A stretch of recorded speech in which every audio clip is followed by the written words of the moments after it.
While an entire village trembles before a demonic shadow tiger, a simple mountain shepherd obliterates it with a single stone from a wooden slingshot. In this video, watch as Turan is forced to break an 8-year promise to his late mother, unleashing a terrifying secret magic to save an old mage from certain death. But this isn't just another hidden power story. You'll witness an untrained boy vaporize evil spirits using raw talent that dwarfs the highest nobles. The real shock, however, comes at the end. What happens when the mage he just saved realizes this orphan carries the exact bloodline of the ruthless noble family that massacred his own comrades decades ago? It all began with a little boy, raising a withered branch as if it were a sacred blade, shouting toward the horizon, "I will become the greatest sorcerer the earth has ever known." He was soon lost in his imagination with his friend, who cast aside her gentleness to pretend she was a ferocious beast, snarling in the face of the little hero. The boy gripped his magic wand tightly, gathering all the courage of childhood, and prepared to deliver a blow that would eliminate the monster. With all his might, he brought the branch down upon his friend's head. It wasn't magic, but hard wood that struck the target with precision. The girl recoiled, clutching her head and complaining of real pain, but the boy answered with a hilariously serious tone, "Do not complain, for sorcerers show no mercy to monsters in stories." The girl declared with childish rage that she wanted to become a sorcerer to take her revenge, but he refused boastfully. "Magic is for me alone. You are always the monster." From a distance, Grandpa Labus watched the scene with a wise smile, muttering, "Children fill this cold morning with blood and vitality." The two children ran toward him, curiosity gleaming in their eyes. "Grandpa, tell us, how can we become real sorcerers?" The grandfather's smile faded, replaced with solemnity. "It is not a game, my little ones. Sorcerers are the peak of the human pyramid, ruling the world with an inherited power that flows in their blood." He added regretfully, like one shattering a dream, "And that is why you can never be one of them." Suddenly, the voice of a man standing behind him rose in objection. "Why do you bind their dreams with such cruelty, old man?" Grandpa Labus turned curiously toward the man who asked him, in a tone tinged with anxiety. "Let us leave dreams aside for now. Is the rumor filling the village alleys true?" The man asked in a low voice, "Has a magical beast truly appeared on the outskirts of our lands?" With a face as serious as carved from stone, Labus confirmed the news, causing terror to spread through the hearts of the villagers surrounding him like wildfire. The grandfather continued with a chilling description. "A giant tiger, its body covered in shadows that do not belong to this world, sighted at the village entrance under the moonlight." But he reassured them, saying, "The village chief has traveled to the city to bring a professional sorcerer." At that, everyone breathed a sigh of relief, for magic alone is the cure for this affliction. Mothers rushed to grab their children, and one warned her daughter sharply, "Do not dare go near the forest. Death lurks there behind the trees." The warning was clear. The forest had now become forbidden territory, a graveyard for anyone who did not possess a magic wand. Grandpa Labus confirmed to everyone, "Facing a magical beast with ordinary human weapons is pure suicide. We are helpless and powerless against them." The man asked again, "Does everyone know the news?" The old man nodded in confirmation. Then the young man suddenly asked, "What about that boy? Did the warning reach him?" The grandfather knit his brows in confusion. "Which boy do you mean? The village is teeming with children." The young man explained in a mysterious tone, "I mean that strange boy, the one who lives alone, far from the hustle and bustle of people." The scene shifts away from the village noise, toward the green plains where a young shepherd named Turan resides.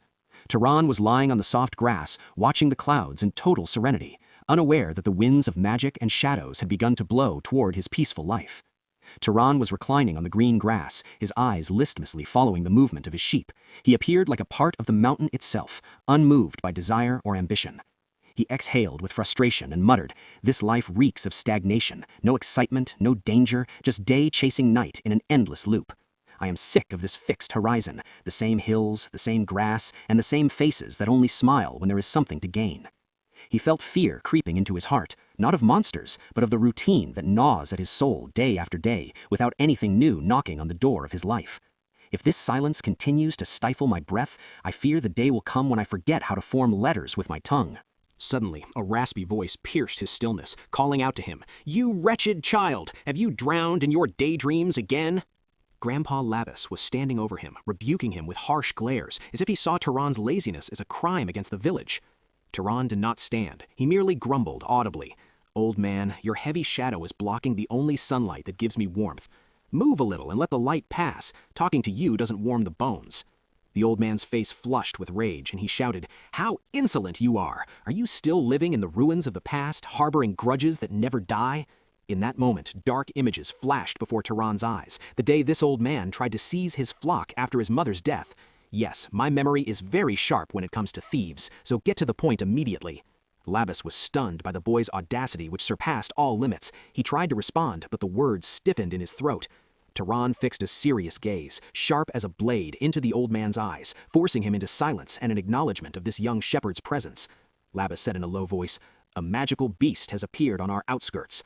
Suddenly, Turan sprang to his feet, and the spark that had been missing returned to his eyes. The old man explained, "It is a beast the size of a house. I came to warn you before returning to protect the village." But Labus's astonishment grew even greater when he saw that Turan did not tremble. He showed no fear. Instead, his features looked as if he were receiving good news. The old man tried to regain his composure. "Be careful, boy. Stay close to your flock until the village chief returns with reinforcements." "I came here because I am worried about you," the old man claimed in a tone that convinced no one. Turan laughed sarcastically. "Worried about me? You're worried about the meat and wool these sheep represent. You don't fear for my life. You fear for the loss of your potential inheritance." Labus was incensed, but Turan cut him off coldly. "If you have finished your performance, the path behind you awaits your departure. Go, for the foul scent of your breath has begun to rot my nose and stifle the sheep." The old man left, cursing and swearing, while Turan leaned down to pat the head of one of his sheep with an eerie calm. Alone in the wilderness, Turan began to analyze the news. The magical beast was not a nightmare to him, but the new thing he had long awaited to break the world's boredom. Mana, the essence shared by sorcerers and magical beasts as eternal rivals. Turan recalled that piece of information, feeling a shiver course through his body. His eyes gleamed with a spark of excitement he had never known. A real sorcerer in our forgotten village? Finally, I will see with my own eyes those who bend nature to their will. But his sarcastic tone quickly returned. "Even so, I don't expect miracles. Any sorcerer who agrees to come to a rural village at the request of its chief must be nothing more than a novice." Nevertheless, curiosity gnawed at his mind.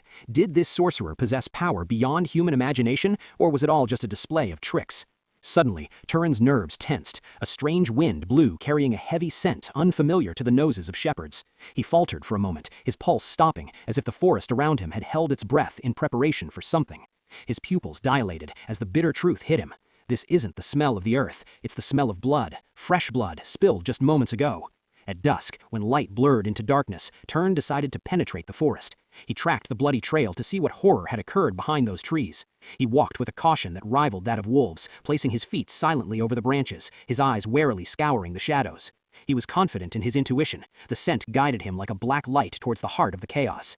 As he advanced, the smell became suffocating, and the metallic taste of blood began to fill his throat, as if the very air had been stained red. And in that critical moment between the dense trees, Turan stopped abruptly, the blood freezing in his veins from the horror of what he saw. The scene was devastating. Grandpa Labus and several villagers lay scattered like human wreckage after a brutal attack that left no trace of life in them. He let out a deep sigh of sorrow. Despite his dislike for Labus, he never expected that scent to be the old man's final breaths. Turan realized in that moment that ordinary predators do not leave behind this kind of organized and terrifying devastation. He concluded with chilling certainty, this destruction is not the work of ordinary claws and fangs. It is the madness of dark mana. It is the act of a magical beast.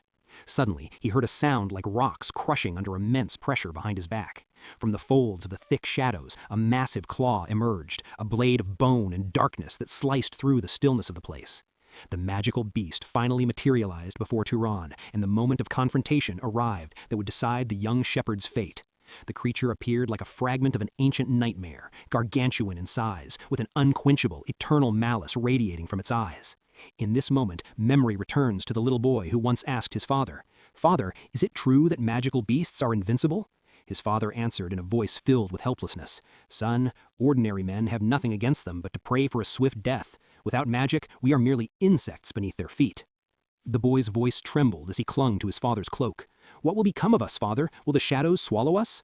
His father reassured him with a gentle touch, attempting to hide his anxiety behind a mask of calm. "Do not fear, my son. The village chief has not left us to our fate. He has set out to bring a great sorcerer, a man who tames the impossible, to protect us." The boy asked, his eyes fixed on the horizon, "And is the sorcerer truly stronger than that beast Grandpa describes?" His father answered with sacred certainty, "Sorcerers are exceptional beings. Rivers of power flow in their veins from birth. It is said that their words are swords, and with a single whisper they can erase the mightiest monsters from existence." Returning to the present, Turan stands face to face with the shadow tiger, a beast dripping with death and darkness, its eyes radiating deep-seated malice. Yet the shock was not the beast, but Turan himself. The young shepherd stood with legendary steadiness, without a flinching eye or a trembling hand, as if fear were a word that had never entered his dictionary. Turan parted his lips and uttered a single word, cold as the grave: death. The tiger froze in its tracks instantly. Its massive body shook as if an invisible lightning bolt had struck its vitals, and confusion became evident in its staggering movements. The beast floundered, unaware of the magical poison that coursed through its being the moment it heard that forbidden word. In that instant, Turan's body began to emit a terrifying light. A lethal red aura radiated from his pores, transforming the quiet shepherd into the embodiment of destruction. Turan scratched his head with childish annoyance, his eyes watching the beast swaying. Damn it, it seems the power of the word wasn't enough to crush it completely as I planned. The tiger regained its balance and lunged like a black hurricane toward Turan, bearing claws that sliced the air with a terrifying sound. Without retreating an inch, Turan shouted a definitive command that shook the foundations of the forest. Halt! The beast recoiled as if it had struck an invisible steel wall, its claws retreating under the weight of the authority latent in the boy's voice. Turan sighed with boredom. Even this failed to end it quickly. It seems this tiger's hide is thick enough to resist my direct orders. The tiger lunged a third time, blinded with wounded rage, a suicidal assault aimed at shredding everything in its path. Turan was forced to leap backward with graceful agility to evade a blow capable of crushing boulders, realizing then that pure magic was not the only solution here. All right, big cat, he thought seriously, since you refuse to die by words, I'll try a method shepherds know well. He leaned down with the speed of lightning and picked up a small, ordinary stone from beneath his feet, a worthless pebble in anyone else's hand, but in his it became the blade of fate. He said with a mysterious smile, "A shepherd should always act like a shepherd." Then he pulled his worn leather sling from his belt. In response, the shadow tiger prepared for its final charge, mobilizing all the forces of darkness in its rippling muscles for the killing pounce. He placed the stone in its pouch and whispered to it in a language humans do not understand. Become stronger. Become the blade that does not break. The stone ignited with a brilliant red glow. He tightened the sling's cords, gathering all his focus onto a single point between the beast's eyes, ready to launch a projectile that would bear the signature of its geth. The aura was no longer merely red. Turan's eyes ignited with a searing golden radiance, as if a sun had been born behind his pupils to expose the secrets of the dark. He whispered to the stone in the language of strings, "Be swifter than the wind, be the pulse of the lightning bolt." Then he whirled his sling with a mythical force that made the surrounding air hiss in pain. He planted his feet in the forest mud as if they were the roots of an ancient mountain, gathering every atom of mana to his center of gravity. He issued his final command to the stone, a voice emerging from the depths of his soul: "Pierce the enemy and leave nothing of him remaining." The small stone launched, shattering the sound barrier. It was no longer a pebble, but a magical bullet slicing through the mist with a golden flash. The stone traced a line of light, targeting the beast's forehead with unerring precision, turning the silence into a scream of steel. Without a single chance to dodge, the shadow tiger received the blow it never expected from a mere human. The stone slammed into its body like a catapult projectile. The stone pierced the side of its head with immense power, but the cursed beast's hide absorbed the shock. The tiger did not fall. Instead, its madness intensified. The tiger lunged like a black hurricane toward Turan, roaring with a sound that shook the fallen leaves. It pounced with its massive claws, capable of shredding steel armor, as destruction closed in on the young shepherd. But Turan did not retreat. Instead, a cold smile played on his lips, and he pointed his finger toward the sky to designate the attack's target once more. Directly above the tiger's head, the stone was still suspended in the air by magical command, as if awaiting the executioner's signal. Turan spoke. The small stone plummeted from above like a falling meteor, aiming for the fatal weak point in the gargantuan beast's skull. It scored a direct hit that split the darkness. Mana exploded inside the tiger's head, ending its predatory journey forever. Turan stood still amidst the dust of battle, the cool breeze caressing his hair as if nothing had happened. The tiger's massive body fell before him like a collapsing mountain, slamming into the earth with a final thud that signaled the silence of the forest. He commented coldly while looking at the corpse. "This was the first time I tested my words on a real magical beast. The result is acceptable." He grumbled, thinking about disposing of the carcass over the cliff. "Damn it, I've done a free favor for those village bastards who don't even deserve a spit from me."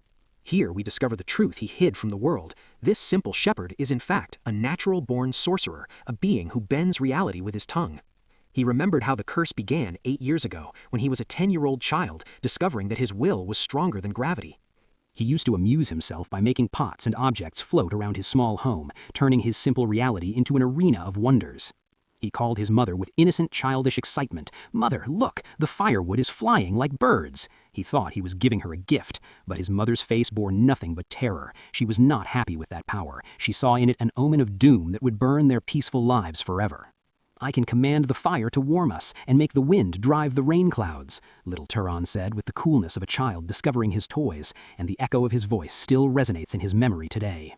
In that moment, his mother let out a scream that shook the walls of the cottage. It was the first and last time he would see her delicate features distorted by terror and rage. The little boy stood bewildered, unable to understand why his magical gifts were met with such violent rejection, as if he had committed an unforgivable sin. The mother sank to her knees before him, grasping his shoulders with her trembling hands. "Turan, look into my eyes. We must talk about this light that comes from your fingers." She asked him in a faltering voice, "Do you love your mother? Do you want us to stay together in this little house for a long time?" He answered with childish sincerity, "Yes, mother, forever." There she carved into his heart the vow that would change the course of his life. She made him swear a solemn oath by the dim light of the fireplace.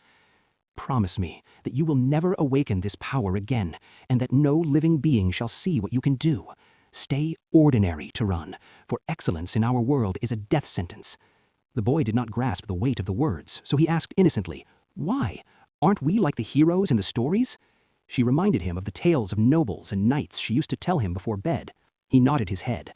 "I remember them well, those stories that draw the map of the world, where the title of sorcerer is both a crown and a curse. The nobles are the sacred lineage descended from the blood of the ruler Freya, the savior of humanity. They are the undisputed kings of magic and masters of the world. As for the knights, they are the product of the great blood of nobles mixing with the blood of mortal humans, a lineage that possesses strength but lacks political immunity." The mother praised his intelligence, then explained the bitter truth. "Because of this, nobles are treated as gods, while other sorcerers remain at the mercy of fate." In a whispering voice, she revealed the great secret.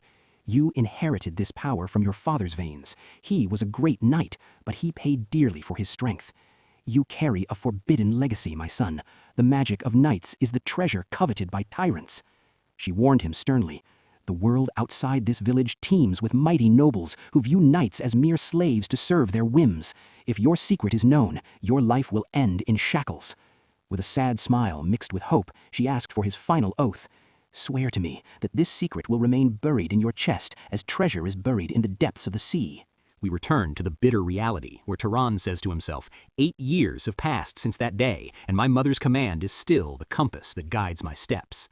He looked out the window at the towering mountains. "I will never break this promise. My magic will remain my secret, and my strength will not be a display for those who do not deserve it. I have no desire to leave this mountain, nor to give up the calm of my simple life for blood-stained glories." Suddenly, the silence of the house exploded with the sound of violent noise coming from outside, as if the forest had decided to storm his seclusion. The walls of the wooden cottage shook under the impact of rapid strikes, and a voice screamed demanding it be opened immediately.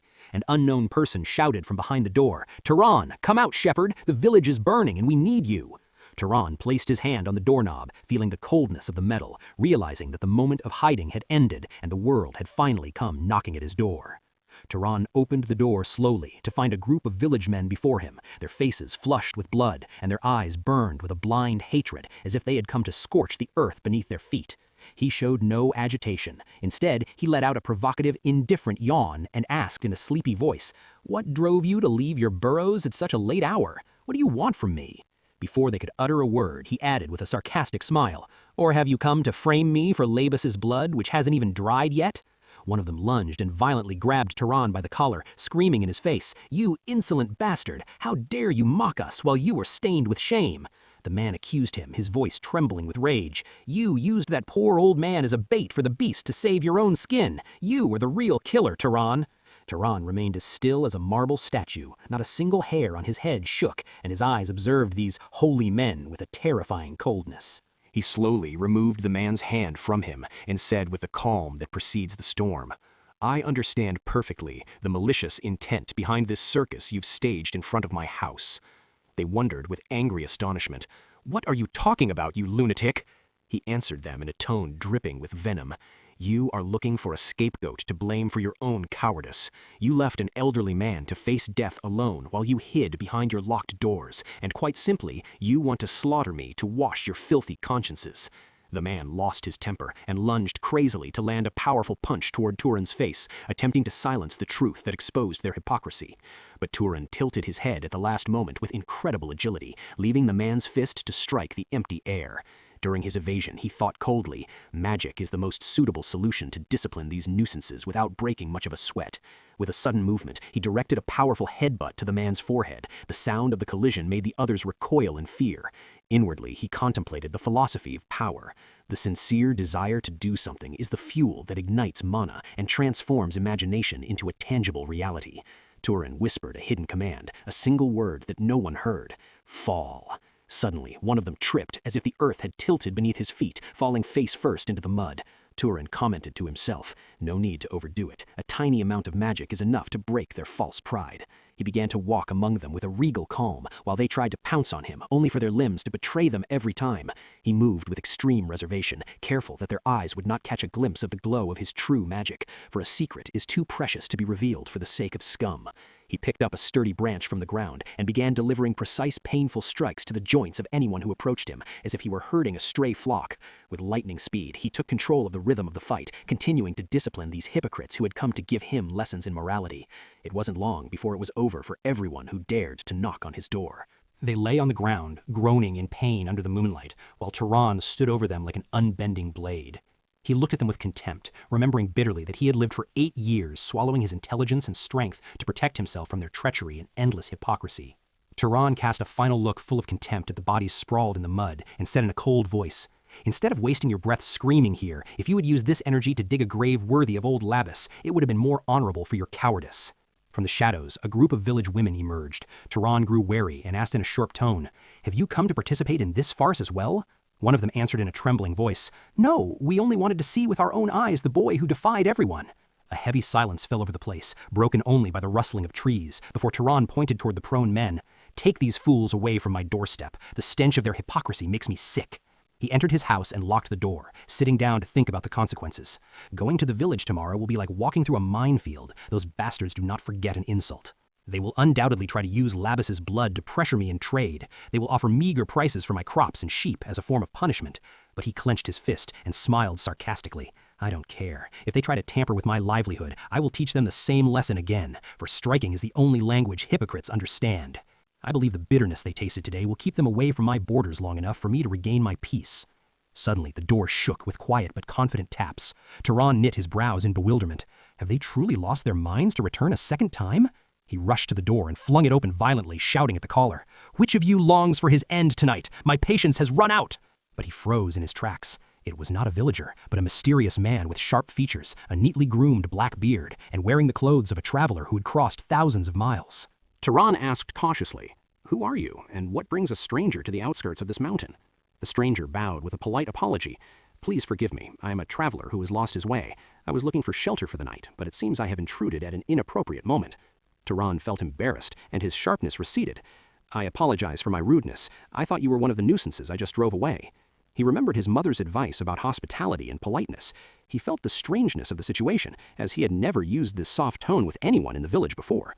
Turan's eyes fell upon the sword hanging from the man's belt, a blade that spoke of experience and majesty. He smiled strainedly and said, "A swordsman in these rural parts, that is rare. If you are looking for a comfortable inn, you have knocked on the wrong door, for my house is but a shepherd's hut." But the rumbling of the hungry traveler's stomach interrupted his speech. Turan felt the responsibility of a host and decided to let him in despite his doubts. After a few moments, the atmosphere of tension transformed into a simple domestic warmth. The plates were placed on the table, and Turan apologized humbly. "This is all a lone shepherd possesses. I am not used to receiving visitors, so please excuse my lack of means." The traveler's eyes widened in surprise at the abundance of simple and delicious food, and his wonder increased when he learned that this young man had never left the mountain nor met a stranger in his life. Turan explained as he poured a drink, "I was born in the embrace of these peaks and raised among my sheep. This mountain is my only world." The traveler began to observe him with deep interest, studying his composed movements and the gaze that hid an intelligence ordinary shepherds do not possess. Turan enjoyed his drink in silence while the fire danced in the hearth, announcing the start of a night unlike any other. Suddenly, the traveler broke the silence and said in a serious tone, "Your clothes are those of a shepherd, but your majesty and manners say that you are the descendants of great knights." Turan was shocked by the traveler's keen observation. The man set his glass down quietly and spoke in an evaluative tone. For a young man who has spent his life among mountains and flocks, your table manners suggest a rare nobility. It seems whoever raised you saw a king in you, not a shepherd. Turan averted his gaze toward the dancing flames. My mother was the one who instilled these rules in me, but she passed away years ago, taken by an incurable disease that all the rural medicines could not defeat. A shadow of sadness crossed the traveler's face. She fulfilled her trust with brilliance and forged a man who stands out from the rest. No doubt she watches over you now in peace from a good place in the heavens. Turan thanked his guest tersely. I live only by the commandments she left me. Then he followed up with a sharp look. And now, what brings a blessed one like you to this isolated peak? The man straightened in his seat and revealed his identity. I received an urgent summons. A magical beast of the shadow tiger species has settled in this region and begun spreading terror. The villagers were looking for a strong hand to protect their necks, and I am here in my capacity as a sorcerer tasked with ending this nightmare. Turan realized at that moment that this was the savior the village chief had gone to bring, but he had arrived too late, after the tiger had been silenced forever. The sorcerer confirmed his suspicions, then tilted his head slightly. Will you allow me a question that may seem strange, my boy? Turan nodded in agreement with cautious silence. The sorcerer said, his eyes scanning the corners of the cottage, I feel the remnants of the beast's aura hovering nearby. The scent of death still clings to your clothes and the mountain air. But what is strange is that I find no trace of the beast alive, nor do I see panic in your features. This rouses my suspicion more than the beast itself. The sorcerer fixed his gaze at Turan. Your calm behavior puts you in a position of doubt. The villagers tremble behind their doors, yet you sit here as if waiting for an ordinary guest. The village chief told me the beast is merciless, yet I find you in the heart of danger without guard or fear. If the beast grows hungry, it will make you the first target due to the proximity of your dwelling. How do you possess such audacity to stay here alone? The sorcerer asked him with cutting bluntness. Who are you truly, Turan? My mind cannot accept that you are merely a lucky shepherd. Turan's memory flashed back to years ago when he innocently asked his mother, why can't I tell them I am a sorcerer like them? His mother wept as she held him. I fear the claws of the nobles for you. She explained bitterly, if the nobles are the shepherds who own the land and the sky in this world, then sorcerers like us, the knights, are nothing more than the guard dogs they breed to protect their flocks. They treat us as family as long as we are useful, but they will sell us or sacrifice us in the first storm to save their interests. I do not want this humiliating future for my son. I want you to remain free by my side, far from the chains of service and degradation. Promise me, if another sorcerer discovers your secret, they will separate us, and you will turn into a tool used up and discarded in the dustbin of history. She concluded with harsh words, to protect your secret, you may one day have to do the impossible, even if it means silencing whoever discovers you, forever. In the present, Turan felt the coldness of his hidden blade. The moment his mother feared had arrived, and the sorcerer sitting before him had begun to catch the scent of his truth. The sorcerer asked in a sharper voice, why do you hesitate to answer? Is your silence a confession of something you are hiding?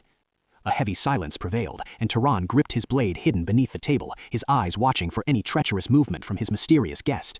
Suddenly, the sharpness of the sorcerer's features broke, and he burst out laughing. My God, look at your serious face. You completely ruined my joke with that stiffness. The young man apologized quietly. I apologize. It seems I do not possess a sense of humor worthy of your city. The man replied with a warm smile. Don't worry, your reaction is very natural for someone who hasn't associated with sorcerers before. People think we are killing machines and don't expect a joke from a man who tames lightning. Then the sorcerer suddenly realized, how clumsy of me. We've spent the night talking and haven't introduced ourselves yet. The man extended his large hand, in which years had carved furrows of experience, and said with dignity, I am pleased to meet you, brave young man. My name is Chiron, a traveler seeking a conclusion worthy of his journey. Our hero shook his hand with confidence. And I am Turan, just an 18-year-old shepherd trying to maintain his flock on this harsh mountain. They sat down again, and warmth returned to circulate through the cottage as the fire danced in the hearth. Chiron said with a smile, I turned 75 this winter. Turan marveled, you don't look it at all. The elder explained, sorcerers age like oak trees, very slowly, for mana prolongs our lives and grants us extra time. Turan asked with genuine curiosity, and how did you end up wandering alone after all these years? Chiron sighed. I served the great Arabian family for 60 years, and now in my final days, I only want to be as free as a breeze, going wherever my feet lead me. Turan smiled deeply. It is a wise idea, for freedom is the only treasure worth the effort. The conversation between them continued for hours, and Turan seemed thirsty to hear stories of the outside world that he was completely ignorant of. A friendly atmosphere prevailed that Turan had never experienced before, and he thought in amazement, I never imagined that talking to a stranger could make me forget the loneliness of the mountain like this. Time passed like a dream, and they did not notice until the first threads of dawn emerged from behind the peaks, announcing the end of an exceptional night. Turan stood up, stretching. How wonderful! I didn't feel the night pass in your company. It's time to depart, for the road does not wait for the laggards. He left shiny silver pieces on the table. This is pure Arabian silver. Accept it as payment for your generous meal, and let it be a memento from a passerby. Turan accepted it with gratitude. Thank you, and I wish you the best of luck in your hunt for that tiger. Turan laughed and waved his hand. Don't act as if it's an eternal farewell. I might return one day for a free meal if you become a wealthy shepherd. As soon as the hidden magical command was issued, the sheep froze in their tracks, the sounds of grass munching ceasing as if time itself had stopped. Their heads all turned toward Turan in an eerie harmony, then rushed to gather around him like soldiers obeying their general, surrounding him in a protective ring of wool and safety. Turan sighed as he contemplated the horizon. That was the first time I faced another sorcerer face to face. I didn't know that talking to a stranger could grant me this much relief. As he patted the back of one of the ewes with his rough hand, the echo of Turan's voice returned to him, that clarity and joy he had never encountered in the greedy villagers. He concluded within himself a warm truth. Of all the faces that have crossed my life, Turan was the only one who carried a kindness untainted by self-interest. But his thoughts soon darkened. I have always seen knights as hunting dogs bound by the chains of the nobles. How will Turan fare on his path now? He wondered with a hidden anxiety.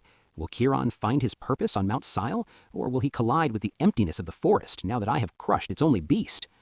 Meanwhile, Turan was making his way through the dense trees, his experienced eyes scanning every corner for a trace of the shadow tiger. He knit his brows in bewilderment.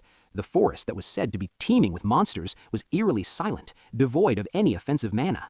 He came across the traces of a fierce battle, broken branches and upturned earth, yet strangely he could not sense any lingering demonic aura indicating the beast's presence.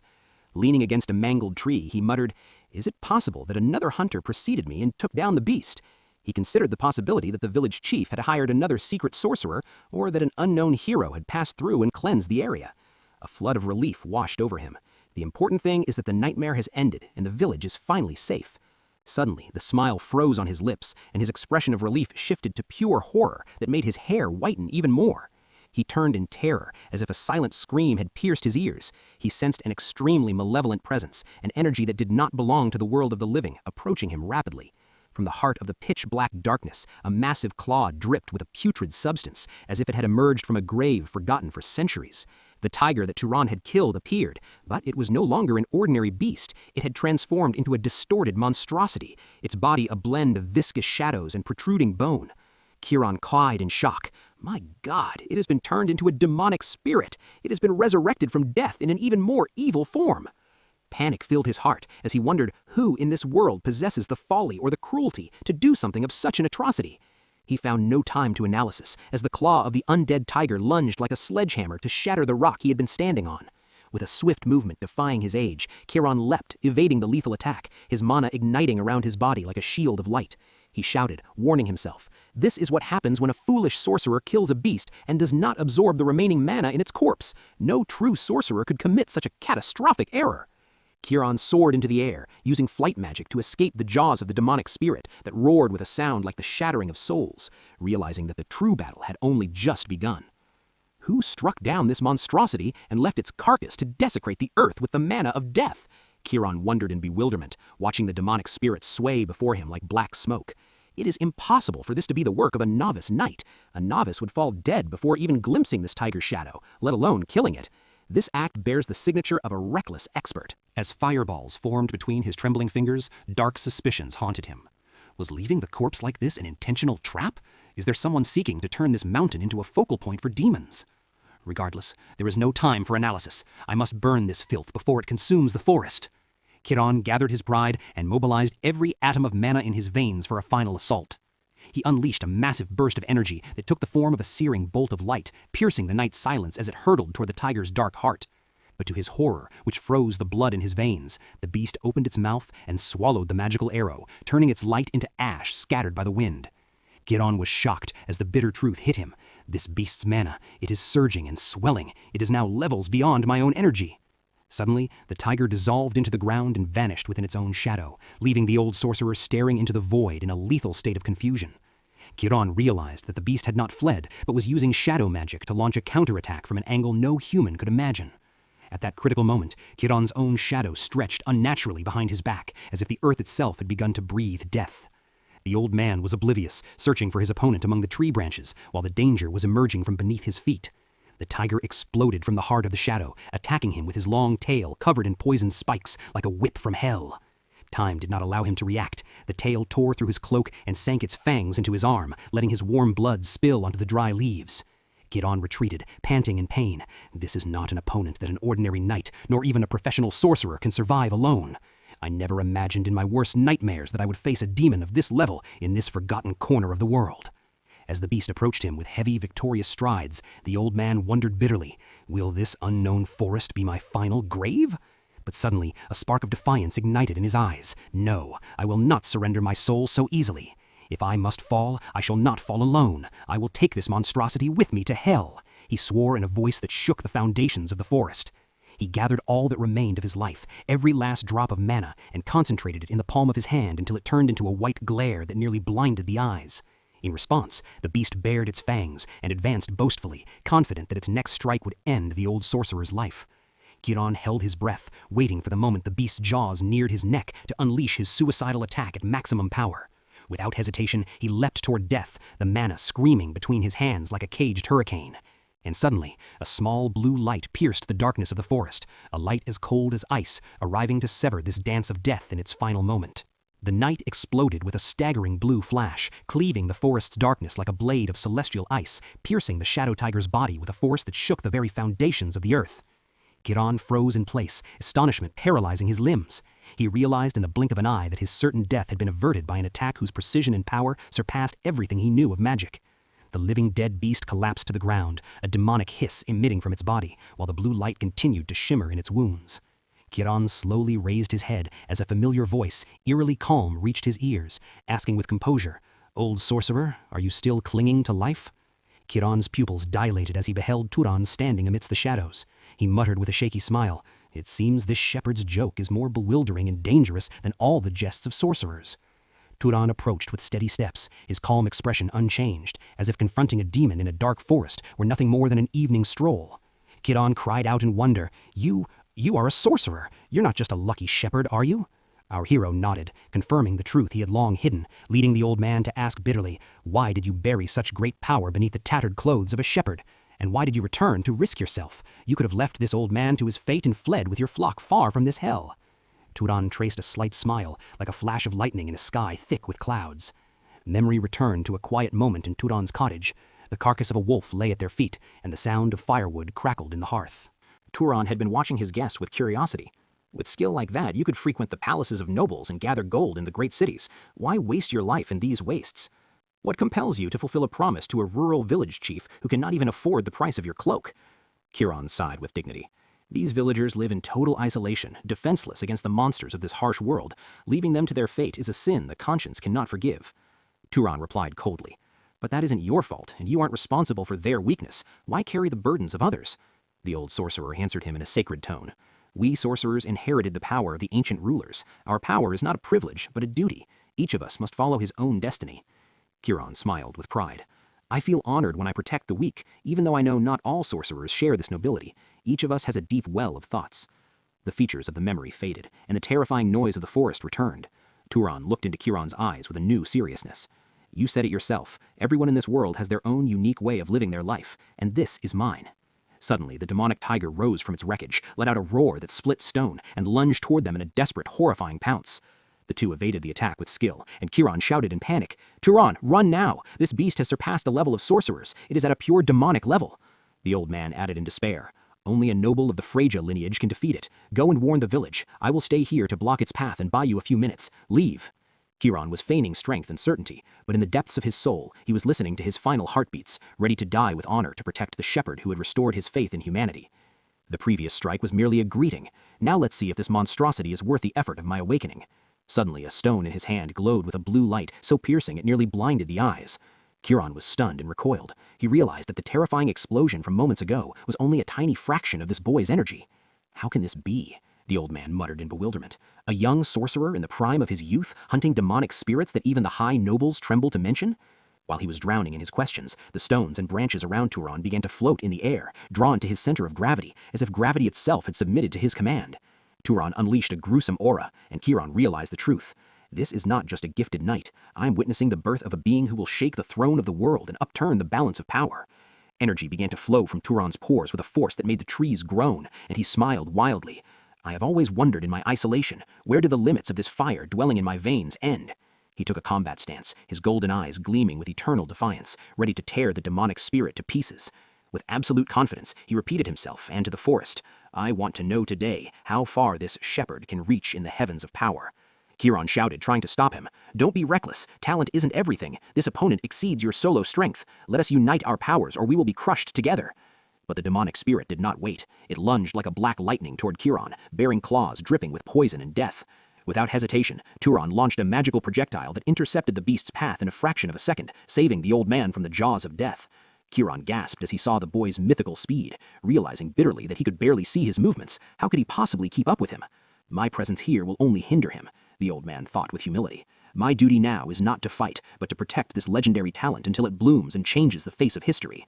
Meanwhile, Turan unleashed a crushing mana explosion. A white flash erased the forest's blackness and destroyed a vast area of ancient trees. However, his features tightened, and he muttered in annoyance. Damn it, this thing is still breathing. My raw attack didn't cut it from the roots. The beast tried to kick him with massive here claws, but Turan leapt into the air with the grace of a bird, evading the strike by mere millimeters. Chiron guided with Rizé. Turan, demonic spirits do not die by physical strikes, no matter how strong. They feed on physical pain. Turan retreated with a quick dash and asked him, Then how do I annihilate this shadow that refuses to perish? Chiron answered him with a shout. You need purifying elements. Use fire or lightning. Only magical elements can tear through the essence of evil spirits. Turan extended his hand, concentrating all his anger and curiosity into a single point. The air around him began to heat to the point of combustion. A searing blue flame shot toward the beast, but the attack seemed to hit a mirror. The beast was absorbing the elements as well, and the battle looked as if it would last forever. Turan wiped the sweat from his brow and looked at the dying flame with frustration. It's not working. The fire vanishes before it even touches his cursed hide. Chiron shouted in a mix of bewilderment and discovery. Turan, you were trying to strike him with pure force.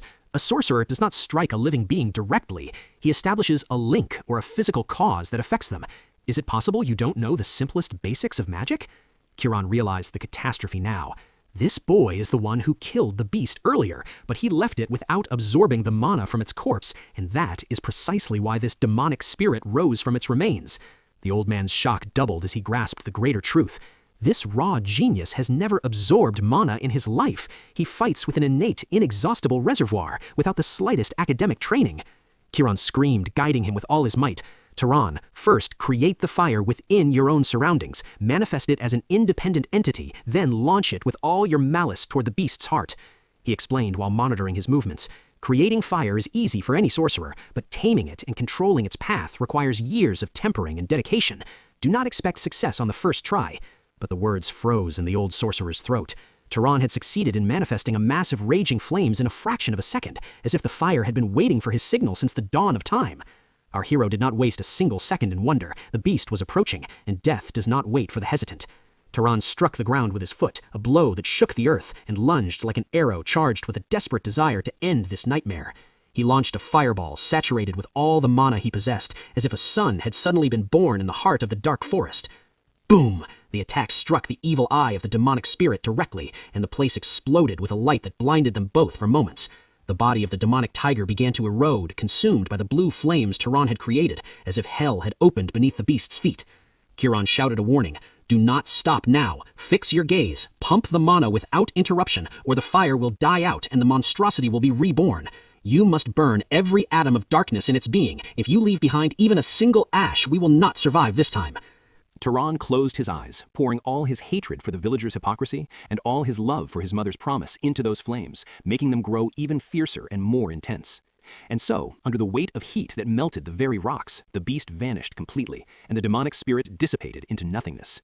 Chiron let out a sigh that came from the depths of his soul, his exhausted body relaxing with relief. It is over. What a terrifying monster. The old man thought in awe. That was a spirit that would require a squad of nobles to annihilate, but this simple shepherd, he erased its trace alone.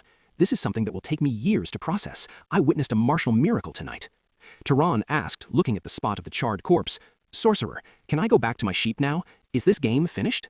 Chiron answered him gravely, "Not before you learned the most important lesson. You must absorb the remaining mana here immediately, or its remnants will summon other beasts." Our hero asked curiously, "And how do I do that?" Chiron smiled and said, "It is all in your mind. Imagine yourself as a black hole swallowing all the light around it, and make that energy a part of your blood." Turan closed his eyes, surrendering to the old man's advice, and relaxed his mental defenses. Suddenly, he felt a hidden pull tethering his heart to the smoldering remains of the ash. From the wreckage of the demonic spirit, threads of emerald green energy began to rise like serpents of light, drawn toward the palm of the young shepherd. It was not mere absorption, it was a total invasion. Turan swallowed that mana entirely in seconds, turning the beast's remains to cold, lifeless ash. When he opened his eyes, they were no longer golden or blue. They glowed with a deep green flash, reflecting the power of nature and the mana that had settled within his depths. He felt a heat coursing through his veins, as if rivers of light had carved their way inside his body, opening energy channels that had been blocked since the moment of his birth. Turan stood bewildered, staring at his hands which trembled with a strength he had never known before. What is this feeling? It's as if the whole world is pulsing beneath my skin. Chiron smiled with dignity. It is the magic of the first awakening. You will feel as though you have been born anew, though your mind may need time to process this flood of power. The sorcerer asked him gravely, "Was this truly the first time you have fed on mana?" Turan nodded silently, astonishment still holding him in its grip. Chiron explained the reality of the world. Mana grows slowly like an ancient tree, and the fastest way to refine it is to tear it from beasts, or from the sorcerers you strike down on the battlefield. The old man contemplated the boy with internal amazement. If this is only his beginning, with this innate capacity for control, then we are facing a human monster who will surpass all limits of logic. Turan, you are not merely gifted, you are an exceptional being, a curse or a blessing that will change the face of this continent. Chiron called to him in a low voice to snap him out of his daze, then made a move the young man never expected. The 75-year-old sorcerer bowed with profound respect. "I apologize for my insolence and my poor judgment. Tell me, master, to which noble family do you belong?" Turan was flustered by this sudden submission and waved his hand dismissively. "Stop this nonsense, old man. And look at your arm. The wound is bleeding heavily. My respect won't do you any good if you drop dead from blood loss." They returned to the cottage under the dim light of dawn. There, Turan cleaned and dressed Chiron's arm with the skill of a shepherd accustomed to tending the wounds of his flock. Chiron said in a faint voice, "Forgive my crudeness, and forgive me for dragging you into a battle that was my responsibility. I put your life in danger." Turan replied as he tied the bandage firmly, "I am not an important person for you to apologize to. I'm just a shepherd living on this mountain, and I don't even know who my father is." He looked into Chiron's eyes with absolute seriousness. "Stop apologizing. It's over." The old man yielded before that look which brokered no argument. Chiron went quiet for a moment, then asked curiously, "Why does a sorcerer possessing the power of nobles choose to live as a shepherd of sheep? This garment does not suit the stature of your great soul." Turan sighed. "This was my vow to my mother. She kept repeating to me that this mountain was my only fortress until she drew her final breath. She warned me that the world of nobles below is nothing but a slaughterhouse for talent. They would use me as a tool, then discard me like trash when their purpose is served." Chiron commented solemnly, "Your mother was a very wise woman." Turan felt confused. He had grown used to thinking his mother's commandments were born of excessive fear, and he never imagined a professional sorcerer like Chiron would endorse such isolation. Chiron broke the silence with a tone of solemnity. "My son, your mother was not exaggerating her fears. She was reading a reality written in blood long before you were born. You carry in your veins a power that does not merely attract mana, but attracts conflict and ambition like a magnet, exactly as happened 2 decades ago." The sorcerer recalled memories of the bloody war. 20 years ago, the world was ignited by the fires of conflict between the great noble families. Back then, I was a loyal servant of the Arabian family in its war against the tyrannical Zahar family. In a single battle, I saw thousands evaporate like smoke. Out of 3,000 magic-armored knights who served Arabian that day, 900 of them fell within hours, leaving behind a forest of shattered weapons and cold bodies. The old man's eyes darkened. Unfortunately, my comrades, the friends of my lifetime, and everyone with whom I shared my bread and salt were among that third that did not taste survival. The war did not stop at friends. It consumed my family as well. My wife and son perished under the weight of the enemy's magic, and nothing remains of my tree but a dry branch. Me.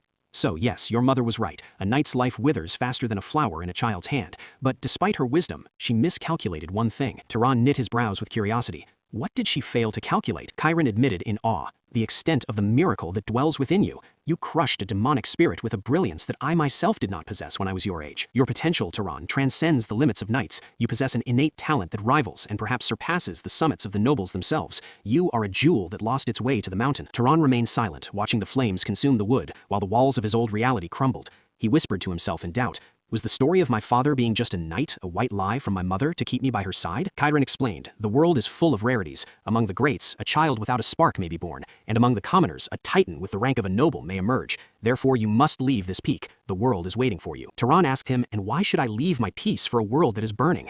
The old man replied, because humanity still lives in narrow fortresses. We are not yet the masters of this world, and there are monsters waiting for someone to tame them. But he quickly apologized with a smile. Forgive me, I forgot that you haven't studied the secrets of mana and the alphabets of the lineages. Chiron explained, what distinguishes a noble from a knight is the lineage ability. These are mysterious inherited traits that grant their owner a superiority no one else possesses. Traits that do not need to be learned, but flow in the blood. He asked with interest, tell me, is there a magical act you found suspiciously easy, or a strange ability you possess without consuming a single atom of mana? Turan thought deeply. I thought the power of mana was what made me faster and physically stronger than any villager I met, but my sense of smell is unnaturally sharp, and my hand tells me the location of the target before I even throw my stone. My throws never miss. Chiron shook his head. A sharp nose is a strong hereditary trait, and the brilliance in throwing weapons is the pride of the Arabian family. But it is common. There must be something else.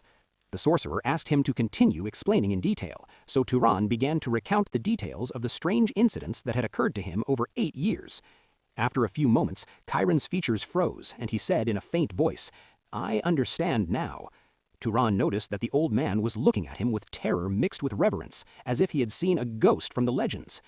Turan called out to the old man in a voice filled with confusion, but Chiron was drowned in his own bewilderment.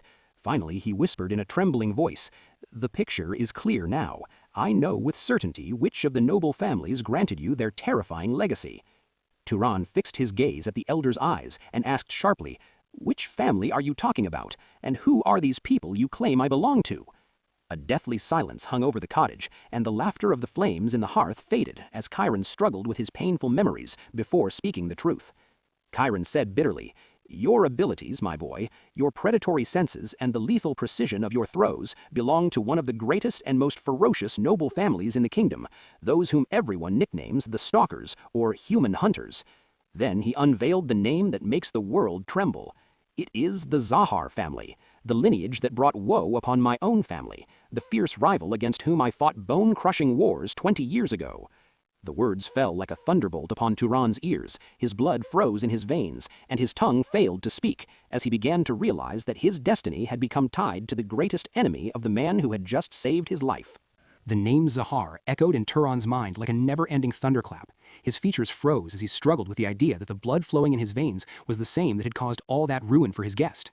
He stared at his hands in bewilderment, unable to believe he shared lineage with the tyrants who had given Chiron the bitterness of loss and loneliness for all those years. He looked at the old man with eyes filled with brokenness, wondering in secret, must I apologize for the sins of relatives whose faces I have never seen? Am I a partner in their crimes simply by birth? Suddenly, the heavy wall of silence broke. Chiron called to our hero in a calm voice overflowing with wisdom and serenity, bringing Turan back to reality. The elder placed a warm hand on the young man's shoulder and said gently, do not carry the burden of your blood, my son. You did not participate in their fighting, nor were you a hand upon their swords. Do not let a sin you did not commit devour your heart. Despite the words of consolation, the weight of guilt continued to press upon Turan's chest, for how could he forget that his lineage was the one that displaced this noble man? Chiron explained with an expert's philosophy, those were the wars of the great and the struggles for power. Feeding hatred with new blood will only increase the world's destruction. We are here now, and that is what matters. Turan asked him in a faint tone, don't you feel any regret? The old man inquired with surprise. What do you mean specifically? Don't you regret suggesting I leave the mountain? Perhaps if I descend and the world sees my identity, I will become a monster like my ancestors. Chiron replied with certainty, if you sought power alone, your talent would inevitably lead you to the throne of Zahar. But I trust completely in the purity of your mettle and the wisdom of your mind, which bears no resemblance to their tyranny. I saw your true essence when you risked the secret you kept for 8 years to save a stranger you didn't know. That is a nobility that cannot be bought with gold. The old man continued with a grand dream. In fact, I believe a young man with your heart, if he reached a position of influence in that mighty family, might be the one capable of extinguishing the fires of terrible wars forever. Perhaps you are the peace that we failed to achieve with our magic and our swords. Chiron tried to lighten the moment, laughing as he said, don't take things with such deadly seriousness now. Your joining them is still just a possibility in the unseen future, and you haven't decided your path yet. Turan looked toward the distant horizon, where the sun rose over villages he had never visited, and said firmly, I have made my decision. The fog in my thoughts have cleared now. With a confident smile carrying the spirit of adventure, he announced, "I will descend from this hill. I will explore the world and see what those distant cities hide from the eyes of shepherds." Turan nodded with dignity. "I knew your soul was too large to be imprisoned by a mountain. It seems you have thought long and hard about this." But Turan added with loyalty, "I will not leave now. I will wait until your wound is completely healed and you regain your strength." The old man protested, "It is just a simple scratch. There is no need to delay your destiny for me." But Turan's kindness was as stubborn as his strength. He insisted on staying, and during those days of recovery, the small cottage transformed into a unique magical school. Turan began teaching him the academic foundations. Magic requires mana as fuel, and that is why we nickname it the key to absolute ability. It is what opens the doors of the impossible. Turan contemplated the word with reverence, but Turan immediately warned him, "Do not be deceived by the name. It is not absolute in the literal sense, but rather an energy governed by strict laws that do not pity the ignorant." Turan asked with his usual intelligence, "And what is the standard that determines if the mana is suitable for the magic I intend? How do I know the correct rhythm?" Turan straightened in his seat and raised 3 fingers with a teacher's dignity. Difficulty and complexity in the world of magic are governed by 3 knights. First, lineage. Second, affinity. Third, causality. Listen closely, for here your true path begins. The first factor is lineage. It is the gift born in your blood that determines the ceiling of your abilities. This is the secret behind the noble's superiority over ordinary knights. Turan tapped his arm bandage bitterly. "I, for example, despite my experience, do not possess healing magic. I cannot close this wound with an incantation, no matter how hard I try. But in the far south, there are lineages whose children are born with an innate ability to repair bone and flesh without training, because healing flows in their blood like water." Turan asked intelligently, "And what about the second factor?" Turan replied, "Affinity. It means absolute familiarity. A sorcerer excels in the magic toward which his heart and mind lean more than any other." Turan nodded thoughtfully. "I understand. That's why when I threw the fireball, it didn't feel strange. Instead, it felt as if I were throwing a stone with my sling, with the same precision and fluidity." Turan shook his head in confirmation. "Exactly. If another sorcerer tried to mimic your throw, he would not possess the same speed or destructive power, because your fire was born from your experience as a hunter." The old man's tone turned serious. "As for the last and most dangerous factor, it is causality. It is a very complex concept, so much so that I have spent my life and still remain ignorant of its full essence." Turan asked suddenly, "If you wanted to kill me right now using only pure mana, what do you imagine would happen?" Turan answered frankly, "I imagine I would pierce your head with my energy." Turan wagged his finger in negation. "Wrong. The result would be very meager because you lack causality. Look at this cup to know what I mean." The water in the cup began to boil violently as soon as Turan touched it. Trying to create a difficult result directly with mana is like trying to boil the ocean with a matchstick, wasted energy for a weak result. Turan peered at the evaporating cup and said, "I'm starting to understand. To strike down an enemy, instead of just wishing for their death with mana, I must create a logical cause that leads to their death. Like summoning a fireball and launching it? Fire burns by its nature, and the launch delivers it to the target. This natural sequence makes magic more lethal and less consuming." Turan was fascinated, his eyes widening. "What a genius! Your mind analyzes magical dilemmas as if you were a scientist who spent his life in laboratories, not a shepherd in the mountains." Turan cut in, questioning, "I control the mountain animals easily, so why do magical beasts refuse to obey me?" Turan explained, "The difference is the mana reservoir. Beasts possess a strong ego that protects their will from being breached." The conversation continued until the early hours of dawn. Every word the old man spoke opened horizons for Turan he never dreamed of. Turan realized at that moment that a great sorcerer is not just one who possesses immense energy, but one who understands the laws of existence and harnesses them to serve his will. Turan asked quietly, "And the Tsar family, my bloodline, what is their special magic that everyone fears?" Turan answered gravely, "Infiltration, tracking, and total invisibility. They are the ghosts of the kingdom. Now, try to summon that ability within yourself." Turan agreed without hesitation. He closed his eyes and focused on a single point. "I don't want anyone to feel my presence. No sound, no smell, not even a shadow." Suddenly, thick white smoke began to rise from his body, surrounding him like a cocoon of nothingness, amidst Turan's silent amazement. Turan wondered from behind the curtain of smoke. Did something happen? Did I succeed in creating the link? In the blink of an eye, Turan's body vanished from the chair completely, as if he had never been there at all. Turan stood stunned, staring at the empty seat, and shouted in fascination, "You did it! You have vanished completely from my sight and my senses. Welcome to the world of the stalkers, O descendant of Tsar." Turan's body stiffened and his hand trembled. Seeing that ability again was not merely a magical display, but a reopening of wounds from a past whose blood had not yet dried. He scanned the corners of the narrow room. It was completely empty. Not a trace of Turan remained. No shadow, no sound, not even the presence of a living being. The air suddenly rippled, and Turan reappeared in his place. The old man breathed a sigh of relief and whispered, "It has been an eternity since I saw this ghost lurking in the light." This is the skill that made the Arabian Knights tremble in their tents, the ability to erase one's existence that distinguished the elite assassins of Zahar. But he added in a didactic tone, "Despite its power, remember that invisibility is not a god. It has gaps and weaknesses known to experts, and you must beware of them."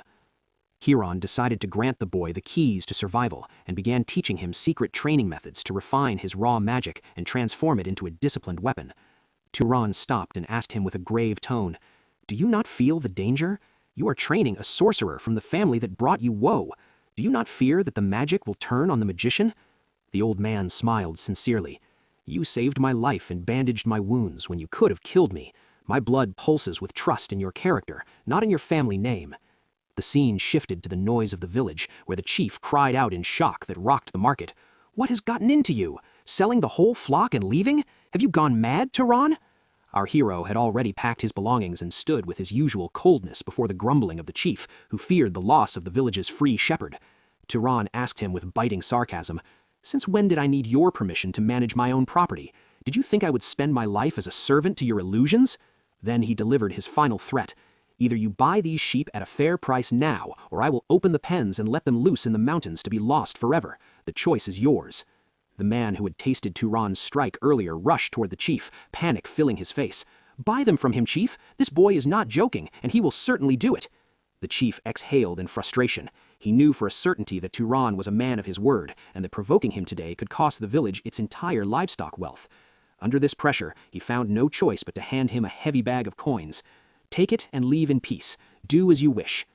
As he was leaving the village boundaries with Kiran, Turan remembered something. "Sorcerer, these bastards owe you a reward for defeating the beast." He added seriously, "If you wish, I can return now and wring your right from them by force. They understand no other language." But Kiran shook his head in a firm refusal.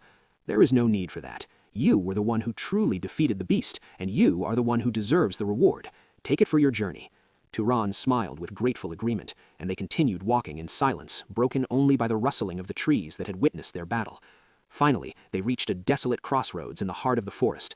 Kiran stopped and said in a calm voice, "Here our shared path ends, my son. It is time for us to part." The old man apologized gently for not traveling together. "Forgive me, but I have spent my life serving others, and now I feel more at peace when I am accompanied only by my shadow." Turan bowed his head with genuine reverence. "I understand your desire for freedom, sorcerer. Thank you for every drop of knowledge you granted me, and for the lessons with which you saved my soul before my body." Chiron painted a warm smile, the first time his face appeared free from the burdens of war. "Go forth, my son, and take good care of yourself, for the world below does not share the kindness of your heart." Turan replied with a confident smile, "I hope destiny leads us to another meeting in a more peaceful time." They exchanged one last look of farewell before choosing two different paths. Our hero stood in his place for a long time, watching Chiron's figure grow smaller and smaller until it vanished completely behind a bend in the road, leaving behind the silence of the forest. At that moment, Turan realized a hidden secret. He understood why he had so firmly refused to let Chiron address him with formal titles or bow to him as a descendant of nobles. For although his mother had showered him with love, the void of a father had remained a silent hole in his heart, and now in that old sorcerer he had found the echo he had been searching for. Chiron had become more than a teacher. He became the role model Turan aspired to be one day, a man who possesses absolute power but chooses nobility and humility as his path. The greenery of the mountain fades to give way to a completely different scene, a barren, endless wasteland under a scorching, merciless sun. Mighty winds howl between sharp rocky cliffs, stirring up golden dust that obscures vision and chokes the breath. In the midst of this sandy hell, Turan walks alone, his shepherd's clothes replaced by a cloak that protects him from the searing heat with steady steps that know no retreat. He shields his eyes with his palm from the flying dust, continuing his march into a land of which it is said, "He who enters is lost, and he who exits is reborn." Suddenly, Turan stopped in his tracks. His senses, refined by his lineage, began to pick up a strange movement amidst the glare. He glimpsed shadows moving on the distant horizon. Is that a merchant caravan? Is it possible there are traders brave enough to cross these wastes? A glimmer of hope ignited in his heart. Obtaining a map or a companion who knows the way would save him the trouble of days of wandering. He decided to approach the group with one question in his mind. Where is the nearest city that contains humans other than these rocks? But the reception was not as he had hoped. The leader of the group stepped forward with aggressive strides and shouted sharply, "Who are you, you vagabond, and how dare you intercept our path like this?" Turan maintained his composure. I am merely a traveler who has lost his way, seeking the nearest inhabited city in this place. The man pointed mockingly toward the north. Follow the trail we came from, and you will reach the city of Murray. Now, be gone. Turan thanked him and prepared to leave. But before he could take a single step, the sound of a malicious laugh rose from behind him. Easy there, boy. Where are you going in such a hurry? Turan turned to find one of the men blocking his path with a look full of greed. Do you think information in this desert is given for free? Our hero knit his brows in confusion.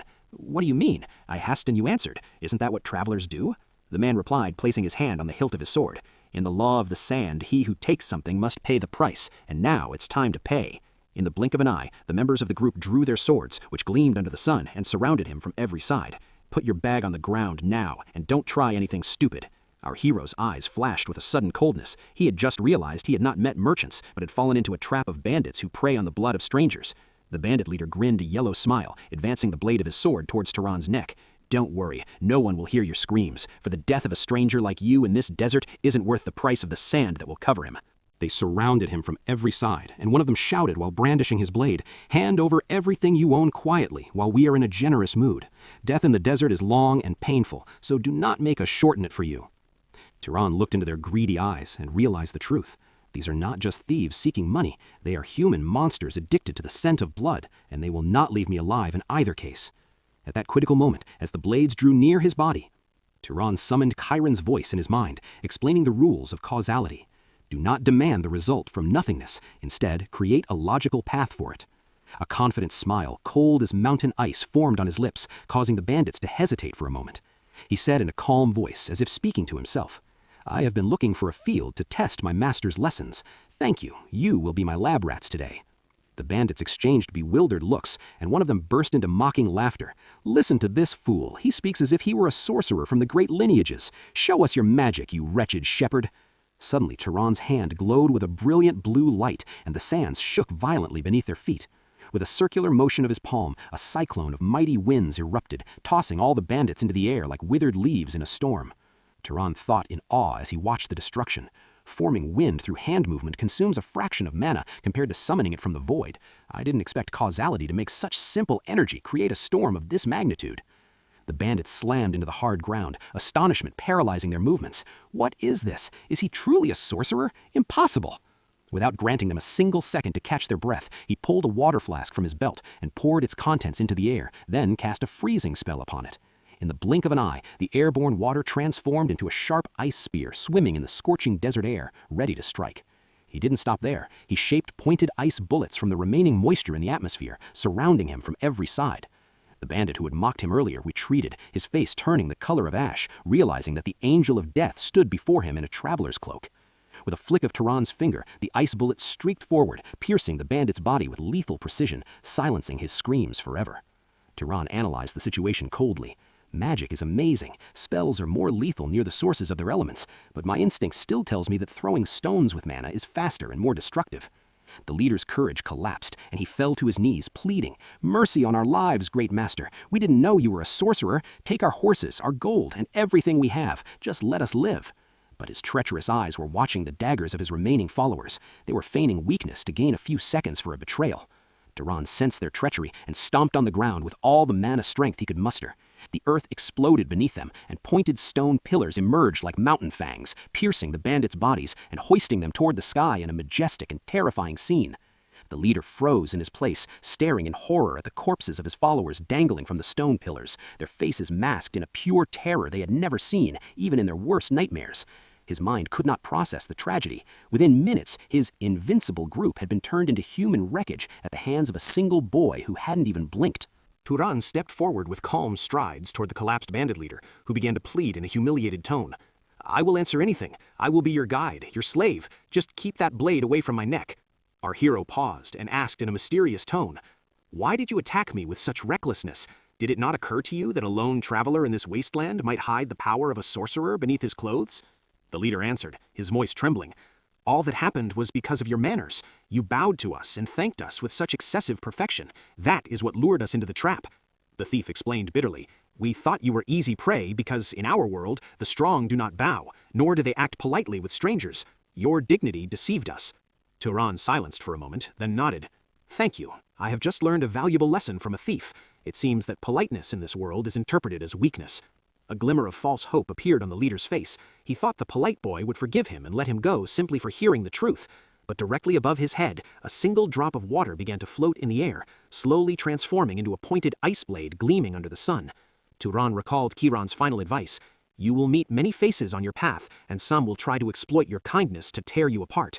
Have no pity for the scum of the earth. Bandits who have grown accustomed to harming the weak do not deserve a second chance. Turan now understood the meaning of that severity. Forgiving a human wolf out of pity is not nobility. Rather, it is a crime against 10 innocent people who will fall into this thief's grip tomorrow if you leave him alive. Turan said with a cutting coldness, I have been delayed long enough. It is time for my departure, and time for your reckoning. With a swift movement, it was all over. He continued his journey into the heart of the desert, leaving behind an eternal silence shrouding the corpses of the traitors. He followed the wheel tracks of the wagon left by the bandits, disguising himself in the garb of a traveling merchant to blend in with any caravans he might encounter. For the first time since leaving the mountain, he felt a weight in his chest. A single thought carved its way into his mind. I have taken human lives tonight.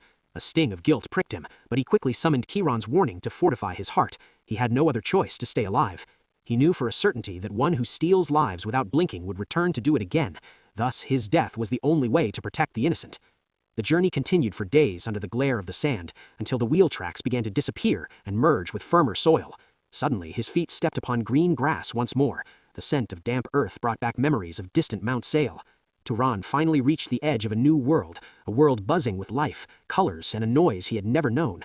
He stopped, astonishment silencing his tongue. He could hardly believe his eyes as he saw the architectural grandeur looming before him. In the distant horizon stretched a giant city, centered by a legendary palace whose towers touched the clouds. That was Murai, the pearl of the north and the center of power. A city pulsing with movement, where the dreams of nobles meet the blood of knights, and here the true legend of Turan would begin. Turan stood in his tracks, astonishment storming through his mind. His eyes had never fallen upon such a vast multitude of people, buzzing in one space like a raging beehive. He raised his head, contemplating the towering architecture and the engravings decorating the walls. Everything seemed different and formidable compared to the humble mud houses of his mountain village. As he pushed his way through the crowd, he inhaled a mixture of spice scents, leather, and din, feeling for the first time a total certainty. I have entered the beating heart of true civilization. The glint of colorful fruits caught his eye, so he approached a fruit seller who received him with a broad, commercial smile. Welcome, boy! What does your heart desire from our orchard today?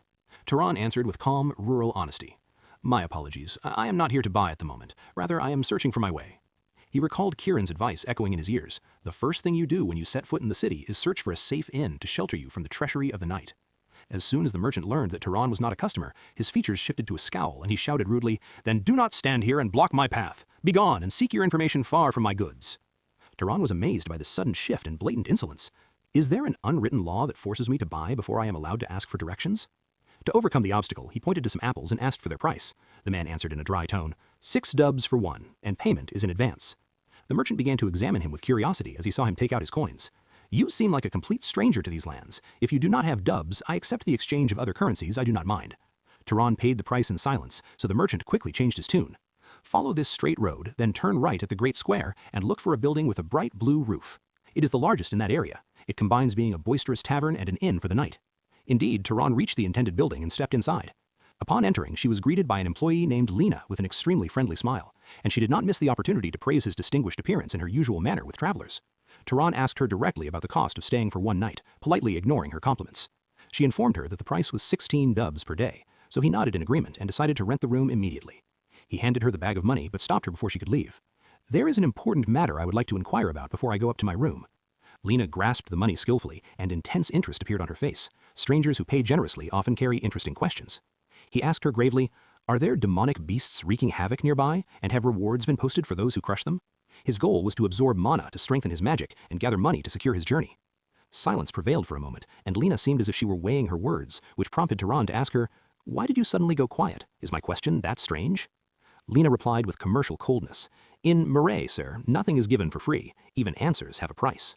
Then she added, pointing politely, You must head to the city hall. That is where the secrets you seek lie. Confusion appeared on Turan's face. City hall? What do you mean by that term? Lena laughed with light mockery. What a naive country boy. The hall is the city's administrative heart. That is where public affairs are managed, and employees work directly under the local governor's command. Go there, and you will find the hunted dead list. Lena pointed toward the window where the city lights had begun to fade. In any case, the hall is closed now. Bureaucracy does not operate under the moonlight. I advise you to go with the first rays of dawn if you are serious about hunting. The good opportunities are snatched up before the sun fully rises." She tilted her head curiously and asked him, "Tell me, are you truly a soul hunter?" Turan gave her a puzzled look, not understanding this newly coined title once again. She laughed lightly and explained, "There's an old rumor that says ordinary humans can transform into sorcerers if they drink the mana of demonic beasts. Is this your impossible dream?" Suddenly, a massive rough hand settled on Turan's shoulder and a booming voice cut through the conversation. "Whoever dares to call the truth a ridiculous myth is a fool who doesn't know how things are run in the shadows." Our hero turned to find a man of giant stature, wearing worn leather armor that reeked of battle. It was Maidan, one of the most famous beast hunters in the tavern. Maidan confirmed in a confident tone, "It is an absolute truth. I have seen humans awaken their powers after a bloody hunt." Lena gasped in amazement. "Maidan, have you returned alive from the Black Forest?" Maidan replied, wiping sweat from his brow, "I swore that the dust would not cover me until I reached the rank of sorcerers." At that, Turan brushed the man's hand off his shoulder with cutting coldness. Maidan apologized for his intrusion, but Turan's curiosity had been piqued. "Tell me more. How can hunting transform a mortal body into a vessel for mana?" The hunter explained enthusiastically, "Sorcerers grow stronger by hunting, don't they? Therefore, logic says that absorbing a beast's energy at its death must leave an impact on ordinary humans as well." Maidan reeled his companion sitting in the corner. "We dedicate our lives to chasing those monstrosities, longing for that moment when the spark of magic ignites within us." Turan asked quietly, "And has any of you succeeded?" Maidan sighed with a broken spirit. "It is as rare as miracles. In this massive city there are only 4 sorcerers, the governor and his chosen disciples." Maidan examined Turan's simple clothes and his hands, which were empty of swords. "But look at you. Do you even possess a weapon that could scratch the hide of a small beast?" With quiet confidence, Turan pulled his old sling from his belt. Maidan caught sight of it and laughed. "That thing? It looks like it has only seen wars against rabbits and mountain foxes." Our hero replied coldly, "I can throw a stone the size of an egg at a speed that pierces armor." But Maidan shook his head. "In Murray, that is only good for hunting dinner, not for facing the demons of the forest." Despite his mockery, Maidan added seriously, "My group needs someone skilled in long-range combat. What do you think about joining us? Hunting in a group is safer." Turan traced a slight smile, expressing his appreciation, but he answered with certainty, "Thank you for the offer, but I prefer to walk my path alone." Later, in the quiet of his modest room, Turan lay on his wooden bed thinking, "Partnering with others means sharing secrets, and that is the last thing I need right now." He closed his eyes, reviewing the reel of his long day, from the lethal desert sands to the tavern's din and the endless magical lessons. He looked at his bag lying in the corner and whispered to himself, "I have truly left the village. There are no more sheep for me to tend and no mountains to hide behind. What does the dawn hold for me in this city? Will I find the beast that will grant me the power Kiran promised?" Suddenly, in the stillness of the night, a firm and unexpected knock pierced his room door, making his senses alert in seconds. He sat up quickly, his hand feeling for his sling and stones, and asked in a cautious voice, "Who was knocking at this hour?" Not a forest of beasts, it is a forest of humans, and the predators within wear elegant clothes and smiling faces. In the present, Turan concentrated his mana into his fingertips and advanced toward the door with silent steps, prepared to face any danger knocking in the dead of night. He opened a very small crack, his eye watching for the dagger or magic that might thrust toward his chest. But astonishment paralyzed his movement, and his combat energy vanished in a single second. Behind the door, he found no assassin, but rather Lena, the receptionist, who asked in a low whisper, "Apologies for the intrusion. Were you already deep in sleep?" Turan was flustered and took a step back. The beauty and cunning of the city were attacking him now in a way he had never trained for on the mountain. Lena approached, feigning concern. "I thought the room might be too cold for you on this desert night, so I came to see if you needed some extra warmth." Turan asked her stoically, "What do you mean? Is there a problem with the heating system?" She looked at him with sly admiration and said, "The matter is too plain to explain, country boy." The young woman offered her services for a small sum of money, to which Turan asked coldly, "And what if I have no desire to buy your so-called warmth?" She drew closer until her breath nearly touched his face. "Don't lie to yourself. Your youthful features betray your need, and money is paid to forget exhaustion." Suddenly, Turan closed his eyes firmly, his face shifting into a legendary stillness, as if he were a monk who had reached the peak of enlightenment in the depths of the ocean. His features became like stone. Lena was shocked and recoiled in bewilderment. She had not expected her charm to be met with this kind of absolute and dry rejection. In that moment, the specter of Chiron appeared in our hero's memory, laughing warningly, "Beware of falling into the snares of the inn-girls, Turan. Those flowers in the cities often carry poisoned thorns and malignant diseases that devour a sorcerer's body before his soul. Do not follow your fleeting desires and fall into a trap you will regret for the rest of your life. Keep the mana of your body pure." Lena left the room muttering angry words, her pride shattered before the statue that had refused her offer. Turan sighed and bolted the door. Life in Murray is truly exhausting. The fruit seller sells words, and Lena sells warmth. Everyone is biting into my money bag. How can humans demand a price for the simplest feelings or the most trivial information? Is this the world I promised my mother I would see? In the dark corridor of the inn, the beast hunter Maiden was approaching his room, and one of his followers asked him with disapproval, "Why do you care about that newcomer? He doesn't even look capable of slaughtering a chicken." Maiden answered with a rough laugh. "His fatal arrogance will make him a tasty meal to lure the beasts. That way we can pounce on them while they're busy tearing him apart." But deep in his heart, Maiden saw in Turan's eyes a reflection of his own lost youth. He was sincerely worried about that dilapidated sling the boy carried. Maiden thought bitterly, if he stays close to us, perhaps he will have a chance to stay alive for another night, for death in the Black Forest has no mercy for those who are alone. On his wooden bed, a faint and cold smile played across Turan's face. His heightened senses picked up every whisper from behind the thin walls of the inn.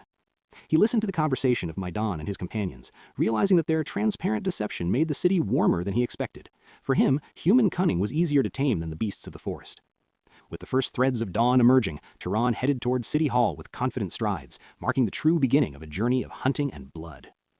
Inside, an official received him with dry formality and asked in a robotic tone, "How can the governor's office assist you, traveler?" Turan asked him calmly, "Are you an official employee here?"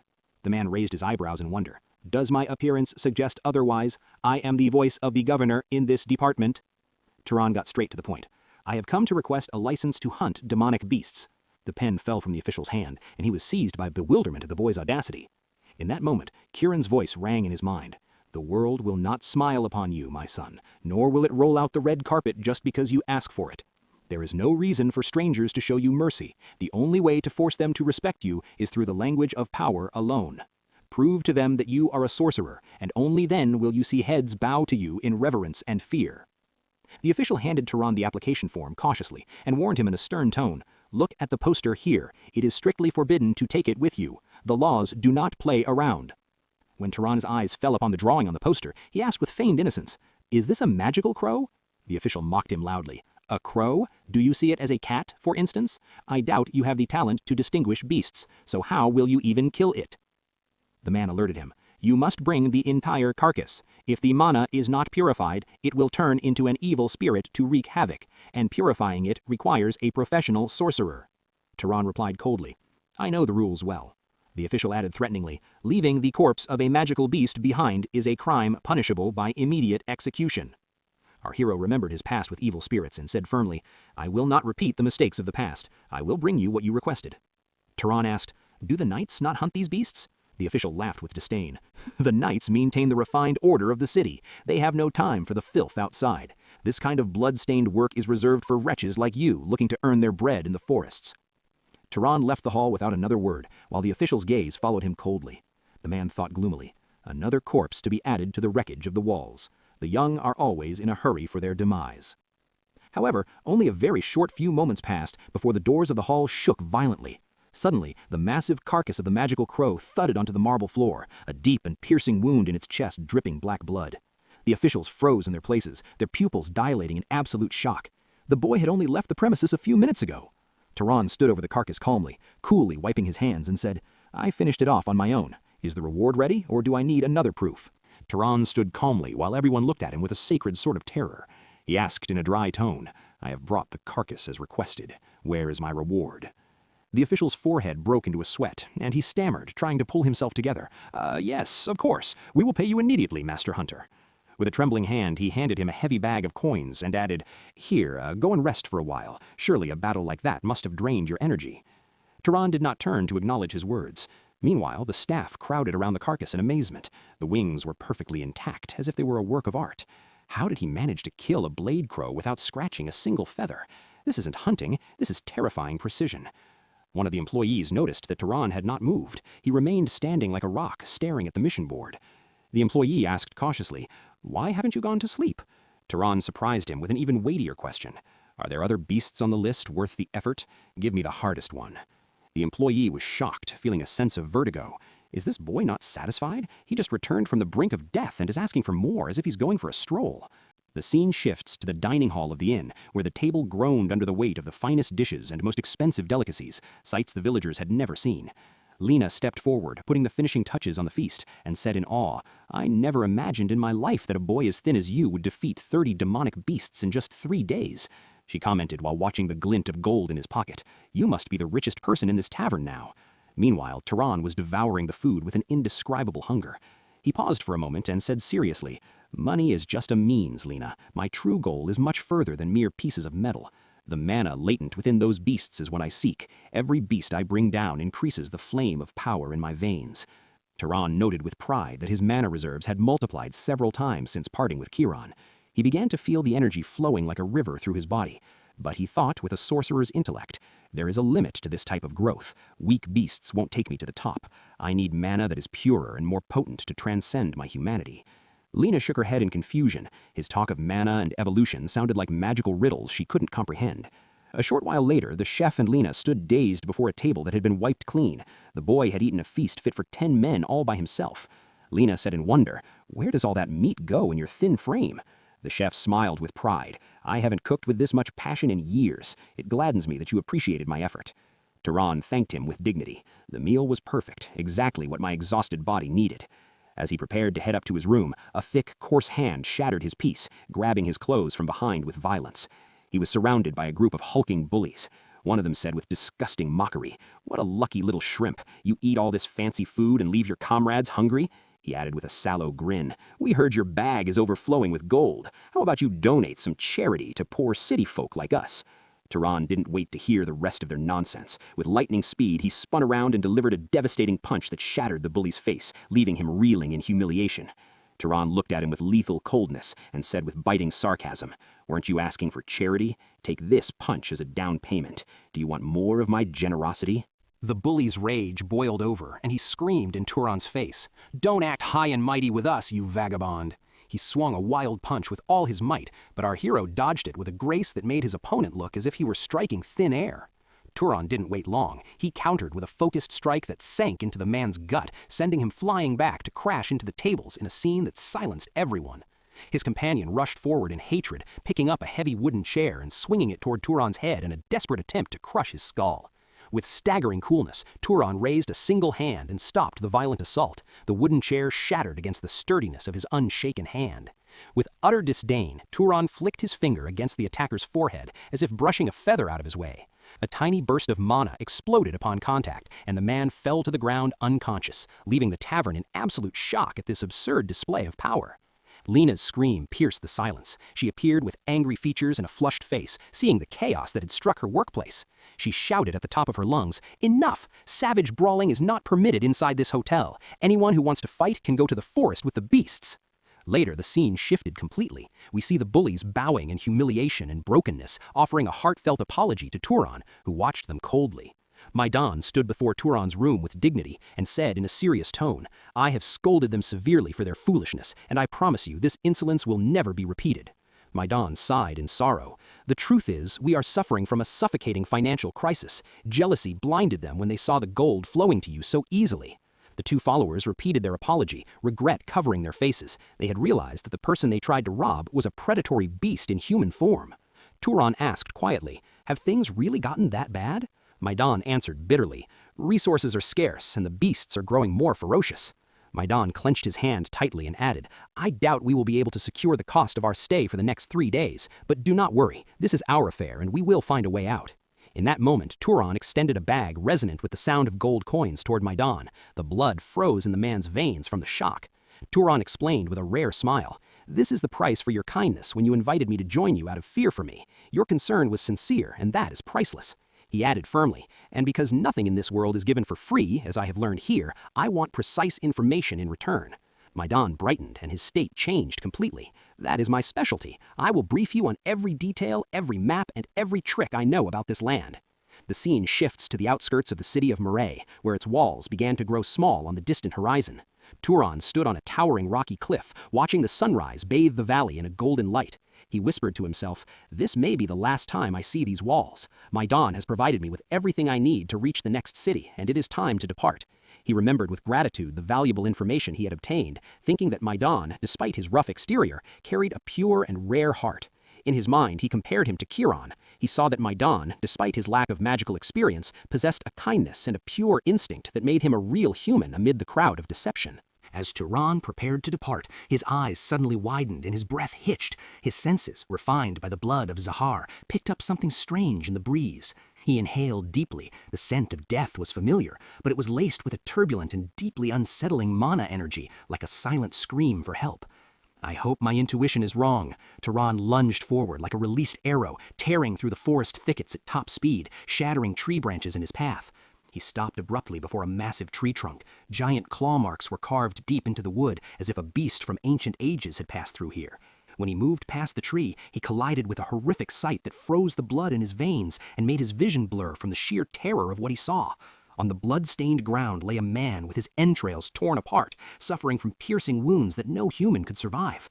Turan approached with a heavy heart, only to recognize the pale face. It was one of Maidan's companions, who had shared a laugh with him in the tavern just hours ago. He looked around with hidden dread, trying to piece together what had happened. The air was eerily quiet, as if death had imposed its silence on everything. Beside the corpse, he saw some coins scattered on the grass, the very coins he had given to Maidan to save his team. Turan leaned down, the coins glinting coldly in his hand, and whispered in a choked voice, "Where are you, Maidan? What has become of your pure heart in the midst of this ruin?" Suddenly, a faint moan pierced the stillness. Turan turned quickly to find another team member struggling with the throes of death behind a bush. The man exerted the final effort of his life, uttering a single word before his soul departed. "Rabbit!" leaving Turan in bewilderment and shock. A rabbit? At that moment, something moved behind the corpses. A small rabbit appeared, but its mouth was stained with dark blood, and its eyes glowed with a demonic light. Turan scanned the area, and the pieces of the puzzle began to arrange themselves in his mind like a nightmare. He saw the small creature coolly tearing at the flesh of one of the victims, and realized the bitter truth. These strong men had fallen prey to this mocking monster. Suddenly, the rabbit's body swelled, and its form shifted, a giant beast with eyes red as embers emerging from it. It had transformed into a wandering, demonic spirit. Turan sprang to his feet, rage igniting in his veins. This was no longer a hunt. It had become a vendetta for a man who had trusted him. Without warning, the demonic rabbit launched with lightning speed, leaving a thick cloud of dust behind. Turan barely managed to jump and evade the lethal strike. Turan wiped a drop of sweat that fell into his eye and said in amazement, "That speed! I truly survived the tearing of my body by a miracle." The beast stopped a short distance, staring at Turan with a hungry ferocity, as if seeing in him a dish even richer than his companions. With extreme caution, Turan pulled out his most loyal weapon, the old sling that everyone had mocked, which would now become the scale of death. He began to whirl the sling in the air, mana flowing from his fingers to charge the stone with a destructive energy this beast had never witnessed before. "This is for Maidan!" Turan released the charged stones towards the demonic rabbit, slicing through the air with a sound like thunder. The shock of the stones thundered throughout the forest, but the rabbit surprised Turan with a miraculous reaction. It raised its long ears like two steel shields, shattering the projectiles into fragments that scattered in the air. Turan narrowed his eyes in concentration. This monstrosity is not just a fast beast, it is accustomed to parrying long-range attacks. I must change my strategy immediately. With a stomp that shook the earth beneath its hooves, the demonic rabbit launched itself like lightning in a vertical leap. The beast descended with all its weight, attempting to crush Turan under its massive feet in an attack capable of ending the battle in a second. But mid-air, the rabbit's red eyes glowed with immense shock. The prey that had been beneath its claws had vanished. Turan disappeared from his spot entirely, as if he had melted into the forest shadows, leaving the beast to slam into the empty ground. The rabbit stopped, its chest heaving up and down, turning its head frantically in every direction in search of that mysterious boy. Without wasting a single second, Turan emerged from behind the shadows like a ghost returning from hell. With all the mana latent in his arm, he delivered a lethal stab directly toward the demonic rabbit's neck. A savage cry of pain pierced the stillness of the place, tearing through the forest silence. Turan seized the moment of the beast's confusion and retreat, leaping back with agility to move out of the range of its claws. He retreated with magical steps to disappear once again among the dense trees, turning the forest into a maze where the hunter stalks his prey. The beast lost its mind and began to rampage. It lunged with suicidal speed toward the spot where it had last glimpsed Turan, shattering everything in its path. But it struck only the void. With a swift and crazed movement, the rabbit began to tear apart the trees and thickets in total madness. It used its maximum speed to turn its surroundings into wreckage, driven by the instinct of survival and the fear of an enemy it could not see. Its frantic movement stirred up a thick cloud of dust and sand, completely covering the battlefield. From within the dust, a final howl of rage rose, but the tone began to weaken and fade slowly. The neck injury Turan had delivered was precise and fatal. The internal hemorrhaging left the beast no chance of survival. With a mouth dripping with magic-tainted black blood, the massive rabbit staggered and finally fell to the ground as a lifeless corpse. The dust settled, and Turan appeared with calm and dignified steps, cold blood filling his eyes. He extended his right hand over the massive carcass that minutes ago had been a storm of death. He extended his right hand over the beast's body and began activating the absorption incantation he had learned from Zahar. He felt a terrifying surge of energy. Massive amounts of mana began to storm his magical channels with a force that nearly burst his veins. His eyes widened in awe as he analyzed the new power. This energy, it far exceeds what I absorbed from the demonic tiger. It seems this rabbit was approaching a higher rank. As Turan sensed the surge of his new power, the last survivor called out to him in a faltering voice filled with wonder.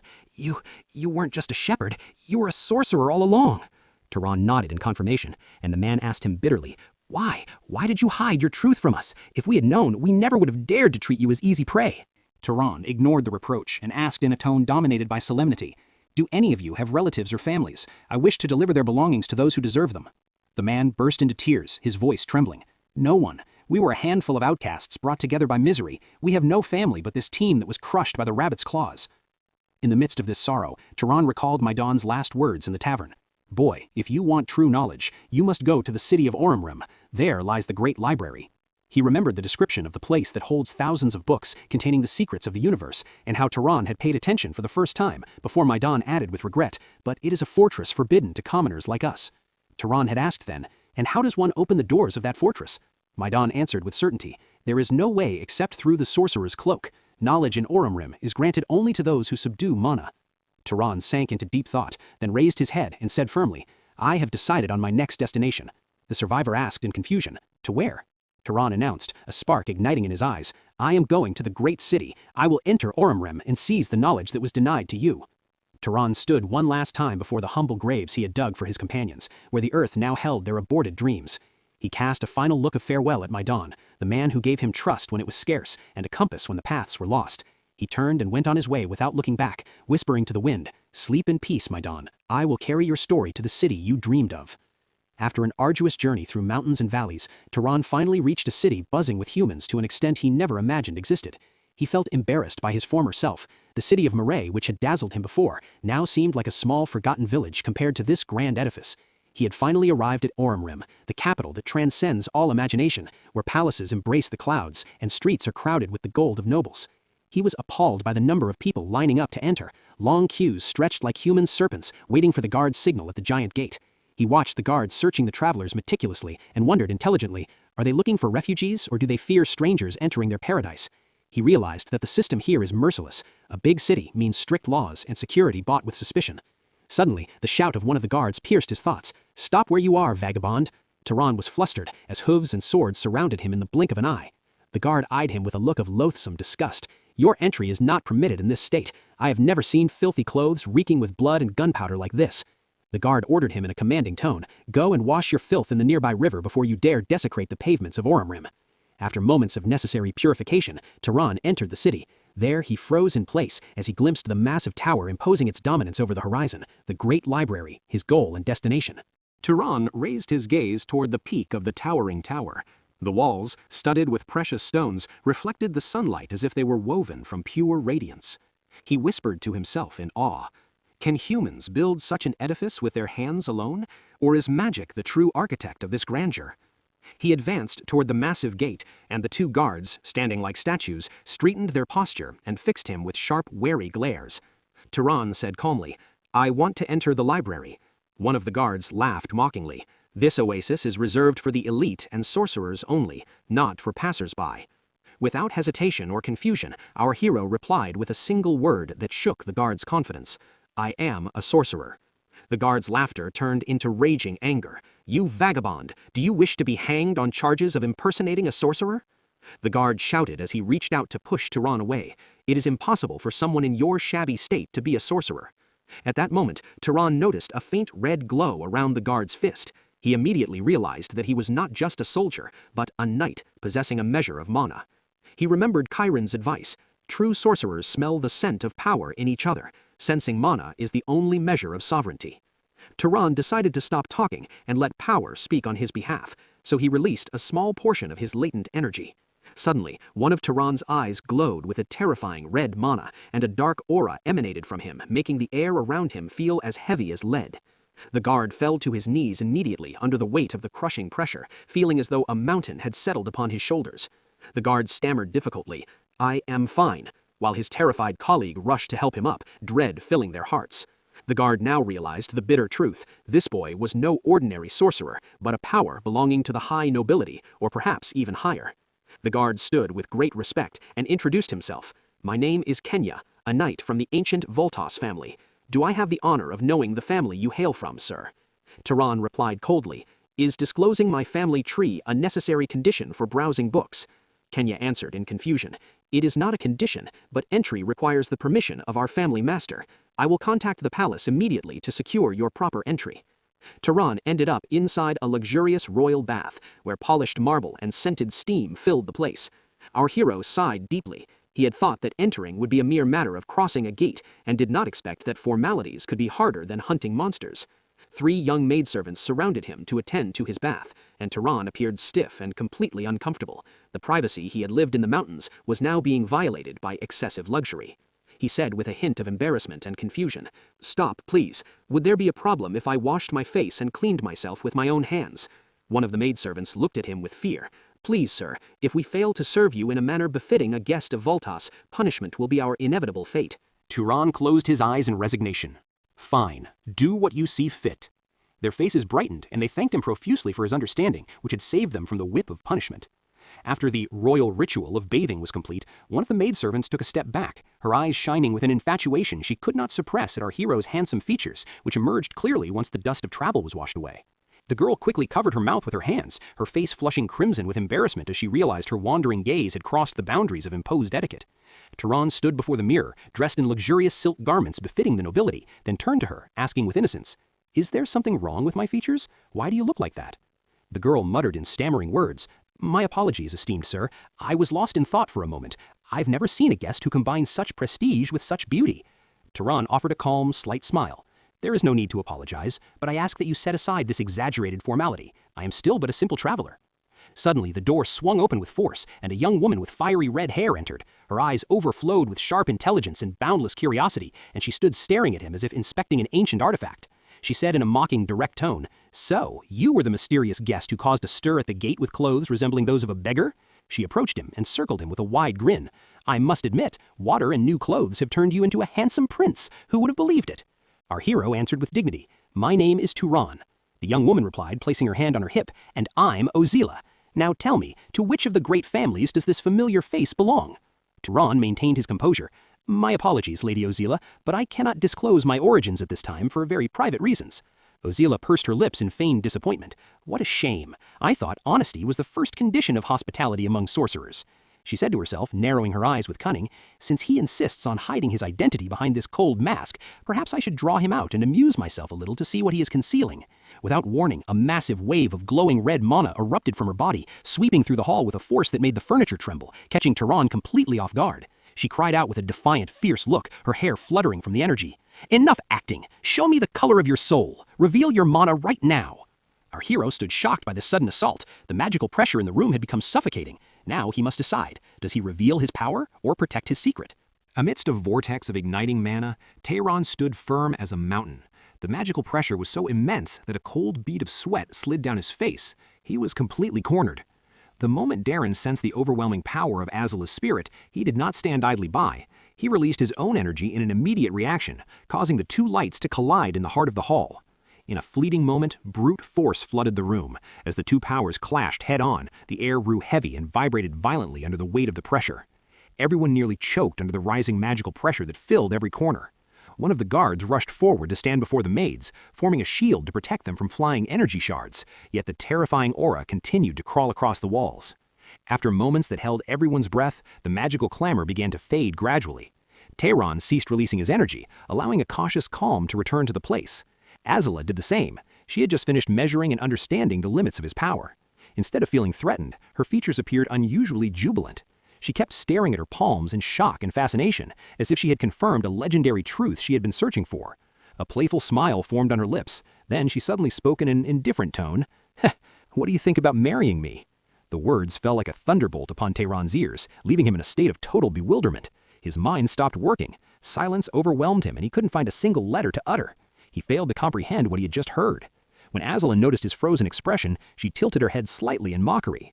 She said with a light laugh, "What is wrong with this reaction of yours? It was just a joke, and yet, think about it seriously, for the seat beside me remains vacant until now."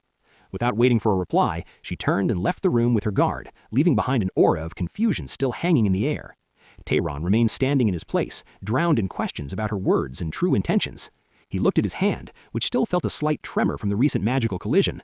Doubt seeped into his thoughts, and he muttered to himself, "This girl's mana equals my power at the very least. Is this level of strength normal in this place?" The scene then shifts to another room draped in dignity and quiet. There sat a man with an overbearing prestige, introduced as Lord Oram, Rouge Volt. The moment Darren entered, the Lord greeted him with a confident and calm tone. "Welcome, young noble. I have no need to introduce myself, for you know my name well." The hero Turan replied with full respect, to which Lord Turan Rouge Volt responded thoughtfully, "So, your desire is to enter the library? Many come here driven by the strange rumors that haunt this place." The Lord continued in a warning tone, "Let me tell you in advance, there is no spectacular ancient magic hidden among those shelves, nor are there secret ways to supernaturally increase mana, as some believe." Turan listened intently before answering without hesitation, "That is fine. Those gains were never what I aspired to achieve from the beginning." Rouge Volt scrutinized his features for a moment before replying calmly, "If you are still insistent on entering, I will not stop you." He followed, "In any case, there is nothing inside classified as secret information pertaining to our family, so I have no objection." The Lord added, "But the hour is late today. Rest now and return tomorrow. Is that acceptable?" Turan bowed with sincere gratitude, saying, "I shall never forget your kindness." The next day, the scene shifted to the tower of the great magic library. Turan walked toward that towering structure that embraced the sky with indescribable majesty. As he approached the entrance, the guards bowed respectfully and announced, "Your entry permit has been confirmed, esteemed guest. Welcome to the Library of the Sky." Turan pushed the massive doors and took his first steps inside. The moment his eyes fell upon the interior design, he froze in his tracks from the sheer shock. Rows upon rows of shelves, loaded with countless books, rose high above his head in a magnificent circular structure that seemed to spiral upward without end. The air was thick with the scent of history and solemnity, carrying the aroma of ancient manuscripts and knowledge preserved through the centuries. Before this day, Turan had never seen a place that embodied the grandeur of science in such a way. His voice emerged as a whisper, filled with awe. "So this is the library." At that moment, a voice reached him from nearby. "Pleased to meet you, Turan." He turned to find a young girl standing there, calmly introducing herself as the librarian. She said seriously, "I was appointed by the Lord to manage this place according to his orders. I will explain the rules to you. They are quite simple." Turan stared at her in disbelief, wondering to himself, "This little child is the librarian?" She raised her finger and began listing the conditions. She said, "Rule 1, if you cause damage to anything, you must compensate for it. Rule 2, taking books out is prohibited. And finally, while you use the library, I will be watching you at all times." Turan nodded in agreement, but hesitated before saying, "Fine, but when I read, could you stand a bit further away?" He added with embarrassment, "I feel uncomfortable with close surveillance." Then he asked curiously, "Since you are the librarian, you must have read all these books, right?" She answered confidently, "Of course. If you were looking for something specific, count on me. I am the best at this." Then she tilted her head mischievously and asked, "So, what do you want? Romance? History?" She continued with hilarious impudence, "Or, since you are a young man, are you looking for something perverted?" Turan was stunned by her blunt question, but he quickly regained his composure. Turan answered seriously, "I want to learn everything. I want general knowledge about this world." This time, a look of surprise appeared in the little librarian's face.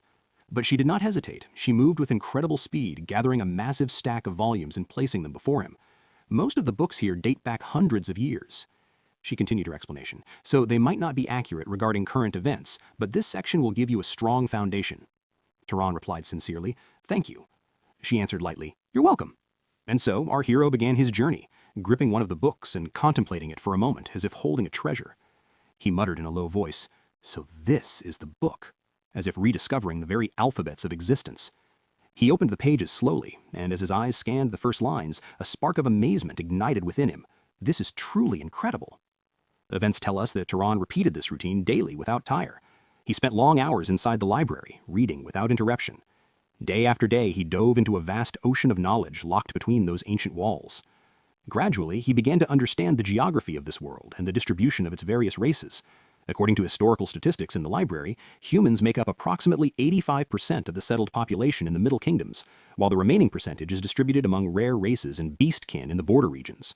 He also learned the etiquette of interaction among mages, the methods of crafting and treating magical tools, and identified the types of monsters that roam the distant lands. He read about ruins dating back to the era of the ancient empire. With every piece of information he absorbed, the world he had felt lost in began to take a clear shape. What was blurry and incomprehensible was now vivid and vital in his mind. Seven had reclaimed his vision through paper. The scene shifts to Lord Rougevolt standing before Turan. The Lord spoke in a calm, measured tone. "I see you have made the most of the library." Turan replied respectfully, "Yes, my lord." The Lord continued, "I trust you realize that allowing you entry was an act born of goodwill, independent of your status as a noble, and now it is time for me to receive the price for that favor." Turan replied without hesitation, "Tell me what you need." The Lord explained, "A monster has appeared north of Orem and has begun brutally attacking travelers." Turan looked at him directly and asked, "Do you want me to hunt it?" The Lord's expression grew even more serious. "I sent 4 knights to subdue it, but they never returned. The monster devoured them all. It seems the matter requires the personal intervention of a noble, but our family can only mobilize 2 individuals at this time." Turan answered calmly, "Very well, I will do it." He thought to himself, protecting people is the core duty of a mage, but there's something suspicious. Mages usually do not intervene in matters like these. The Lord added as an explanation, "The northern road is a vital commercial artery for Orem. The road has been closed for 10 full days, and we must reopen it quickly to save the region's economy." Upon hearing this, Turan thought silently, 10 days ago. That was before I even arrived in Orem. So that is why he allowed me to use the library so easily. He was preparing me as a pawn for this mission from the very first moment. The scene shifted once more to a large procession, including a group of fierce fighters and servants, leaving the city walls and heading north, where an unknown danger lurks for anyone daring to cross that path. Suddenly, the silence was broken by a mocking female voice. "My father is truly a man not to be underestimated. Who would believe he recruited a guest just to hunt a monster?" The speaker was none other than Azila, walking confidently at the front of the procession. She continued in a critical and provocative tone, "Are we that untrustworthy? Oh, I don't blame you. I'm just saying my father is creating a complete mess." The man walking beside her let out an embarrassed chuckle and replied, "Isn't calling the Lord a mess maker a bit of an exaggeration, my lady?" "Stop this," Azila replied sharply, yet with indifference. "Just shut up." The same man turned toward Turan and spoke in a formal tone. "This is our first proper meeting, isn't it? I am Marvin Volz. I look forward to working with you." Turan replied with calm and dignity, "As do I." Azila, still leading the way, said, "Let's finish this quickly so we can go back and rest." As they walked, Marvin leaned slightly toward Turan and whispered in a low voice, "Turan, is there any chance you are interested in my older sister?" Turan rejected the idea immediately and without the slightest hesitation, making Marvin breathe a sigh of relief, appearing genuinely relaxed. Suddenly, the men at the front signaled everyone to come to a complete halt. Tension filled the air. Before them was the wreckage of what appeared to be a completely destroyed carriage. Remnants of wood and luggage were scattered everywhere. The traces of a violent attack were clear to see. Someone examined the scene and muttered, "Was it the monster?" Another replied with certainty, "Most likely. We prevented anyone from going north from our side, so they must have come from the south and were attacked." Turan observed the surroundings carefully, analyzing the damage in absolute silence, his gaze growing sharper and more focused as he examined the marks the beast left behind. Then he broke the silence with his calm voice. "It's an ape." Everyone turned toward him in a state of shock and bewilderment. Azila repeated with clear doubt, "An ape? Are you serious?" Turan leaned down slightly and pointed to a massive print on the ground. "Look at this palm print here." He continued his analysis. "It seems it attacked the merchants, then headed back into the forest. If we track the trail and hunt it, we will be able to pinpoint its location accurately." Zila furrowed her brows and said, "Track it? I'm not good at this type of tracking magic. What about you, Marvin?" Marvin confessed, "Neither am I, but there is a knight who can." Turan answered calmly, "I will try to track it myself." Azila looked at him with curiosity and asked, "Do you belong to one of those lineages specialized in tracking?" He replied coldly, "I use this technique often, so I have grown accustomed to it." The search process began. The moment he focused his senses, he started tracing the scent lingering in the air. As he inhaled deeply, faint traces of the beast's presence began to manifest in his magical perception. The tracks appeared like invisible paths revealing themselves before his eyes. After following the trail for a short distance, he suddenly pointed toward a specific direction and said firmly, "There." The team followed him until they reached the vicinity of a riverbank. Turan stopped and studied the area carefully before speaking again. "The trail ends here. It seems it washed itself to erase its scent." Azila furrowed her brows in disbelief.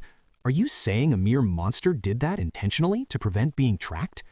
Turan replied in a cautious tone, "Perhaps it washed itself on purpose, or perhaps it is a clever instinct." Suddenly, in that very moment, the same scent hit him again. It was far stronger and closer than he had imagined. His eyes widened slightly as he turned quickly, warning everyone in a thunderous voice, It is behind you! Watch out!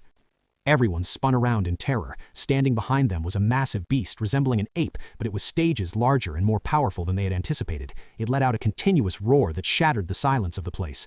Its voice shook the air, and in its colossal hands it gripped enormous boulders, ready to hurl them with crushing force. The knights and soldiers began to scream and blow warning whistles in an attempt to regroup, but before they could organize their ranks, the beast launched its brutal assault. Chaos erupted in moments. The boulders fell with immense destructive power. The soldiers were struck savagely. Some were sent flying through the air, while others were crushed under the weight of the impact. In mere seconds, many fell dead or wounded.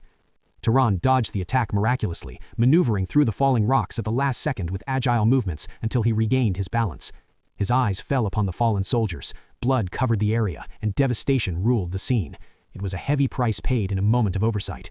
Bodies were scattered across the ground in a tragic tableau. Azila used the bodies of 2 soldiers as human shields, barely protecting herself from the flying shards. She screamed from behind her protection, trembling with rage. "Attack! Don't let it go!" Turan muttered to himself bitterly. "My assessment was wrong. This is no ordinary monster." The surviving soldiers tried to rush forward to launch a counterattack, but the beast suddenly began to retreat with a suspicious intelligence. It turned, as if intending to flee back into the dense forest to hide once again. In that decisive second, Turan drew his weapon, his eyes gleaming with a lethal light. He would not allow this creature to escape after such a massacre. Without the slightest hesitation, Turan unleashed a single, lightning-fast strike, a blow that carried the immense weight of Seven's ancient expertise. The latent power behind the assault was overwhelming. A violent tremor shook the surroundings the moment his blade moved. A wave of condensed blue energy erupted like a laser beam, piercing the air with terrifying speed and precision, leaving everyone in a state of utter shock at the spectacle. With just one strike, a blow that lasted only a fraction of a second, the massive beast was completely shattered. Its arrogance and strength vanished before that merciless blade. A dead silence fell over the battlefield. The survivors looked on in disbelief, their eyes slowly turning toward the source of that destructive power. Turan advanced calmly, his weapon still in hand, spinning it lightly, while remnants of energy radiated from his body. A faint blue aura continued to flow around him, announcing the end of the battle with a single decisive blow that shifted the balance of power. Afterward, Azila and her brother turned their gazes toward the beast that lay as a lifeless corpse on the ground. With cold features and a tone devoid of mercy, Azila whispered, "Die." In that moment, a serpent of raging fire erupted from her body and lunged forward with insane speed. The fire beast moved toward the fallen giant ape, closing the distance in the blink of an eye. The moment it neared the creature's body, it touched it with its searing flames. A massive explosion roared, shaking the entire region, turning the beast's carcass into ash and causing the earth to vibrate beneath their feet. Turan watched the scene carefully and thought to himself, "So this is the ability of the Volts lineage, true pyromaniacs." The nearby soldiers finally breathed a sigh of relief after seeing the beast's destruction. One of them said exhaustedly, "The nightmare is finally over." Azila turned toward our hero and said in amazement, "Wow, I got chills for a second when that rock was heading towards us. It was truly a terrifying situation." Her brother mocked her immediately. "What, were you scared?" Azila replied sharply, "Shut up, you're the one who screamed like a little girl when the attack started." Her brother protested instantly in a humiliated tone. "When did I do that? I never screamed." Meanwhile, the soldiers busied themselves dealing with the aftermath of the bloody battle. One of the wounded groaned in pain. "I think my arm is broken." Another soldier replied dryly, "Stop moaning. Someone's entire arm was blown off." Another shouted frantically, "Does anyone have extra bandages? This man is bleeding heavily from the head." Daron observed all this chaos surrounding him, the injured soldiers and the panicked voices, and muttered to himself, "What a complete mess." After assessing the situation carefully, he thought with slight relief, "I think we're lucky. Despite the injuries, there are no fatalities so far." Turan's features grew more serious as he replayed the events. He spoke calmly. "Yes, it was a surprise attack by the beast, but despite that, we could have avoided these severe injuries." He fell silent for a moment, observing the groans of the wounded around him. He began to analyze the situation deeply in his mind. Since the bodies of these people become stronger automatically based on the amount of mana they possess, they are supposed to be several times tougher than ordinary knights, and yet they did not hesitate to push the weak forward and use them as human shields. While he was drowned in dark thoughts about the ethics of this world, Azila broke his train of thought, asking, "What are you thinking about? Is something wrong?" Turan shook the thoughts from his head and replied quickly, "No, nothing at all." Azila changed the subject with childish enthusiasm. "The important thing now, welcome the chance to absorb mana." Her brother nodded in agreement. "Fine, let's do it." The three gathered around the lifeless corpse of the beast, standing in silence as they prepared to begin the process. Turan set about drawing the mana flowing from the creature's remains, thinking with focus, "Let's test what I've learned." Yes, exactly as the book mentioned, even if several people perform the absorption simultaneously, the degree of reinforcement does not decrease. This was vital information for his future. Suddenly, Azila exhaled in frustration. I can't absorb anymore. Damn, these wretched growth limits of mine. Her brother laughed bitterly. I've reached my maximum limit as well. The brother thought while watching our hero, now I understand why my father sent him with us. He cast a sidelong glance toward Turan, analyzing his power. His level of magic mastery and mana capacity rival my own, and what's more, he is a noble who hasn't even reached his growth limits yet. He was overcome by astonishment. After a while, the procession began the return journey from the battlefield, with a quiet calm hanging over everyone. While walking, Marvin spoke suddenly, as if realizing a truth that had escaped him. If it weren't for Turan, we would never have been able to defeat that monstrosity. He continued gratefully, from the incredible tracking skill to the finishing blow that took it down, your attack was the key to victory. Turan shook his head humbly. Please, it was nothing extraordinary. In fact, I feel regret because I noticed its presence far too late. I allowed it to take the initiative. I didn't expect the beast to possess a search skill as well. Marvin was shocked and asked in bewilderment, search skill? Did it possess something like that? Turan nodded, explaining, yes, it seems abilities awaken according to the external traits of the beast. The ape we killed had massive hands and wide eyes, resembling nothing of its original form. It awakened the ability to hurl rocks with immense force, and another that enabled it to see for long distances, or even see through the density of the forest. Azila's brother looked at him in total fascination. Wow, I can't believe you deduced all that in such a short time. Turan replied, actually, I read the Encyclopedia of Monsters in the library recently. Marvin shouted in disbelief, the library? That gloomy place? No one goes there. Azila joined the conversation with faint memories. I entered it once long ago out of curiosity, but it's full of complex books, so I left before finishing half a volume. Turan offered her a simple piece of advice. Next time, ask the librarian to guide you to books that are easy to understand. Azila tilted her head in confusion. The librarian? Who are you talking about? Turan answered as if it were a given. Yes, the character who manages the place, the little girl who resides there. Upon hearing this, Azila's astonishment grew, and she answered in bewilderment. Truly? Was there someone like that in the library all along? I never saw her. The scene now shifts to the quiet interior of the library building, where silence envelops the high shelves. The librarian stood before Turan and greeted him in a cheerful tone. Welcome back, Turan. The moment he heard his name uttered with such simplicity, his facial expression stiffened slightly. He thought to himself, realizing the gravity of the situation, I have been careless. There isn't a knight or a commoner in this city who dares to call a noble by his bare name like this. The proper way is to address me as Your Highness or Esteemed Noble. While scrutinizing her features carefully, another thought occurred to him. Furthermore, her appearance never suggested she was just an ordinary librarian. He asked her in a tone filled with suspicion, How do you know my name? Instead of a direct answer, the woman settled for a mysterious smile. She walked lightly toward a seat behind her and sat comfortably before replying in a playful tone, Have you only noticed it now, Turan? Our hero muttered to himself in a low voice, As I thought, the guardian of the library is not human. She replied to him with a calm smile, I learned your name from your entry permit. As long as you are within the boundaries of this library, my sight reaches every corner and everything. In that very moment, the book she was holding slipped from her hand and flew through the air to automatically return to its place on the shelf behind it, as if an invisible force were guiding it. Before this strange sight, Turan asked politely, Then what should I call you? She shrugged lightly and said, In truth, I don't have a name. Call me whatever you wish. How about something sweet like my love? Turan replied without hesitation and with complete steadiness, In that case, I will simply call you the librarian. She looked at him with a provocative smile and said, You are so prudish. Then she approached him and continued playfully, It feels strange with you treating me so formally now, especially after you utilized me for days, ordering me to do this and that. Turan recoiled slightly with calm but uncomfortable features. Don't come so close. It's a bit unsettling. Then he asked her seriously after observing her abilities, Are you a sorceress from the ancient empire? She shook her head in negation and said, No, I was never human to begin with. As she spoke, several books began to float around her as she slowly rose into the air with them. She continued explaining her identity calmly. I am more like a spirit. When a spirit inhabits a living being, it becomes a living soul. But when it inhabits something neither alive nor dead, it becomes a spiritual entity. She added with a small smile, In other words, this entire library is me, and this form you see now exists only to make communication with you more comfortable, and it often takes shape according to the user's preferences. She completed mischievously, and it seems your preferences are somewhat strange. Turan interrupted her with clear embarrassment in a firm voice, Stop making up stories in your head. She laughed lightly and replied, But it is the truth. I am merely a reflection in the water of what is inside you. Turan extended his hand slowly, attempting to touch her to confirm the nature of her existence, but his hand passed through her body exactly as light passes through glass, as if she possessed no physical form at all. Upon seeing his reaction, annoyance was clear on the librarian's face. Turan quickly realized his mistake and offered an apology. She said in a tone still carrying irritation, "You have no idea how frustrating it is to be unable to exercise my authority physically upon intruders. If I could, I would have punished every fool who dared to take a book from this library without permission." Turan thought about her words for a moment, then said contemplatively, "It seems the Volz family doesn't even know of your existence." He completed his deduction.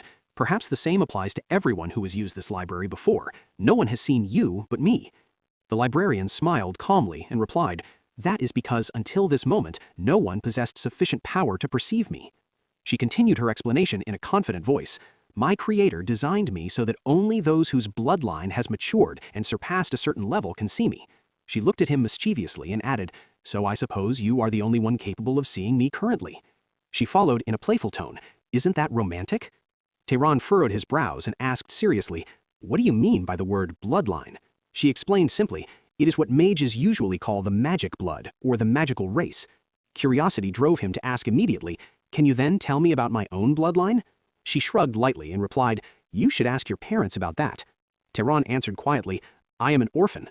The librarian fell silent for a moment before saying thoughtfully, "I see. In that case, I can check for you, but I need your consent to examine your body from the inside." Turan recoiled slightly, embarrassment covering his face. "Examine my body? Is it truly done this way?" In the meantime, the librarian merely maintained her usual mysterious smile without uttering a single word. And without hesitation, she extended her hands to penetrate his body as if she were touching the air, saying cheerfully, "Wow, we are connected now." Turan replied with great embarrassment, "Stop saying strange things." As he focused on that peculiar sensation, he was amazed by a stunning fact. It doesn't hurt at all. After moments of examination, she began to explain what she saw. There are some small fragments, but the largest parts belong to the tracker and hunter bloodlines. Turan asked quickly, "Were those the traits of the magic family?" She nodded in agreement. "Yes, they are." Then she continued in a more serious tone, "But there is something else. Your bloodline is uniquely blended." Turan asked in bewilderment, "What do you mean by blended?" She clarified, "It means you are the product of two people from two completely different bloodlines that fused within your body." Turan asked eagerly, the anticipation killing him, "Then what is the other bloodline?" The librarian withdrew her hand and answered in bewilderment, "Frankly, I do not know its nature either. It is still locked." She then clarified, "Locked bloodlines are not rare. When different lineages merge, their power will unlock automatically as your own strength increases." Turan nodded his head calmly after hearing this explanation, replying succinctly, "Very well, I understand." As he pondered what he had learned, the memory of his mother floated to the surface of his mind. He whispered to himself with bitterness, "Mother." He continued his thoughts. She was polite and cultured to a degree that did not befit a common woman. Perhaps she was a descendant of a noble family whose power had faded, a bloodline so diluted it could no longer withstand the mana of knights. After reaching this conclusion, Turan bowed respectfully to the librarian. "I thank you for clarifying things. The picture is beginning to become clear to me now." The librarian smiled mischievously and replied playfully, "If you are truly grateful, then stay here for an extra month." From that moment, Turan's approach changed entirely. After discovering the true identity of the library spirit, he no longer spent his time in silent reading alone. He began to ask questions constantly and demand explanations for everything he found difficult to comprehend. We see him now amidst the quiet of the library, signs of curiosity and wonder masking his face. He asked in awe, "So are there truly all these invisible materials surrounding us?" The librarian possessed knowledge that transcended even the books present. She held the contents of manuscripts that had been stolen or lost over thousands of years. She confirmed his inquiry and began to explain. "Correct. If you make water float in the air and shape it like a lens in this way, then look through it, you will be able to see those microscopic organisms directly." These lessons on the laws of nature were a priceless treasure for Turan. The knowledge presented to him in simple, clear words opened new magical horizons. Thanks to her guidance, he learned that many diseases arise because of microscopic organisms and that the decomposition of living beings is caused by tiny germs that feed on them. But it did not stop there. Turan began to understand the fundamental principles upon which the natural world is based. He learned about the refraction of light and how to generate heat through friction, physical concepts that were absent from the mages of his era. He understood the processes that cause bodies to be injured and how their wounds gradually heal. Over time, the library was no longer just a storehouse for books to him. It had transformed into an evolutionary laboratory where his understanding of existence began to grow and mature. After spending a long time learning, Turan finally decided to practically apply one of the principles he had grasped. He looked at an object placed before him and said quietly, "Let us begin with the experiment of decomposition." Before him sat a fresh, perfectly intact apple. He used his magic, applying his new knowledge, and suddenly the apple began to rot and spoil with lightning speed before his eyes. The librarian watched the experiment with curiosity and asked, "How do you find the result?" Turan replied with clear astonishment, "It is unbelievable. Not because current magic cannot do this, but because understanding the principle behind the phenomenon makes me consume a far smaller amount of mana to achieve the same result." This realization was a major turning point. By simply changing his way of seeing the world, his skills as a mage began to ascend to a legendary level based on an understanding of nature's laws rather than just the release of energy. Turan realized he had become capable of achieving the same magical results with double the efficiency. He turned to the librarian and said contemplatively, "Perhaps the powerful families monopolize this knowledge, for if every mage knew these truths, those families would lose their superiority and competitive advantage." The librarian nodded her head slowly and answered with sorrow, "No wonder the level of human knowledge declines over time. Now I begin to understand the true reason behind that ignorance." A short silence prevailed before Turan uttered words that completely changed the atmosphere of the place. He said clearly, "It is time for my departure." Surprise appeared on her face as she asked, "Are you truly leaving?" He replied calmly, "Yes, the owner of this place has begun to hint plainly that I must move on." The moment she heard this, the librarian began to grumble and complain dramatically, as if she were about to burst into tears. "No, take me with you!" she screamed as she collapsed to the ground in feigned despair. Turan asked her curiously, "And can you even leave this place at all?" She answered honestly, "No." Then she added in a tone full of hope, "Can't you stay here instead of leaving? I'll take good care of you, huh?" Turan shook his head with a firm refusal. "I apologize for declining this offer." When she realized his seriousness, she floated slowly toward the bookshelves surrounding her. She contemplated the many books and said with solemnity, "This land holds much of the god's legacy. You should explore it from time to time. Perhaps you will find another spirit who knows more about the laws of the world than I do." As Turan stepped toward the exit, he turned his head slightly. He said in a tone that carried a hidden promise, "I will come to visit you from time to time." She replied with feigned indifference, "Come if you want, or don't, it's up to you." Turan stopped and looked at the library one last time, saying with confidence, "Don't worry, there are still many books here I haven't read yet." Then he stepped out, leaving the walls of knowledge behind. Shortly after, the scene shifts to show Turan having traveled far from the city of Orem, journeying on an unknown road. He thought to himself while reviewing the continental map he had obtained, based on the information, the base of the Sahar family lies in the enrolled desert east of Orem. With this goal in mind, he continued his journey with determination. "I will head to Sahar to find threads that will lead me to the truth about my parents." As he advanced, the sun began to tilt towards sunset, staining the sky with shades of orange and red. He stopped in a quiet spot and thought coldly, "There is no need for haste, for if those clues were to vanish, they would have faded during the past 18 years. The next day, he resumed his journey. As he walked, he encountered several lifeless bodies scattered along the road. Despite the grim scene, he did not allow it to distract him and continued forward. If the truth is still there, it won't disappear just because I've arrived a little late. But suddenly, his ears caught a familiar sound. It was the beat of horse hooves. With sharp instinct, Turan hid behind the bushes and watched the scene before him cautiously. There he saw a wounded man lying on the ground, while his horse stood beside him in a defensive stance, as if protecting him from an approaching danger. Suddenly, the horse lunged with frantic speed, attacking two figures standing before it, attempting to protect its wounded master with all its might. Turan watched the scene with intense focus, his eyes narrowing. The horse's saddle? So it wasn't a monster that attacked. This animal is protecting him with fierce loyalty. He pinpointed the direction of the assault and thought, did the treachery come from that side? The attackers appeared clearly. They were humanoids with a demonic aspect. One of them shouted in rage, "Curse it! How can this wretched animal be this strong?" The other replied in frustration, "Find an opening!" To which the first snapped, "Easier said than done." Turan peered closer until he realized their true identity. They are dark elves. The elves began to gather their dark energy, and a bleak, bone-chilling aura emanated from them. And suddenly, the lifeless bodies scattered across the area began to move suspiciously. The corpses twisted unnaturally, as if malicious spirits were inhabiting them, transforming into terrifying monsters, the undead. Turan recalled what he read in the library and thought, this is the necromancy of the Dark Elves. He hesitated for a second. Should I help? Perhaps the man started the fight. He continued to watch cautiously to see how things would unfold. But the next scene settled his resolve. One of the elves leaned over a human corpse and began to eat from it with sickening coldness. "Whose hand is this? Give me one as well." The other elf replied without turning, "Eat what you have. Surely you snatched one for yourself, didn't you?" Turan's eyes narrowed with bitterness and disgust. So they truly are cannibals. There is no place for such beings in this world. Without wasting a second, he activated concealment, vanishing completely from sight and masking his magical presence. The second elf continued his conversation with a voice full of loathing. "The ones I killed were men, so their bodies were full of annoying hair." Suddenly, an attack erupted from nothingness with destructive force. The first elf's body exploded, his remains scattered, before he could even realize what hit him.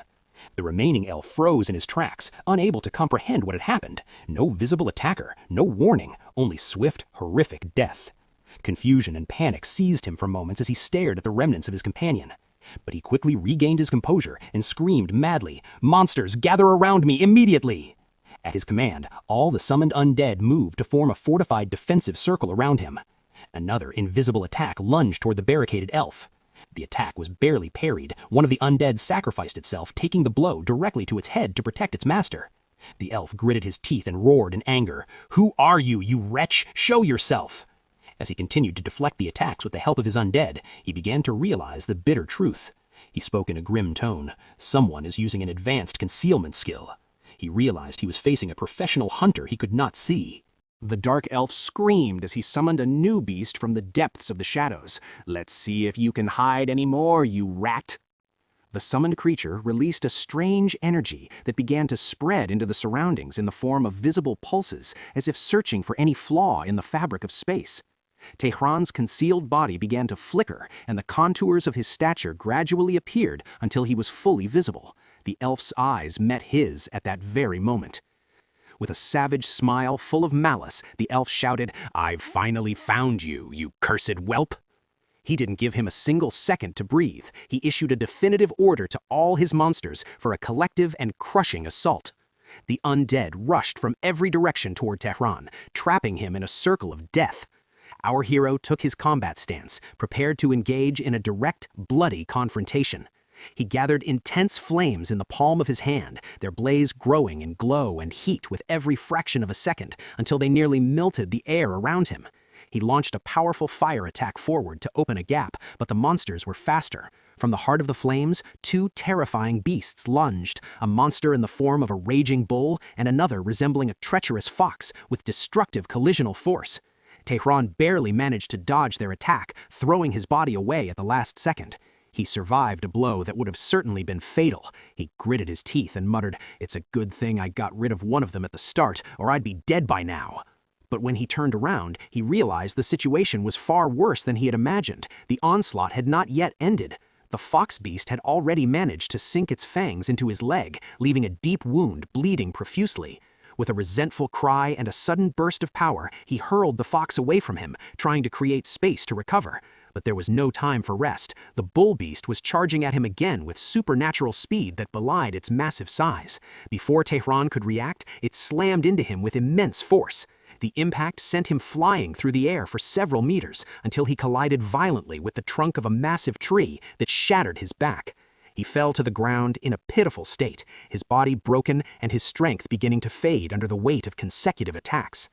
The dark elf watched the scene and let out a hysterical laugh, screaming with mockery and spite. He said in a tone dripping with venom, "This is your just reward. How dare you kill a member of my family? I will make you beg for death, and you shall not receive it." And at the peak of the elf's celebration of victory, the horse suddenly lunged back into the battlefield like a thunderbolt. Without hesitation, it delivered a violent strike of its hooves to the dark elf, knocking him to the ground in a humiliating scene. The elf screamed, "Save me, quickly!" Upon hearing his scream, all the summoned monsters stopped attacking the broken Tehran and retreated to protect their terrified master. The monsters responded to their master's scream, retreating with lightning speed toward the horse to prevent it from delivering the finishing blow. The dark elf seethed with rage, veins popping in his face as he screamed madly, "How dare you, you animal, insult me! I will tear you to pieces!" Before he could cast his next incantation, a surprise attack erupted from a blind spot, shielded behind a barrage of stones charged with immense energy. The attack struck its target with pinpoint precision, and the dark elf met his end instantly, his blood-stained breath ceasing forever. With his death, the flow of dark mana that had been animating the dead was severed. All the summoned monsters collapsed and vanished into the air like smoke, leaving a desolate and bone-chilling silence over the battlefield. As for Turan, who was struggling to stay alive, he attempted to rise with great difficulty, leaning against the tree trunk. His body was covered in severe wounds, and every movement he made gnawed at his nerves with unbearable pain. Panting with ragged breaths, he muttered weakly and mockingly, "I truly thought I was going to die this time." The horse saw him in that state, approached with calm steps, and placed its head near him. Turan extended his hand and stroked it gently. He spoke in a low voice filled with gratitude. "Yes, you are a true hero. Thank you." The scene shifts to the stillness of the quiet night, where Turan had set up a small camp far from the bloody arena. Turan sat before the person he had saved, who was just beginning to regain consciousness with looks of suspicion and dread. Turan spoke in a calm tone to soothe him. "You've finally woken up. Don't worry, you are safe now." The yellow-haired youth looked at him in bewilderment and asked in a trembling voice, "Who are you, and where am I?" Turan answered him succinctly, "I saw the dark elves attacking you, and I intervened to save you." Upon hearing this, the youth turned toward his horse and began to stroke it tenderly, calling it by name. "Tilly, you are safe, my dear." Turan commented with admiration, "She is incredibly intelligent. She realized she had to protect you and move you to a safer place even before I arrived." The youth nodded his head with deep gratitude and said sincerely, "I thank you from the bottom of my heart for saving my life. I am Aziz from the Birch family." Turan introduced himself and asked after a short silence, "By the way, is there a reason for this hostility with the Dark Elves?" Aziz lowered his head in sadness and answered slowly, "A reason? There is no reason. I was on a journey with my servants, and suddenly we were attacked without any provocation. I heard that other races could be violent, but I never imagined their brutality would reach this extent." As he spoke, the tone of his voice began to quiver, and suddenly he burst into tears as he remembered his fallen comrades. He collapsed entirely under the weight of the shock. While the tears streamed down his face, he whispered with bitterness and guilt, "I'm sorry I couldn't do anything for them." Aziz spoke with a trembling voice, tears still lingering in his eyes. "The people I lost today, they were the most precious thing I had in this world." Turan felt the weight of his grief and asked calmly, "Were they your family?" Aziz shook his head in negation and replied, "They were the knights and servants who accompanied me on this journey, but in truth, they are the ones who raised me since I was a small child."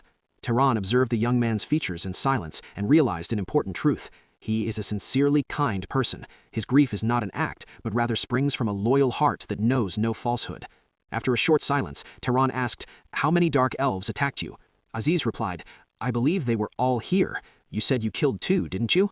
Turan nodded his head, then activated his Mind Explorer skill in silence. His senses expanded to encompass the entire surroundings, scanning the area precisely for any hidden enemy or remaining threat among the trees. After moments of piercing observation, he confirmed that the clearing had become completely safe. He reassured himself inwardly. Correct, there is no longer a trace of any other dark elf nearby. A short stillness fell between them. Aziz broke the silence and looked at Turan with a plea. "Sir Darren, do you have any urgent business that requires your departure now?" Turan replied with calm steadiness, "I am also on an exploratory journey and I have no fixed schedule." Astonishment appeared on Aziz's face as he scrutinized our hero's features. "You possess all this power and yet you still travel alone? Are you a descendant of one of the great families?" He continued in bewilderment, "But why are you alone?" Turan responded with a mysterious and succinct reply. "It's complicated, and in truth, I am not that strong. I set a trap for the first one and killed him, then suffered greatly before the other, and if it weren't through the help of this red horse, I wouldn't be here now." As the words faded into the air, something extraordinary began to happen. A faint blue aura of energy emanated from Darren's body and began to spread slowly. At the same time, a red aura began to rise from Aziz's body in response to that energy. The two energies collided slightly in the space between them, creating an invisible tension felt by both. Turan watched this interaction and thought to himself, "Isn't this young man strong enough? If I hadn't absorbed the Dark Elf's mana, my power would be lower than his right now." He continued his thoughts. He is not at a level that allows him to face 2 mages who summon the dead, so how did he survive? Does he possess exceptional combat instincts or a special bloodline? And if so, why does he travel alone and exposed to such dangers? Aziz spoke again in a more composed tone. "Since you have no specific destination, would you allow me to invite you to visit my family, the Birch family?" He paused slightly, then added sincerely, "I want to repay my debt to you for saving my life, and for escorting me safely until I return to my people." Turan looked at him and asked simply, "Repay the debt?" Aziz smiled a warm smile and explained, We are the Birch family, vassals to the great house Arabian in the north. Our lineage is that of the magic artisans. We have inherited the crafting of magical tools for generations. He completed with eyes shining with pride. We will craft for you a magical tool that perfectly suits your power and is one of a kind. Turan remained seated, listening intently, carefully weighing this tempting offer in his mind. Silence descended upon the forest as Turan and Acis paused for a moment. The final task weighed heavily on the soul, as they had just finished burying the bodies of the fallen soldiers in the dirt. Acis kept staring at that makeshift grave with eyes filled with sorrow, whispering in a choked voice, "I wish I could have returned them to their homes, but reality is harsher than our wishes." The blonde youth turned towards Turan, his gratitude preceding his words, thanking him not only for saving his life, but because he didn't mock his brokenness and the tears he shed for his comrades. In Acis's beliefs, seeing a noble cry over his subordinates is the ultimate sign of weakness and is pathetic, or so it was engraved in his mind since he was a child taking his first steps in the world of nobles. He was raised on a strict doctrine that views grief as an obstacle and that a brilliant leader is one who steps over sacrifices with a cold foot and moves forward without looking back. But now, looking at the mound of dirt, he realized a new truth. If strength means turning into stone statues that do not feel the pain of their followers, then I prefer to remain weak forever. Turan looked at him with a reassuring calmness and answered in a confident voice, "What you feel is not weakness, Acis. It is the good nature that monsters lack." Simple words that replace the clouds of tension with mutual serenity. Acis felt a strange harmony with his companion, as if their souls had read each other, so he suggested spontaneously, "Since we're almost the same age, what do you say we leave formalities aside and talk as friends?" A wide and sincere smile drew on his face, and he extended his hand to Turan, offering a pact of friendship. Turan hesitated for a second, looking at that hand, before deciding to accept it. Their handshake was as strong as mountain rock, declaring the beginning of a bond that storms will not break, and for the first time since the battle erupted, the heaviness of the atmosphere finally began to dissipate. Once they settled, the hero pointed towards a strangely designed box lying on the side of the road, suggesting a short break to gather their strength before continuing the journey. Turan glanced at that massive object tied to the horse's saddlebag with curiosity and interest, wondering about the nature of this strange body accompanying them. Acis opened it to reveal a magical cooler overflowing with fresh food, explaining that the cooling magic inside preserves the taste for a whole week, despite needing a simple reheating before eating. Then he lightly pulled out an advanced magical kettle, and with a single push of a button, hot water began to pour from it like magic to prepare a warm drink for them. He continued to show off his wonders that made camping life a luxurious picnic, pulling out a magical detector pulsing with light to alert them in case any strange creature approached.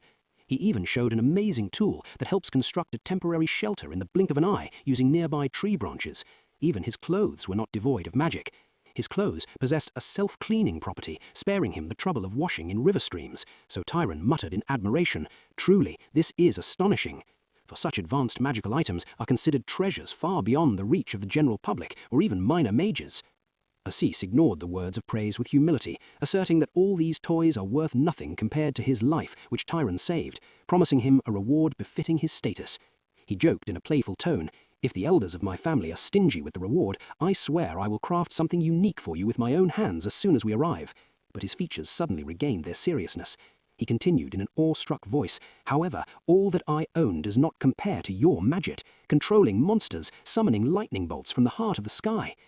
Acis began to list the wonders he had witnessed, manipulating the terrain as if the earth is at your fingertips. "Tell me, have you spent your life training, or do you descend from a legendary lineage that masters all arts?"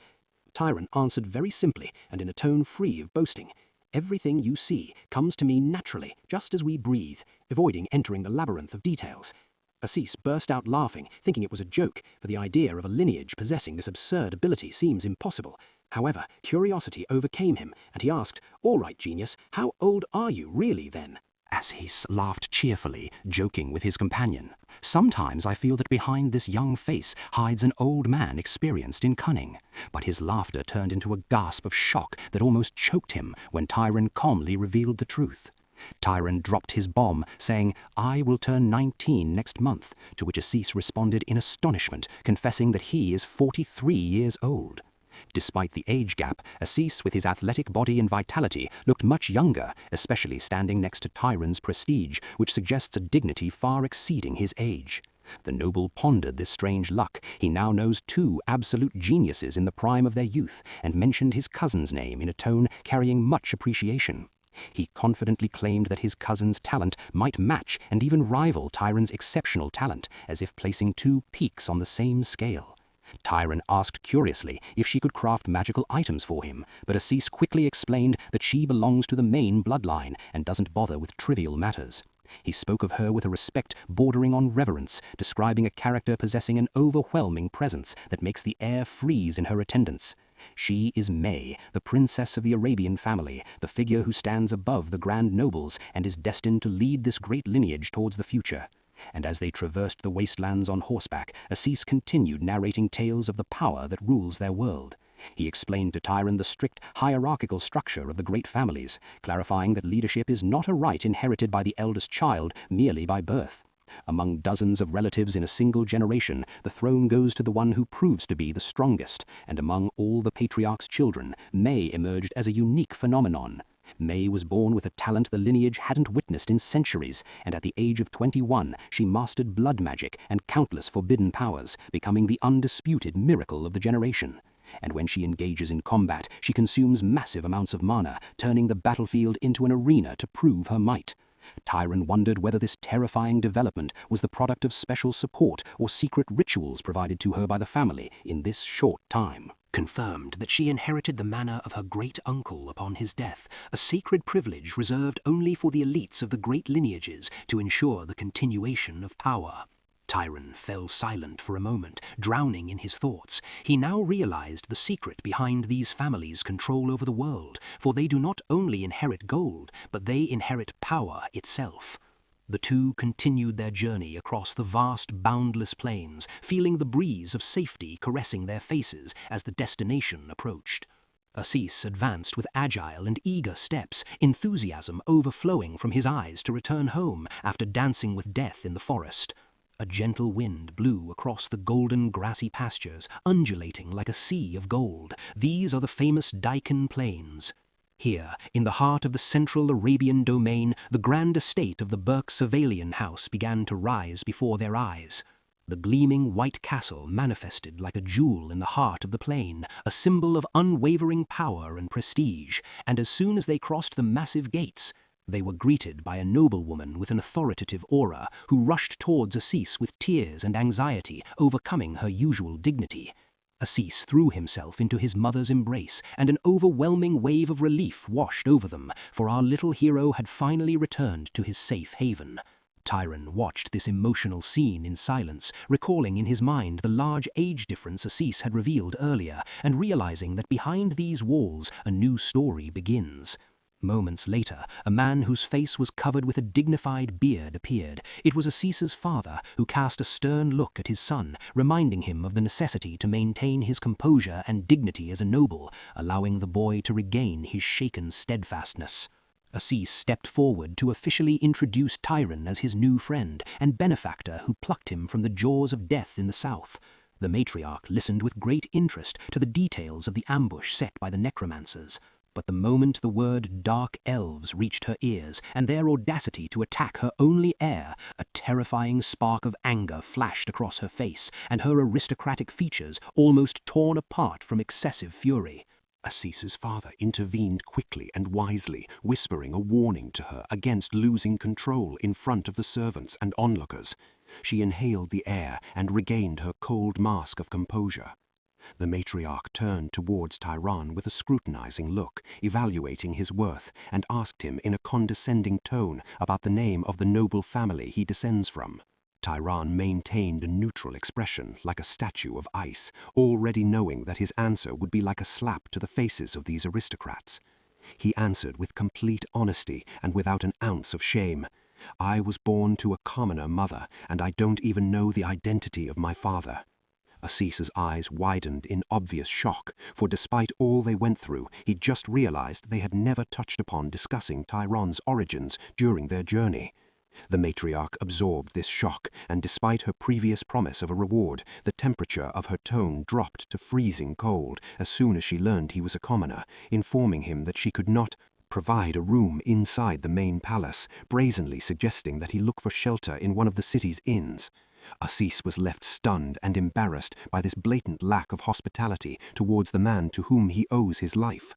Suddenly, the tension was pierced by a voice as cold as winter frost emerging from the shadows, saying boredly, "There is no need for such unnecessary drama." A dark-haired young woman stepped towards the light, adding with the calm imposed by the confident, "Whoever risked his life to save Assis will not try to harm us now." As soon as she stepped into the light, her overwhelming presence silenced the entire room, as if time had stopped out of respect for her. It was Misa, the Princess of Arabian. Her pale skin and her empty, emotionless gaze gave her a ghostly aura that was terrifying and dazzling at the same time. Assis was surprised to see her there so soon and asked her eagerly and anxiously what she was doing outside her fortified room. Turan observed the famous Misa closely, noting that her aura perfectly matched the legends told about a miracle born from a powerful lineage. However, to his expert eyes, she looked less like a member of the royal family and closer to a walking corpse. Then Misa coldly explained that she was forced to seek refuge here to hide after surviving an assassination attempt carried out by the Forms family from the House of Sar. Assis felt terror freezing him for the idea that hired assassins managed to breach the complex defensive systems of the princess's private residence means an absolute disaster. Misa added with thinly veiled suspicions that she suspects the presence of internal traitors, as many within the family's walls yearn for her downfall, and she appeared extremely exhausted from the conversation. The princess excused herself to leave and rest in her room, and under the pressure of Misa's presence, the matriarch had no choice but to yield, reluctantly ordering the preparation of one of the finest guest rooms inside the palace for Turan. And the night soon drew its dark curtains over the Berg estate, hiding within its folds the bloody political tensions that had just begun to surface within its impenetrable walls. The following morning, Turan slowly opened his eyes to find himself lying on a bed whose luxury surpassed anything he had experienced in his harsh life. He took a quiet moment to stretch, enjoying the comfort of the plush guest room while the morning sunlight streamed softly through the palace's tall windows. The sunbeams illuminated the intricate details of the elegant decor, announcing the start of a new day fraught with uncertainty and the hidden intrigues pulsing through the estate's walls. Turan stepped towards the hallway to explore the palace, walking with his usual quiet steps and cloaked in the cold mask of indifference that never leaves him. And while he was contemplating the engravings along the corridor, he stopped suddenly when a familiar voice pierced the morning stillness, calling his name from behind. He turned to see Assis awake and full of vitality, greeting him enthusiastically and wondering why he was wandering alone at this early hour. Turan pointed coldly towards a lamp mounted on the wall, showing his curiosity about its complex magical mechanism, which was unusual to him. Assis laughed lightly and explained simply, "These lamps are nothing to speak of. They're just simple training projects made by the family's children to learn control." But before they could continue their conversation, the quiet morning suddenly shattered to the sound of a massive energy explosion, accompanied by flashes of yellow light piercing a nearby window. The blinding glow immediately caught Turan's attention. He took a step towards the window and observed the outside with cautious curiosity. In contrast to him, Assis remained completely calm, explaining with a faint smile that this commotion is nothing but Misa practicing her usual morning training. The blonde noble recognized the phenomenon immediately and added, "It is the signature power of the Arabian lineage, the magic known as the Storm bloodline." Turan observed the scene in silence, and although he never hated his origins, witnessing this inherited divine power stirred a faint twinge of envy in his chest. He began to wonder deep down about the true extent of this girl's power, the future heir of the royal family that stands above all. Assis suggested they head to the courtyard to take a closer look, but Turan hesitated, doubting the wisdom of a suspicious stranger like him approaching the princess's training. Assis indifferently ignored his friend's concerns, confidently assuring him that he would take full responsibility if any problem arose. However, Turan couldn't help but suspect that behind this enthusiasm was a hidden motive for his friend's desire to drag him to appear before the princess.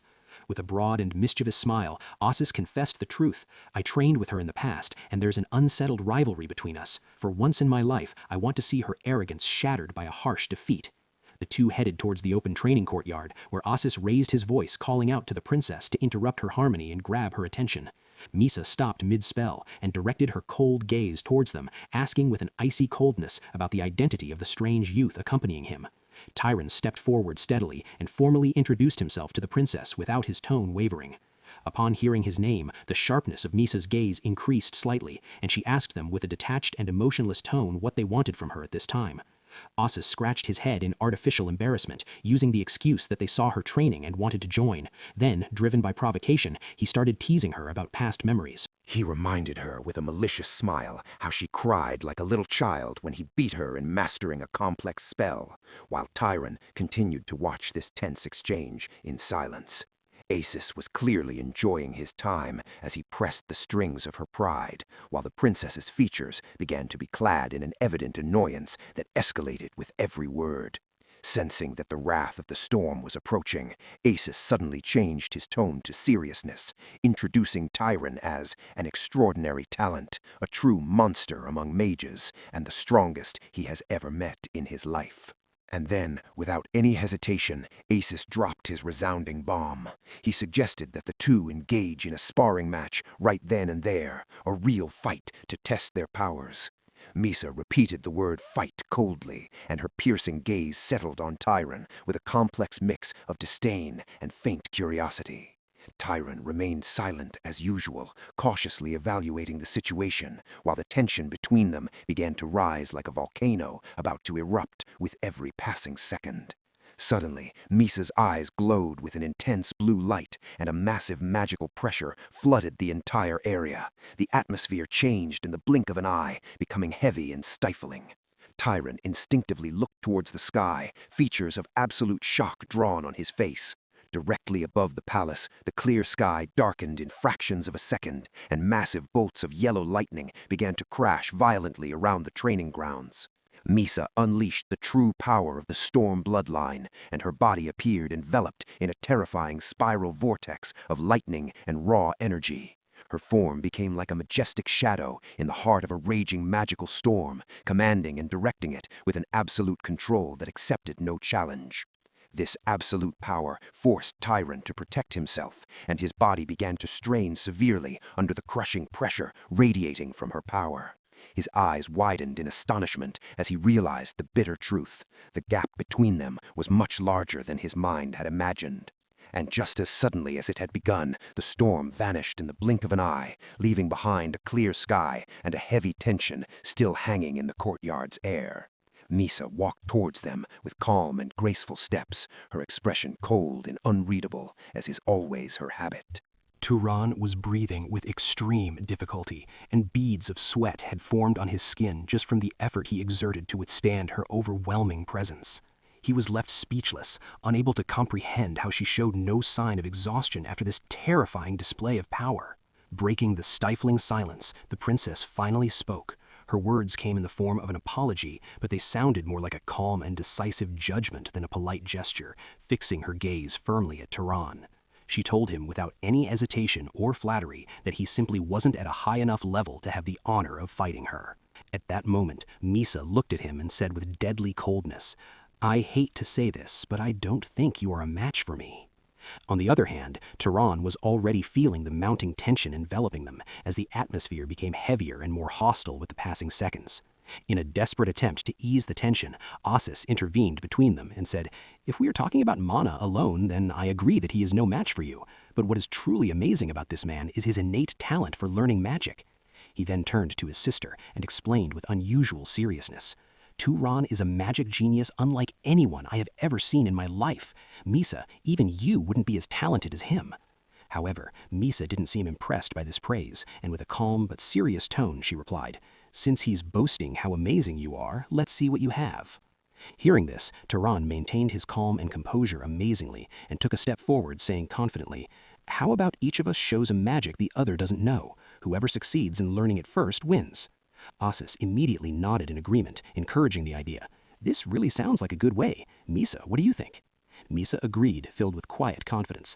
"All right. From what I've heard, Turan doesn't even know what the magic of his own bloodline is, so it wouldn't be fair for me to use my unique magic. Let's leave that aside, shall we?" Turan stepped forward without any hesitation, his eyes gleaming with silent defiance. "I will start." In the next moment, both Turan and Asis fixed their gazes forward, anticipating the princess's next move. Suddenly, and without any warning, countless plant roots erupted from beneath the ground, writhing and lunging like angry green snakes. The roots moved with lightning speed, coiling tightly around Asis's body before lifting him high into the air like a light rag doll. Assis screamed in panic as he dangled helplessly. "Whoa! Wait for heaven's sakes!" Misa observed the scene with glacial calmness and directed her words to Turan.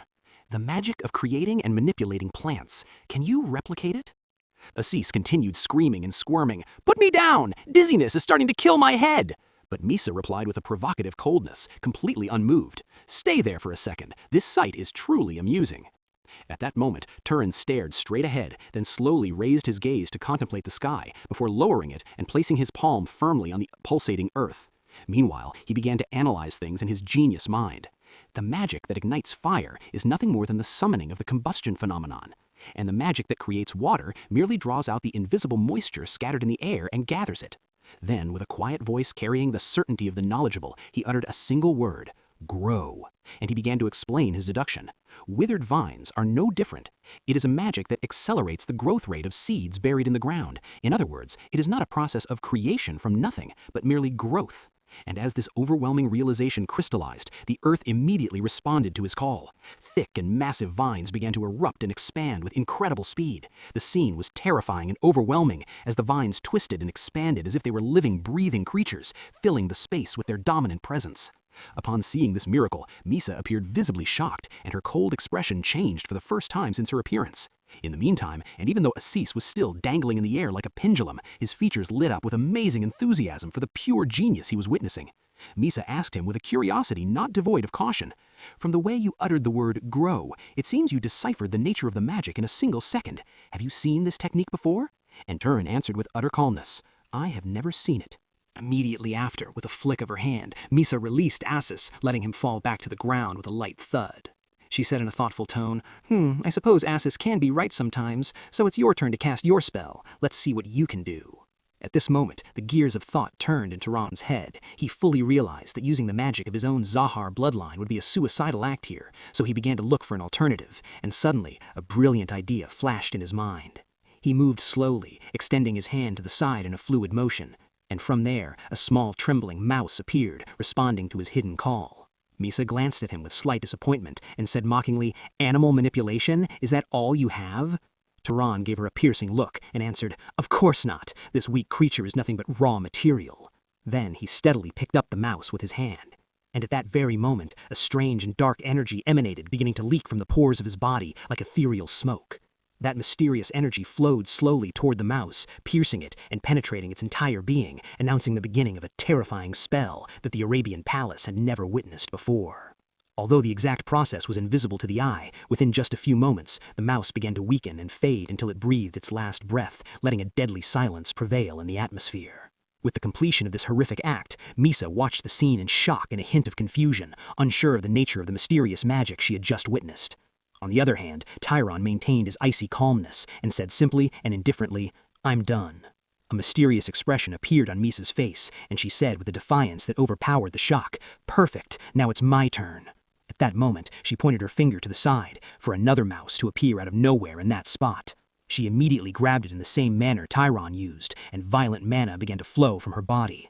And while pumping her energy relentlessly, her mind was screaming inside, "What in heaven's name is this? How did he do that? This is not just traditional magic." Reacted to the scene with visible terror and shouted, "How can you use magic like that, Turan? This is too scary." Upon hearing him, Turan answered with provocative calmness, "It just crossed my mind this very moment." But deep down, his thoughts were spinning in bewilderment. "I didn't expect this shock. Is it possible that a prestigious family like Arabian is completely ignorant of this type of magic?" Assis looked anxiously towards the princess and said, "It seems things are not going well. Misa, what do you say we end this and declare Turan the winner?" But Misa immediately replied with boiling anger, "Shut up! Do you really think I'm incapable of doing this?" And she stubbornly began experimenting with the magic on her own. Here, the narrative explains the nature of what is happening. Causality in magic is an extremely complex element. Whether the phenomenon is a natural event or not, success depends on the user's perception of the magical cause and determining the appropriate amount of mana to produce it. And as the explanation continues, we return to the three in the courtyard. where Misa is still struggling and whispering to herself just a little more, for one of the ways to compensate for the ignorance of causality is to pump a massive and absolute amount of mana to break the rule with brute force. In this critical moment, Misa intensified her focus immensely. A massive amount of energy exploded from her body and flowed violently towards the mouse, which began to slowly weaken, while the power of her magic was literally killing it from the inside. Upon seeing this scene, Assis exclaimed in amazement, "Oh, it worked!" while Turan watched what was unfolding before him in muted shock. Misa immediately said while panting, a faint sense of pride rising on her pale face, "I did it!" But at the same time, it was clear that she was completely drained. Her eyelids began to grow heavy and close slowly, and in the very next moment, she collapsed physically, falling hard onto the cold ground. Assis was struck with extreme panic and screamed, "What's wrong? Misa, open your eyes!" Turan observed the situation carefully and began to analyze coldly. What is the reason for her sudden collapse? Mana depletion does not lead to an immediate fall, but only exhaustion. I see now even the fundamental power that reinforces her frail body and keeps her standing is gone. Realizing the gravity of the situation and its rapid deterioration, Turan quickly caught her in his arms and asked, "There is no healing mage here, right?" And Assis answered in the negative, prompting Turan to order firmly, then bring water and salt to her room and contact the adults immediately. And while carrying her, he thought to himself in shock, she is so light, like carrying a small lamb. From the beginning, she was barely sustaining a body she couldn't support, and now she has exhausted even that remaining mana to stay alive. After that, the scene shifts inside the palace, where a cautious calm envelops the royal wings.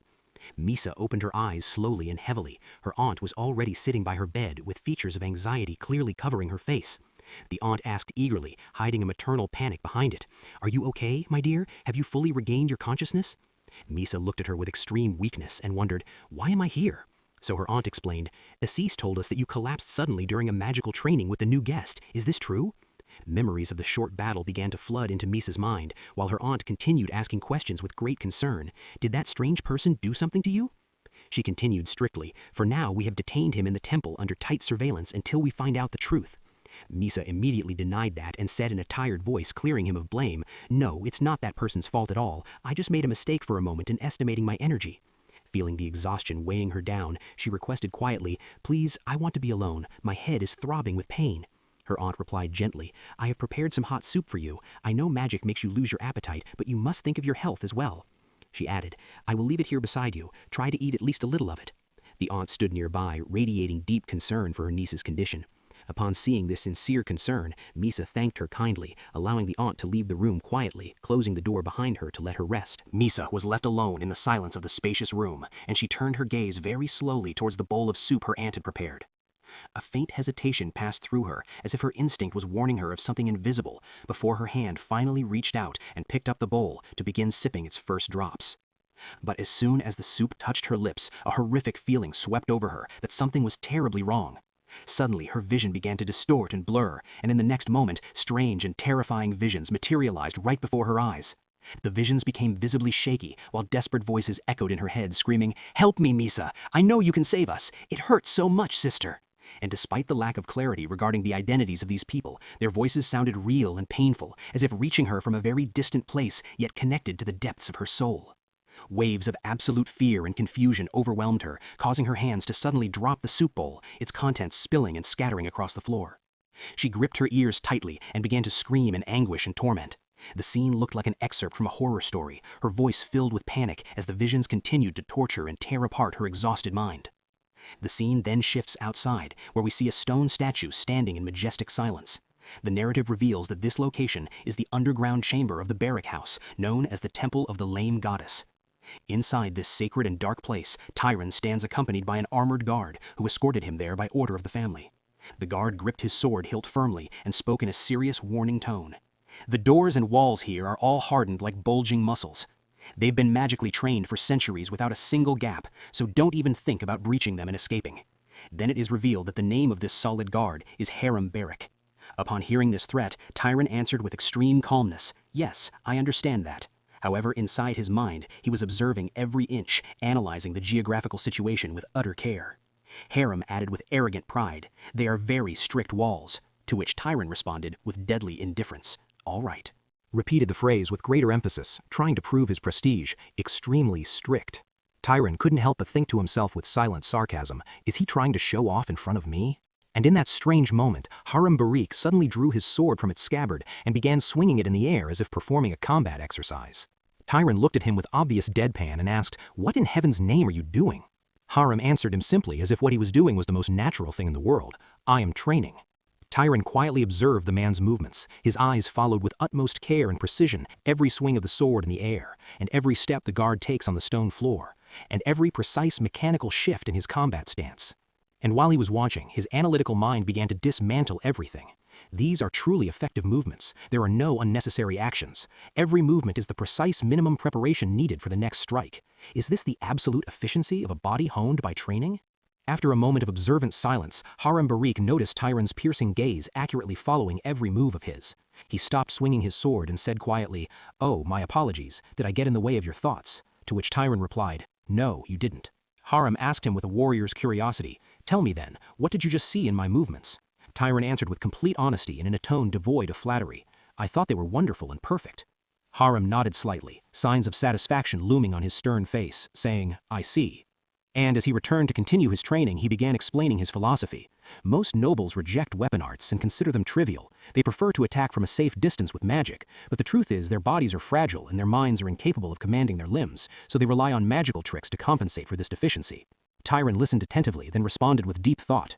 Unless the lineage is already specialized in physical strength, focusing on magic seems more practical and efficient in battles. He added, "But after experiencing real combat, you realize there are situations that will force you into physical engagement and confrontation, even if you desperately wish to avoid it." Harem stopped suddenly and with a swift motion threw a real sword towards Tyran, shouting, "Take this!" Tyran caught the sword skillfully, but asked doubtfully, "I thought you were keeping me here as a suspect prisoner. Is it acceptable to give me a weapon?" Harem answered indifferently, "It doesn't matter. This is just an iron rod. What makes it a deadly sword is the body of its wielder, and with this weak body of yours, you won't even be able to scratch me." After hearing these provocative words, Tyran muttered quietly, "True, even if I tried to do something." Harem continued to observe him, and at that very moment, something drastically changed in the atmosphere. The air surrounding Tyrone shifted, and a strong, violent energy exploded, flowing from his body as soon as he tightened the grip of the sword's hilt. The calm atmosphere suddenly turned into a battlefield, and an overwhelming and terrifying presence accumulated in the place. Harem immediately shouted to break this false flare. "Not like that!" Harem stepped forward and began correcting Tyrone's physical stance, calmly explaining the fundamental principle of true sword arts.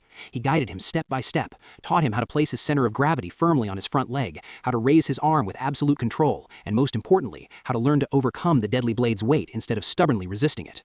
Tyrone listened with intense attention and answered with quiet respect, demonstrating a genius comprehension of every remark. Harem nodded in satisfaction, ordering him to repeat the movement 10 consecutive times without stopping, stressing the importance of breathing. Never hold your breath. Let the air flow into your muscles, as if every movement draws its strength from your depths. And in a more contemplative tone, Harem acknowledged that the boy's body was naturally predisposed for combat training. If he found enough time to hone it properly, the results would be brutal and amazing.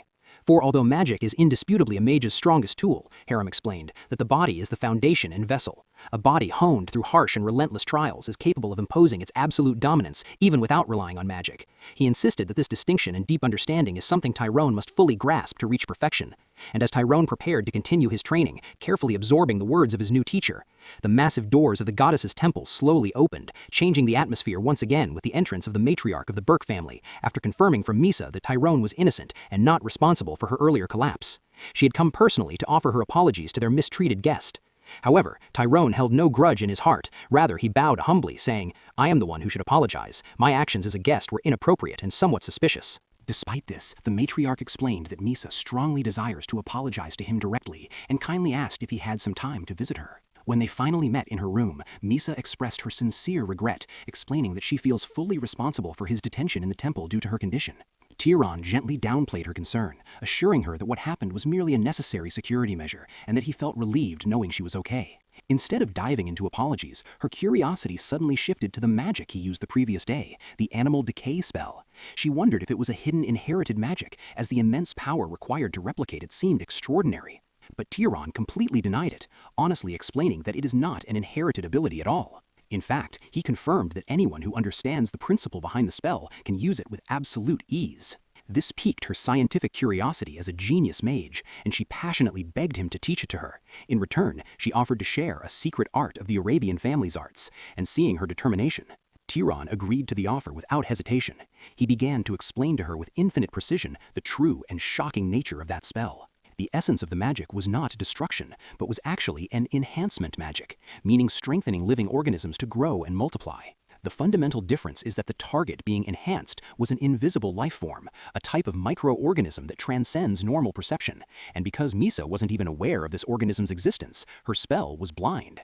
She realized then why her previous attempt was ineffective and lethal to her. She had relied solely on brute force without understanding the causality, and although she ultimately succeeded with a massive consumption of mana, she now grasped the massive gap in understanding between them.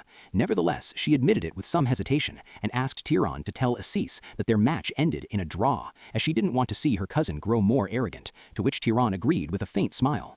And fulfilling her promise, Misa prepared to reveal her great secret art before the boy. She grabbed her special comb and ran it gently and smoothly through the locks of her silky hair, and began explaining how objects, when rubbing against each other, can generate a hidden force that makes them attract. But before she could finish her explanation, Turan interrupted her with a deadly calm, simply identifying that phenomenon as static electricity, an answer that completely surprised her and destroyed the aura of the secret art. For a moment, the Arabian princess stood speechless, unable to hide her astonishment and shock at the breadth of this young man's comprehension.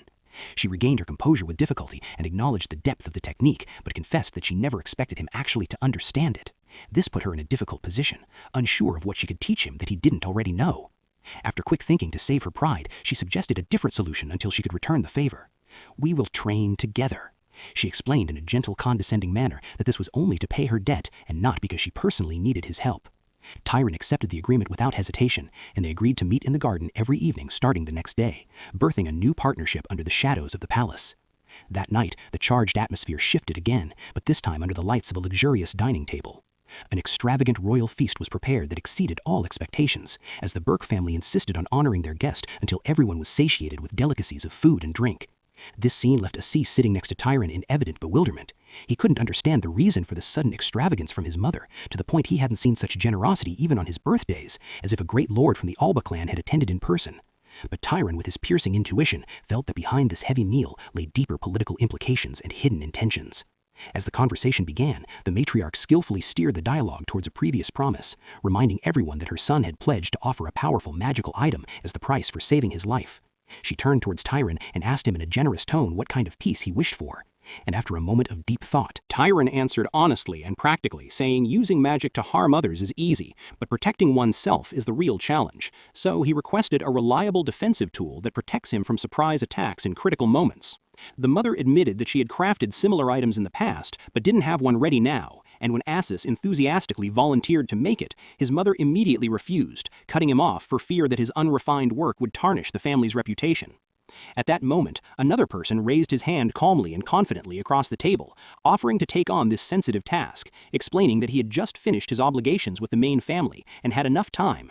When asked about his vision, he suggested crafting the item as a ring or a necklace worn constantly to activate a shield immediately, noting that the only obstacle was his need for a full month of diligent work to complete it. The matriarch praised the initiative of the mage Milo, proudly noting that he is highly skilled, almost rivaling her own expertise, which means the item will be crafted by the hands of an exceptional expert from a lineage that masters the creation of magical artifacts. Turan expressed his gratitude mixed with concern, wondering if it was worth all this trouble and time, but the mother firmly ignored his hesitation, asserting that the value of this tool is negligible compared to the value of her son's life that he saved. Then, with a calm firmness that accepted no refusal, she ordered Turan to stay as an honored guest with the family for the entire next month until the item is completed, demanding that he cast aside any worry. The next morning, Assis leaned towards Turan with a wide smile, revealing that his mother was deeply impressed with him, revealing that she spent the night praising his talent that rivals Misa's and his personal traits that go beyond mere brute force. Assis leaned back with a sly tone, combining seriousness and joking, revealing his mother's true intentions. She plans to bring you into the Burke family permanently. He explained that her usual method starts with excessive generosity and luxurious gifts to surround the victim with a sense of obligation. Then, at the crucial moment, she introduces him to a charming young woman from the family to tie him down forever, a trap many powerful mages have fallen into. Turan sighed in annoyance, realizing that this situation would unnecessarily complicate his life. But Assis laughingly reassured him not to worry, for the magical item is his right, and no one will force him to marry if he refuses, affirming that his mother is not stingy enough to take back her gift. Changing the subject, Assis asked about his plans for the rest of the day, so Tyran answered that he had committed to a training appointment with Princess Misa in the evening. As soon as Assis realized the training was in the evening, his eyes lit up, and he threw his arm around Tyran's shoulder, announcing that the entire day is available, insisting on taking him on a tour to explore the secrets of the city of Zavalin. Tyran tried to wriggle out of it, explaining that he prefers to spend the day in quiet to practice his magical rituals alone. But Assis gave him no room. He grabbed him by his collar and dragged him along, laughing. "Life is short, my friend, and we must enjoy it before battles consume us." A short while later, they stopped in front of the facade of a noisy casino buzzing with life and gamblers. Features of indifference and boredom were clear on Tyran's face, and as soon as Assis noticed that, he hurried to change the destination, pointing enthusiastically to other landmarks. He continued to show one place after another in a desperate attempt to pique his icy friend's curiosity. And during this lively explanation, Tyran froze in place, and his attention was suddenly drawn towards a specific point. He focused his piercing gaze on a large, ornate poster carefully mounted on a nearby wall. The drawn figure on it bore a strange and suspicious resemblance to Knight Cain, but something in the expression drawn on his face was different and contradictory to his reality. This mysterious expression remained stuck in Tyran's mind, knocking at the doors of his thoughts and leaving him in a state of unjustified anxiety.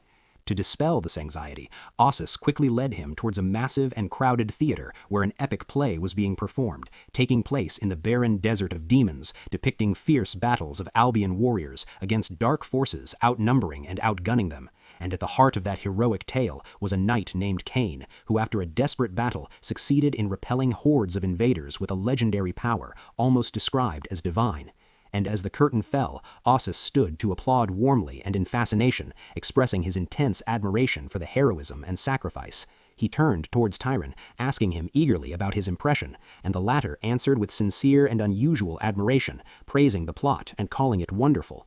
But what truly occupied Tyran's thoughts was the stark contradiction, for Cain had previously claimed before him that he was just an ordinary knight. This suspicious modesty increased his curiosity, and he resolved to confront him in their next meeting to ask him directly about the truth of this legend. And the next morning, and with the first threads of dawn that snuck into the room, Tyran slowly opened his eyes, only to be met with a familiar but unexpected sight at this early hour. Lamb was already present inside his room, crouching next to the bed with that unwavering and stern look as usual. His sudden presence was enough to leave Tyran momentarily stunned, before Lamb quietly asked him, "Did you rest well?" Lamb explained that he had spent the night thinking about Tyran's physical potential since their meeting yesterday, and convinced of the boy's latent abilities, he made a decision to train him personally. He firmly asserted that the body doesn't gain strength through rest and ease, but is honed under the hammer of continuous training.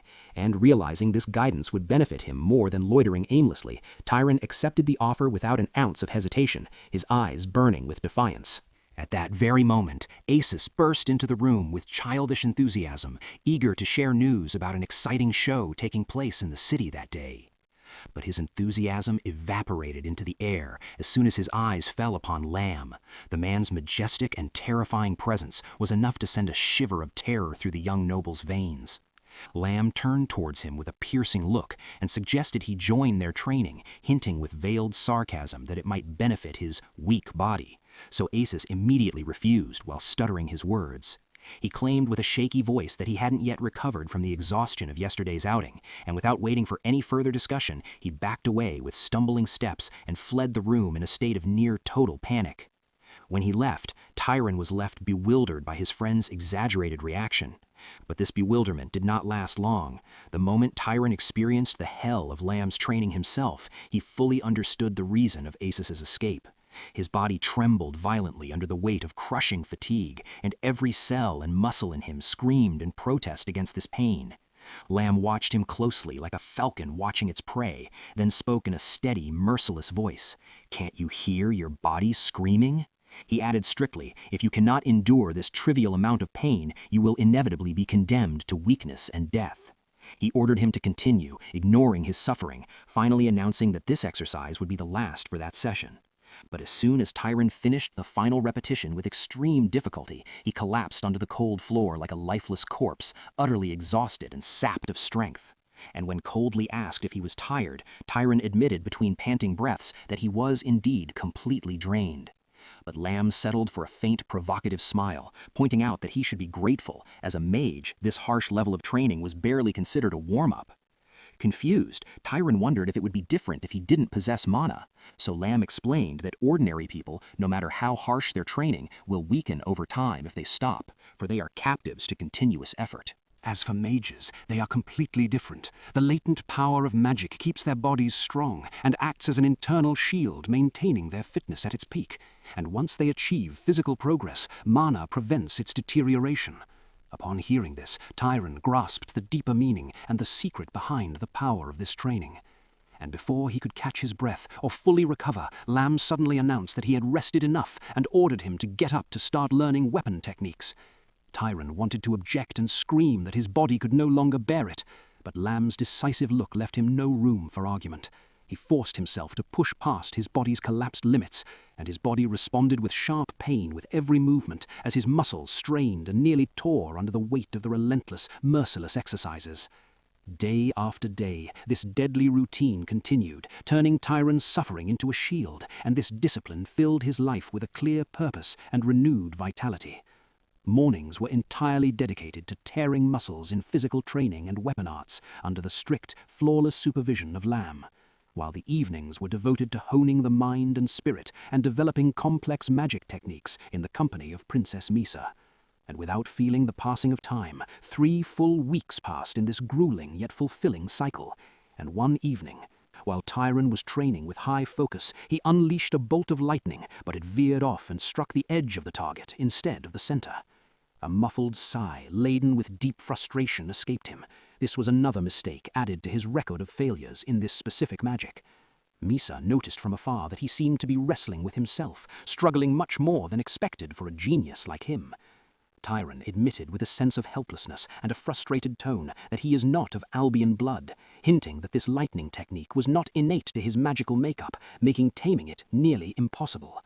Misa genuinely wanted to help, but she stood powerless to provide an explanation. To her, lightning magic was an instinct she breathed, hitting the target the moment she thought of it, and teaching something innate like that to someone who lacks it was a matter of extreme difficulty and complexity. At that moment, a hoarse voice interrupted the rhythm of their training, calling Misa's name. The speaker approached with confident steps, and his presence carried a certain unmistakable prestige. After casting a fleeting dismissive glance at Turan, he asked coldly about the identity of this stranger. Misa immediately stepped forward like a human shield, standing in front of Turan with a cold, protective tone. She told the man it was none of his business and demanded the reason for his presence here, reminding him of her strict orders to the main house not to disturb her during her rest. The man maintained his aristocratic calmness as he delivered his decisive message. "The head of the family has summoned you personally for a matter of utmost importance." He explained that the reason brooks no delay. The Dark Elves have begun to invade the southern regions intensively. They have already seized 3 major cities, and now they are gathering a massive expeditionary force to advance. And as soon as he uttered these words, Turan's features froze. The weight of the situation was unmistakable, and the quiet rhythm of their lives seemed on the verge of collapsing under the burden of a new war. After Misa listened to the report with her usual coldness, she said, "I see. Tell them I will return immediately." Then she turned to Turan and added in a tone carrying a veiled farewell, "I believe I have to go now. Oh, by the way," she caught herself saying, "I must pay the fee for the disgusting decay magic you taught me." Right after that, she clasped her hands together, looked directly into Turan's eyes, and asked him seriously, "Do you know that electricity flows inside the human body as well?"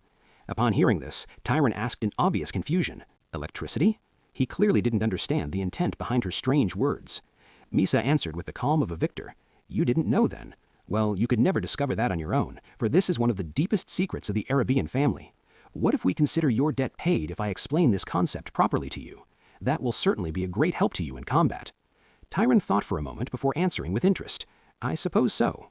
Then Misa began to explain in a steady tone.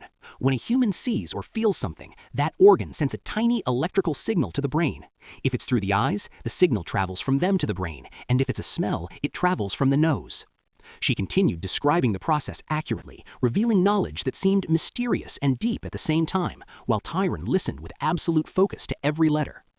As if trying to grasp the concept more deeply, he slowly closed his eyes and concentrated, trying to simulate the idea inside his body. He kept repeating in his mind, a tiny electrical signal, this hidden electrical flow, trying to decipher the code. What happens if I accelerate the electrical signals traveling through those neural pathways all over the body? And as this question kept echoing in his mind, the physical change became visible. Electricity seemed to flow across his face, faintly at first, then intensifying with frightening speed. In the very next moment, his eyes began to glow with a deadly blue light, shooting sparks of energy resembling pure lightning. An unnatural silence prevailed in the atmosphere around him, as if nature itself had stilled due to this sudden and terrifying flow of energy. Turan found himself standing there, facing Misa with an appearance overflowing with a power he had never known before. She looked at him with a calmness not devoid of admiration and asked him, "So, how do you feel now?" Turan stood there, almost dazed, as if pulled into another dimension or a completely strange state of consciousness, and inside him a single thought echoed in bewilderment. What is this mighty feeling? Suddenly, a sharp, sudden pain pierced his head. He immediately grabbed it with both hands, struggling fiercely to endure the headache that nearly tore his skull apart as the toll for this overwhelming sensation. Yet Misa spoke in a calm and almost casual tone. "It seems you succeeded in activating it on the first try. This pain is because you poured your mana too recklessly into your neural pathways. It might be difficult to cope with this headache now, but once your body gets used to it, you will be able to maintain this state for a long time." Upon hearing this, and barely able to comprehend what he was going through, Turan muttered with difficulty, "No matter how I think about it, this secret seems of immensely great value compared to the simple spell I gave you." At that, a faint, playful smile drew on Misa's face, while she slowly began to rise into the air surrounded by an aura of mana. She said confidently, "This is merely an investment since you seem talented." And Turan followed her with his gaze from below as she continued, "If you learn a more wonderful spell in the future, I will collect this debt with interest." And with those confident words, Misa flew away with lightning speed and disappeared from the scene in an instant, leaving him with his headache and his terrifying new weapon. Then the scene shifted completely. A clear sky stretched above them, calm and vast in contrast to the storm of events and training that had just swept them. And beneath the dome of the sky, a massive crowd of people gathered in a single vast square, creating a majestic mix of a sense of relief and charged anticipation. As the vision cleared, it became apparent that this place is the city of Morgan, the beating heart of the Daylight Plains, where thousands gathered chanting unified slogans, the echoes of their throats resonating in the heavens. The overwhelming impression of the scene was stunning, for although it was merely a farewell ceremony for an army heading to hunt the Dark Elves, the atmosphere suggested it was a triumphant victory parade. "Just look at their burning enthusiasm," Assis exclaimed in fascination as he watched the crashing waves of people before him. Then he shifted his gaze towards the front of the crowd and suddenly spotted a majestic knight riding his steed, his face lighting up with excitement as he shouted, "It's Mason!" At that moment, the announcement of the head of the family's entrance echoed throughout the place. A majestic silence suddenly prevailed, and thousands of soldiers stood at attention, as still as statues, with terrifying discipline and precision. Turan observed the entire scene with piercing eyes and thought to himself in silence, contemplating the center of power. So this is the man standing at the top of the pyramid, the current head of the great Arabian family, Lord Petal Arabian. The Lord directed his sharp gaze forward, his blue eyes glowing with striking power, visible as two flames even from that far distance. But something in his appearance seemed unnatural. Turan noticed this with his expert eye and whispered quietly, "Assis, the head of the family doesn't look well at all. He is as pale as the dead. Has his health deteriorated?" Assis answered him in a faint voice, "I heard rumors that he received a severe injury in his legendary fight with the leader of the Zaha clan in the past, but since that happened a long time ago, perhaps his paleness is due to the weight of the years." From his elevated position, the patriarch raised his hand very slowly and with a dignity that commands absolute obedience. In response to that simple signal, tens of thousands of soldiers moved as a single body in flawless unity and harmony. Then, as if driven by a hidden magical force, the entire crowd's gazes turned towards the sky, waiting for the miracle. There, a terrifying scene unfolded. The clear sky was swallowed by a sweeping blackness in seconds, and the atmosphere grew more terrifying and heavy with a stifling magical tension. From the womb of those dark clouds, a massive golden thunderbolt split open, emitting a violent, deafening crackle, illuminating the sky's darkness with a blindingly bright flash. Everyone witnessed this manifestation in absolute awe, and soon their throats roared louder than before, chanting with unbreakable devotion and faith, "Long live Arabian, master of thunder, protect your descendants." While those earth-shattering chants echoed across the square, Turan stood frozen in his spot, watching this majestic scene before him. He thought to himself in fascination, "This, then, is the absolute power of the Arabian family.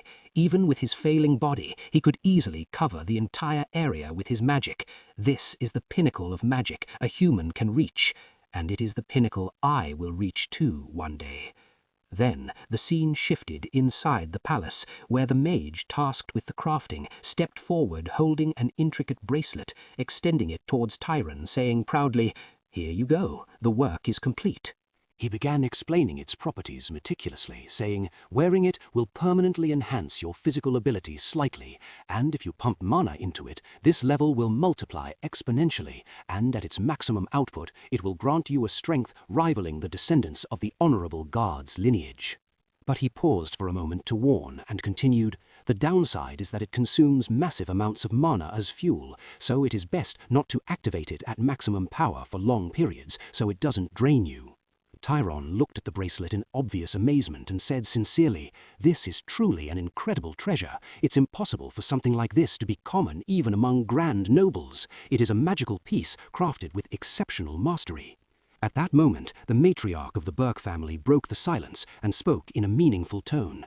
She fixed her gaze at him and asked directly, "Turan, do you have any desire to officially join our family? I have hinted at this offer to you before." However, Turan answered without any hesitation and with decisive politeness, "I am deeply grateful for this generous offer, my lady, but I believe stability and commitment would be extremely difficult for me." Upon hearing his polite refusal, the aunt said with calm understanding, "I see, I have heard the stories from Acis, and he told me you have a long path to walk and goals to achieve. Consider my offer merely the attachments and endeavors of an old woman wanting to secure her family's future." Turan was touched by her words and spoke sincerely, "I will never forget your hospitality and protection of me. Acis and the Burke family will remain my friends and allies forever." The aunt smiled gently and said, "Very well then, this promise is enough for us." Shortly afterwards, Turan packed his belongings and began leaving the palace walls to start a new chapter of his journey. As he stepped into the courtyard, he was surprised to find both his stern teacher Harim and Acis waiting to bid him farewell. At that moment, Harim approached and tossed a weapon toward him with the fluid skill of a knight. He said in his usual serious tone, "Keep this with you. It is a magical device. It has no complex functions, but it is extremely durable, and its blade is sharp enough to cut the air." Turan caught the weapon masterfully and replied with sincere gratitude, "Thank you." Then he carefully secured it to his belt.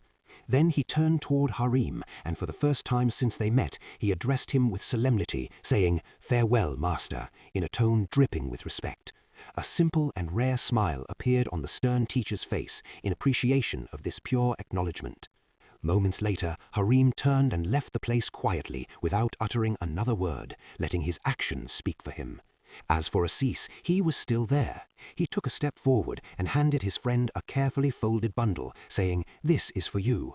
Turan looked at it with curiosity and asked, "What is this?" Acis explained with a smile, "Didn't you say you were jealous of my clothes? These garments do not get dirty easily, and if they are torn, they repair themselves magically. Here, a shirt and trousers." He had brought him a complete set specifically tailored to his size. Turan looked at him with slight surprise, not accustomed to receiving gifts with no strings attached. Seeing his reaction, Acis smiled sincerely and said, "You're a good friend, Turan, not just because you saved my life, but because spending time with you and seeing your way of life made me rethink many things." After a short and comfortable silence, he asked, "So, where do you intend to go now?" Turan answered simply and briefly, "To the east first." Acis released a deep sigh, carrying a warning. "The east, then you'll cross Carmine. My advice to you, avoid riding ships there if you can. The waves there are the worst ever. Even wine glasses dance on tables from the intensity of the storms." Turan thought to himself in silence, "I have no choice. I must challenge those treacherous waves to reach the land of Zahar in the heart of the Ilriel desert." But he kept his true destination a secret. Then he remembered Acis's final words ringing in his mind. "A stubborn person like you won't starve anywhere. Return safely and pay me back for this robe. Understood? Yes, that was his answer then. And now Tyran left the farewell memories behind and continued his walk without stopping.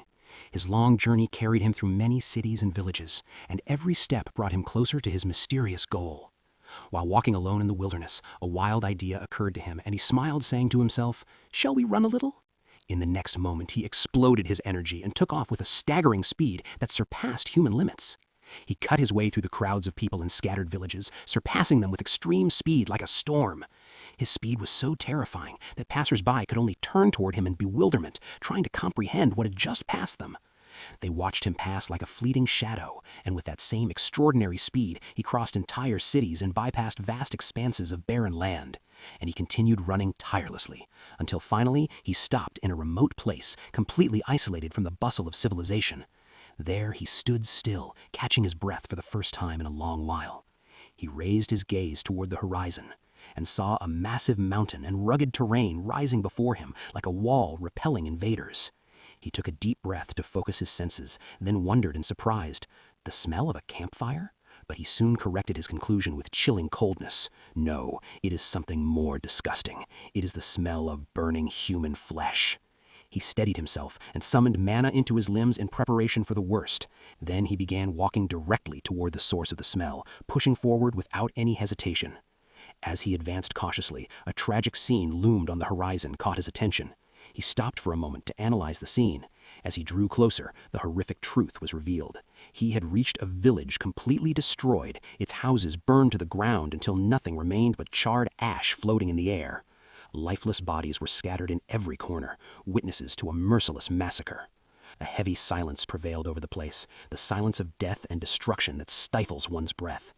At the sight of this hell, Tyran's thoughts grew darker, and he wondered, could it be they were attacked by brutal bandits? But the Dark Elf army should never reach this deep. As he continued walking through the ruins, his eyes roamed the destroyed houses looking for survivors. The sight left him in a state of deep disturbance, and he felt a quiet, cold sadness flood his heart as he realized the magnitude of the disaster. At that moment, he entered one of the damaged houses, half of which was still standing. While inspecting the dark interior, he discovered a hidden wooden door leading to a secret cellar. Without any hesitation, he tried to open the tightly closed door. After some effort and directing a little mana, the lock broke, and the heavy door finally opened. In the dark interior, under a dim light, he found a little girl, a small child huddled in the corner, trembling with indescribable terror. As soon as the door opened and the light was revealed, the child collapsed into hysterical crying. Tyran was slightly confused by the sudden intrusion into her peace, so he immediately leaned towards her slowly, raising his open hands to show her he was unarmed and had no intention of harming her, saying in a calm and reassuring voice, "Wait, calm down please. I'm not an enemy," he continued. "I have come to help you." The girl raised her head and looked at him with eyes still trembling with fear and tears. She asked with hesitation mixed with hope, "Really?" Tyran answered her with great kindness. "Yes. Can you tell me what happened here?" The girl, struggling against the lump of fear in her throat, managed to utter horrific words. "Everyone here was killed. That mage." Tyran repeated the word mage in shock, appearing completely stunned, for mages do not usually commit such senseless massacres. But before she could add any further details, the girl suddenly collapsed and lost consciousness from the intensity of terror and exhaustion. Tyran rushed to catch her before she hit the ground and lost her pulse. He thought to himself with relief, "Fortunately, there are no serious injuries. She must be just exhausted from hunger and being trapped in this dark cellar for a long time. First, I must move this child to a safe place." He carried her very carefully in his arms and ascended the cellar steps towards the outside. But the moment he stepped outside the burning house, a sharp and deadly tension filled the air. Someone was lurking and had already aimed their weapon at him. A girl stood a short distance away, pulling her bowstring tightly, her arrow aimed directly at his heart. She said with a coldness dripping with hatred, "I found you." In her appearance, she seemed to carry the contradiction of fire and ice together, and her presence exuded a lethal danger that should not be underestimated. Her voice rose suddenly as she screamed in blind anger, "Get on your knees, you murdering scoundrel!" It was clear she had seen the scene and completely misunderstood the situation, thinking he was the perpetrator of the massacre. However, despite the explicit accusation and the direct threat of the arrow, Tyran remained calm and steady as a statue of ice, showing not the slightest sign of panic or tension as he faced her burning rage. On the opposite side, the archer shouted again, her tone charged with blind anger and disbelief. "Haven't you had enough of the blood from this massacre, and now you're even trying to kidnap an innocent child?" At the same time, the fire mage standing next to her issued a sharp warning. "Do not take a single step from your place. If you do, you will not like what happens next." Turan, maintaining his icy composure, tried to rectify the situation, saying in a convincing tone, "Wait a moment, this is just a misunderstanding." But before his words could reach them, the fire mage suddenly lost control of his nerves. Out of sheer tension, he accidentally unleashed his attack, sending a fiery spell flying at insane speed directly towards Turan and the little girl. In the next moment, a massive fiery explosion erupted, swallowing the area, causing the archer's eyes to widen in shock mixed with overwhelming anger. She immediately turned towards the mage and screamed in his face, "Gil, you idiot fool, there was a child there." The mage stammered in panic, saying, "Oh no, it was an accident. I was so nervous that I—" But when the archer turned her gaze back to the site of the explosion, her blood froze in her veins. What she saw left her in a state of absolute disbelief. There was someone standing amidst the smoke, having completely blocked and stopped the fiery attack, using only one hand. It was Turan. He stood there tall, having activated his artifact in a fraction of a second, emerging from the explosion completely unharmed without a single scratch on his body.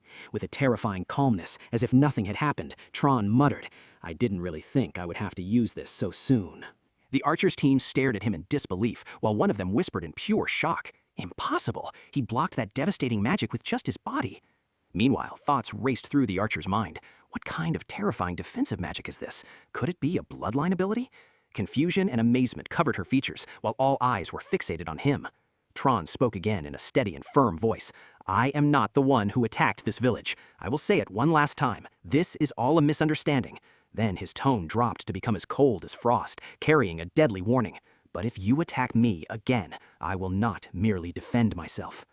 Upon hearing his declaration, fear crept into the archer's heart. None of them knew the true limits of Turan's power, and this mystery made him a terrifying monster in their eyes. Her gaze shifted slowly and thoughtfully toward the little girl resting safely in Turan's arms. After taking a moment to process the situation, she finally spoke, dropping her aggressive tone. "Your words make sense. There would be no reason to commit such a tragedy and then stay at the crime scene just to save a child." Then she slowly lowered her bow and introduced herself. "My name is Bison, and what about you?" Turan answered simply and briefly by stating his name. Bison stared at him carefully and said with lingering doubt, "Even if the circumstantial evidence is in your favor, how can I completely believe you?" Turan answered her with his usual calmness and without a hint of hesitation. "Ask her when she wakes up. It seems she saw the face of the real culprit." Bison's eyes widened in disbelieving shock as she cried out, "What? Do you mean she saw the arsonist?" Turan repeated the title slowly as if testing its sound. Bison noticed his surprise and frowned, saying, "Don't tell me you don't know who that is." Turan coldly admitted his ignorance of the identity. Bison explained, her tone becoming serious and dark. "He is the mad mage who committed this atrocity. For the past few months, he's been periodically attacking isolated villages, tying up defenseless residents, and burning them alive. And given that there are no survivors from his inferno, we don't even know if it is a man or a woman. All we know about this nightmare is the title they gave him, the arsonist." At that defining moment, the little girl opened her eyes and spoke slowly with a weak voice that broke the silence. He was wearing a red cloak and had a thick beard. He looked very scary, like a lumberjack." All of Bison's companions listened very carefully to the child's words, eagerly absorbing every small detail about the culprit's appearance. The archer, Bison herself, looked toward Turan, and her harsh facial expression softened after realizing the gravity of her mistake. After a short pause, she approached him with quiet steps alongside her team and said sincerely, "I am sorry, we were rude due to our lack of patience. It was clearly my fatal mistake to aim my weapon at you." The fire mage also lowered his head in shame, adding, "And I also apologize for my recklessness." While watching the sincere apology, Turan thought to himself, even among the ranks of arrogant nobles there are those who let their sense of duty overcome their rationality. "You truly were an honest and good leader," he thought, then spoke to them with a calmness that erased the tension. "Since you were primarily concerned about the safety of the child, that is all that matters now." He asked them with interest, "So, did you come here specifically to catch the arsonist?" Bison nodded, answering yes, and since we found someone standing at the site of a new fire, I thought we had finally caught the culprit, but it turns out we were wrong. She added with a confident tone, "However, now that we have an accurate description of his appearance, we will catch him soon, for we have a natural tracker among us." Turan raised his eyebrows, somewhat surprised, and asked skeptically, "A tracker? Don't tell me, are you from the famous Zahar family? Then what brought you to such an isolated place?" Bison immediately raised her hand in denial and answered proudly, "No, I am Bison Carmine from the noble Carmine family. I came from Abia, and these companions are my friends from our subordinate families." She continued explaining, "Usha here is the descendant of someone whose ancestors' blood mixed long ago with a noble from the Zahar family. This bloodline appeared weakly in her. She is adept at tracking traces of magic, but lacks the talent for concealment. In our family, we call it a primitive bloodline." Bison paused for a moment, then looked directly into Turan's eyes with a serious and responsible expression, saying, "And most importantly of all, Mr. Turan, I have a request for you." Can you help us track down and eliminate the arsonist? She presented an irresistible offer. You can take the entire financial bounty for catching him, and I will even give you my share of the mana stones. All I need is to earn the merit of this mission to prove myself. After listening to her offer, Turan asks calmly with practical thinking, "This arsonist, do you know his true power level?" Bison nodded, answering gravely, "He's definitely a noble-tier mage." She clarified, saying some of the villages he turned to ash were protected by several experienced knights, yet they were all slaughtered without exception. Hearing this, Turan sank into a sea of internal thought. Killed several knights all by himself? Turan smiled coldly to himself, realizing his goal. Perhaps this mad mage is exactly the kind of opponent I need right now. The weak demonic monsters I crushed along the way no longer increase my strength or grant me any noteworthy experience. After a short and deliberate pause, Turan made up his mind and gave his decisive answer. "All right, I agree." A faint smile of relief formed on Bison's face. Turan added in a practical tone, "But first, let's take this child to safety." After a short journey, they arrived at a safe neighboring village to seek shelter for her. There, they handed a heavy bag of silver coins to a trusted man, saying strictly, "Take this. It is enough to raise this child and provide her with a decent life until she grows up." The man assured him with a quick bow, "Of course, you can rely on me for that." But Turan shot him a dark look and said in a terrifyingly threatening tone, "I will return personally to visit her in a few years to see how she is doing." Upon hearing this threat and the crushing pressure in his voice, the man's body suddenly began to tremble strangely, realizing the bloody fate that awaited him if he betrayed their trust. Directly after securing the child, the scene shifted back to square one, to that burned village which was completely destroyed and turned into a graveyard of ash. Usha, the team's tracker, stepped forward and began to activate her latent ability. As she bent down to scan the surroundings with extreme care and inhaled the remnants of magic in the scorched air, she directed her gaze forward, saying, "We still need to search and delve a little further. All right, let's move." Bison immediately asked her in a state of readiness, "Which way exactly?" Without an ounce of hesitation, the tracker set off, confidently leading them down a specific path. Her focus was sharp and unwavering, her eyes observing every speck of dust in her way. Turan's curiosity grew, and he asked her with interest, "How exactly do you track his footsteps amidst this destruction?" She answered him calmly and confidently, "First, I looked for any human footprints that were anomalous to the village people, and when we reached the main road, I began tracking the clinging scent of ash. If this madman hasn't changed his clothes yet, his body will still be covered in the thick ash residue emitted from his crime."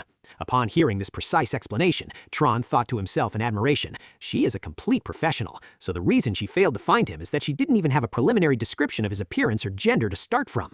At that crucial moment, the tracker suddenly stopped as if struck by an electric current and whispered with shining eyes, "Found him!" Everyone immediately started running after her enthusiastically, to the point that Bison called out to her from behind, warning, "Wait, Usha, slow down a bit so we don't fall into a deadly trap." The path soon led them upwards towards a desolate mountainous area where the rocky terrain was rugged and a dead, suspicious silence prevailed. And there, the group finally stopped in front of a massive rocky entrance. Bison turned around and issued her orders with the strictness of a leader. "Mr. Turan, come to the front with me. As for the rest, stay back to secure our rear." Then they both slowly stepped into the depths of a dark mountain cave. They advanced forward with extreme caution, holding glowing magical orbs, whose pale rays illuminated the unknown path ahead of them toward the arsonist's lair. During their cautious advance in the dark, Bison asked the tracker in a low, tight voice, "Is there anyone inside?" Usha hesitated slightly, her voice trembling as if sensing an unsettling aura lurking in the depths, then replied in a whisper, "There is only one person." Upon hearing this confirmation, they tightened their grips on their weapons, and all began to move forward again with even greater caution. After a short while of walking down this suffocating corridor, they finally reached their dark destination, to stand face to face with the mad mage they had been searching for all this time, as all eyes filled with hatred turned towards him.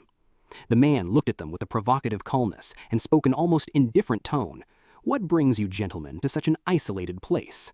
But here, Turan did not remain silent at all. Without an ounce of hesitation, he coldly asked the team behind him, "Is this the arsonist?" The tracker girl closed her eyes in concentration for a moment before answering with a tremble, "I am clearly picking up the scent of ash and death. Yes, it is him." Bison immediately readied her bow, drew the string, and said with decisive firmness, "I will verify that myself." Then she took a small step forward and called out in a booming voice, "Are you the one who kidnapped and burned the defenseless villagers nearby?" The man tilted his head, feigning innocent confusion, and answered with a frightening calmness, "I am not entirely sure what you mean, my lady." But in the very next moment, his mask fell, and he suddenly activated his destructive magic. Waves of raging fire erupted forward like a furious dragon, and a violent, sudden explosion shook the entire cave. The brute force of the explosion swept away several team members, pushing them and throwing them to the ground in the back. Nevertheless, Turan and Bison remained standing exactly in their place like a mountain. For Turan had been faster, activating his artifact once more in a fraction of a second, resulting in the creation of a transparent protective force field around them, which absorbed the flames of the explosion and completely dissipated them. Upon seeing his deadly attack thwarted so easily, the Mad Mage's eyes widened and he looked surprised for the first time.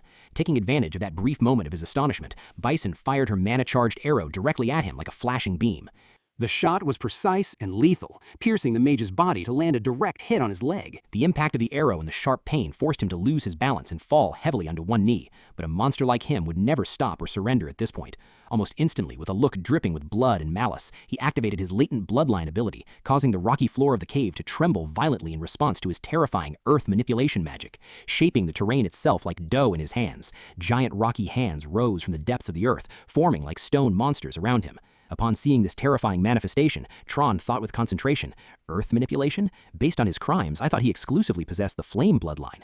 Then the massive rocky hands rushed toward Turan, attacking him relentlessly like hammers. He moved with lightning speed, trying to evade their crushing blows, but the dark mage continued his frantic assault without stopping. In response to this sweeping attack, Turan acted immediately and with deadly coldness, gathering his magical power to turn the tides. And while the criminal was maliciously preparing to cast another fire spell with his extended left hand, Turan fired an intense, piercing rock projectile directly at the enemy, completely severing and shattering the criminal's extended left hand. The attack hit his target with brutal precision, shattering one of the criminal's limbs and paralyzing him from casting any magic with his hand. After that, without wasting a fraction of a second, Turan activated another offensive spell. This time, it was lightning magic. Blue electrical sparks began to violently crackle around his hands, becoming brighter and more intense with every passing moment. And when he unleashed his attack, the lightning bolt struck the dark mage with massive force like the wrath of heaven. The man screamed loudly, writhing in pain, letting his tearing scream echo throughout the dark cave, before his charred body collapsed directly, hitting the cold ground motionless. Upon seeing this fall, Bison asked quickly and eagerly, "Did you finally take him down?" Turan, who was still at the peak of his concentration, answered calmly, "Most likely. I will deal with this scum. Please check on the condition of the others." Without any delay, Turan extended his hand and scattered several small magical seeds to surround the fallen mage's body from all sides like a tight ring. In the blink of an eye, those seeds sprouted at an unnatural speed, growing into thick, twisted plants that coiled tightly around the man like snakes, completely binding him to paralyze his movement. Turan stepped forward with heavy steps, weapon in hand, standing directly in front of him like a grim reaper. He had completely sealed his vision and movement and said in a cold, tightly controlled tone, "It is over." Then he added with a sharp command that brooked no disobedience, "Get up now." But in the next moment, before the criminal could even respond, Turan sensed a desperate attempt from the trapped dark mage to cast a second suicidal spell. Turan moved like a ghost behind him, pressing the cold blade of his weapon against his neck, warning him in a tone dripping with death, "Do not move an inch, release a single additional speck of mana, and I will sever your head from your body immediately." The dark mage, who seemed to be visibly trembling from the terrifying aura, asked in a shaky voice, "Who are you, and how did you find this secret place?" Turan answered him without hesitation, "We have our own ways. Now answer me, you are the arsonist, aren't you?" At first, the man swallowed his tongue and maintained a stubborn silence. But, without any warning, Turan brutally plunged his blade into the man's knee, eliciting a piercing, ear-shattering scream as searing pain overwhelmed every inch of his body. "Answer me immediately," Turan demanded with icy coldness. "Why is a rogue noble like you burning innocent villagers alive?" Deep down, Turan had already issued his final judgment. A bloodthirsty killer does not deserve an ounce of mercy. Trembling from a mix of fear and excruciating pain, the dark mage finally spoke with a desperate stutter. God is the one who ordered me to do so. If I burn the bodies and souls of these sinners and offer them as a sacrifice, I can reach him." Upon hearing this delusion, Bison's entire group was stunned, shouting in unison filled with disbelief, "What are you raving about?" But the dark mage continued his confession in an unstable voice filled with fanatic desperation. "God taught me the greatest secret, the secret to acquiring other bloodlines and gaining their powers. If I burn just a few more of these weak humans, I will finally obtain the flame bloodline I aspire to. Bison turned her face away, her features filled with shock and absolute disgust, and said angrily, "Isn't this just absolute madness? How can anyone steal an innate bloodline like this? To commit bloody massacres for such absurd reasons and hallucinations?" On the other side, Tron's quiet anger had reached a completely different, terrifying level. As he listened to the mage's delusions, a dark memory from his past floated up to invade his mind. A memory of someone who once told him, "Even weak commoners can gain power by killing demonic monsters and absorbing them. I've seen many mages do this with my own eyes." Back in the present, the dark mage continued muttering in his sick obsession, "I just need to burn a few more, and then I will gain the absolute power of fire." Tron's expression darkened completely as a terrifying realization began to form within him. He thought, this is not just the delusion of a madman. The atmosphere around him began to change, becoming heavier and more suffocating as his black anger deepened. Muttering to himself, "Perhaps I have just discovered the bloodiest secret in this world." Then, without wasting a single moment or uttering another word, Tron brought down his blade and decapitated the dark mage instantly in a lightning-fast lethal motion. Immediately after, the headless body collapsed heavily, splashing into a pool of its own blood on the ground before everyone's shocked eyes. Seeing this cold, brutal execution, some team members began to feel extreme unease and fear of Tron's cruelty. One man among them even became visibly ill and began trembling in terror at the sight. The companions of the man whose condition deteriorated began questioning him in shock about what happened to him. He struggled to explain while trembling. "This is bad, very bad, Arabian. The way he killed him in cold blood, it looked like he was slaughtering cattle, not a human being." Hearing this, the archer Bison turned and scolded him sharply. "Do not say such ridiculous things. We could have all died here if not for his intervention. And now you feel sympathy for a monster?" She added angrily, "Besides, when I think of how many innocent people that bastard burned alive, dragging him alive and making him suffer the worst torment would not have been enough." After this discussion, Tron turned around with absolute calmness and began heading toward the cave exit. As he moved away from the corpse, his eyes fell upon a strange book lying on the blood-stained ground. Tron bent down to pick it up and began looking at its details and symbols with extreme care. Thinking to himself, this book should be sufficient physical evidence that he's the real arsonist. As he flipped through its old pages, he muttered in hidden amazement, "What is this? These are complex magical fusion formulas I've never seen before in my life. Could it be that the mysterious voice claiming to be God is the one who taught him all this cursed knowledge as well?" He was still lost in the whirlpool of his thoughts when Bison suddenly called out to him from behind, snapping him out of his reverie. She was calling him to begin the next most important step after taking down any rogue mage. They soon all sat down and began absorbing mana from the mage's remains and his surroundings, each according to their own method of spiritual cultivation. At that moment, the scene shifts geographically, where a nobleman stands speaking with exaggerated admiration. "Warm congratulations, Miss Bison, to think that you actually managed to catch the arsonist. A glorious new star is shined in the sky of the Carmine family." Bison replied with a calmness and humility that hid her pride. "You flatter me too much, sir."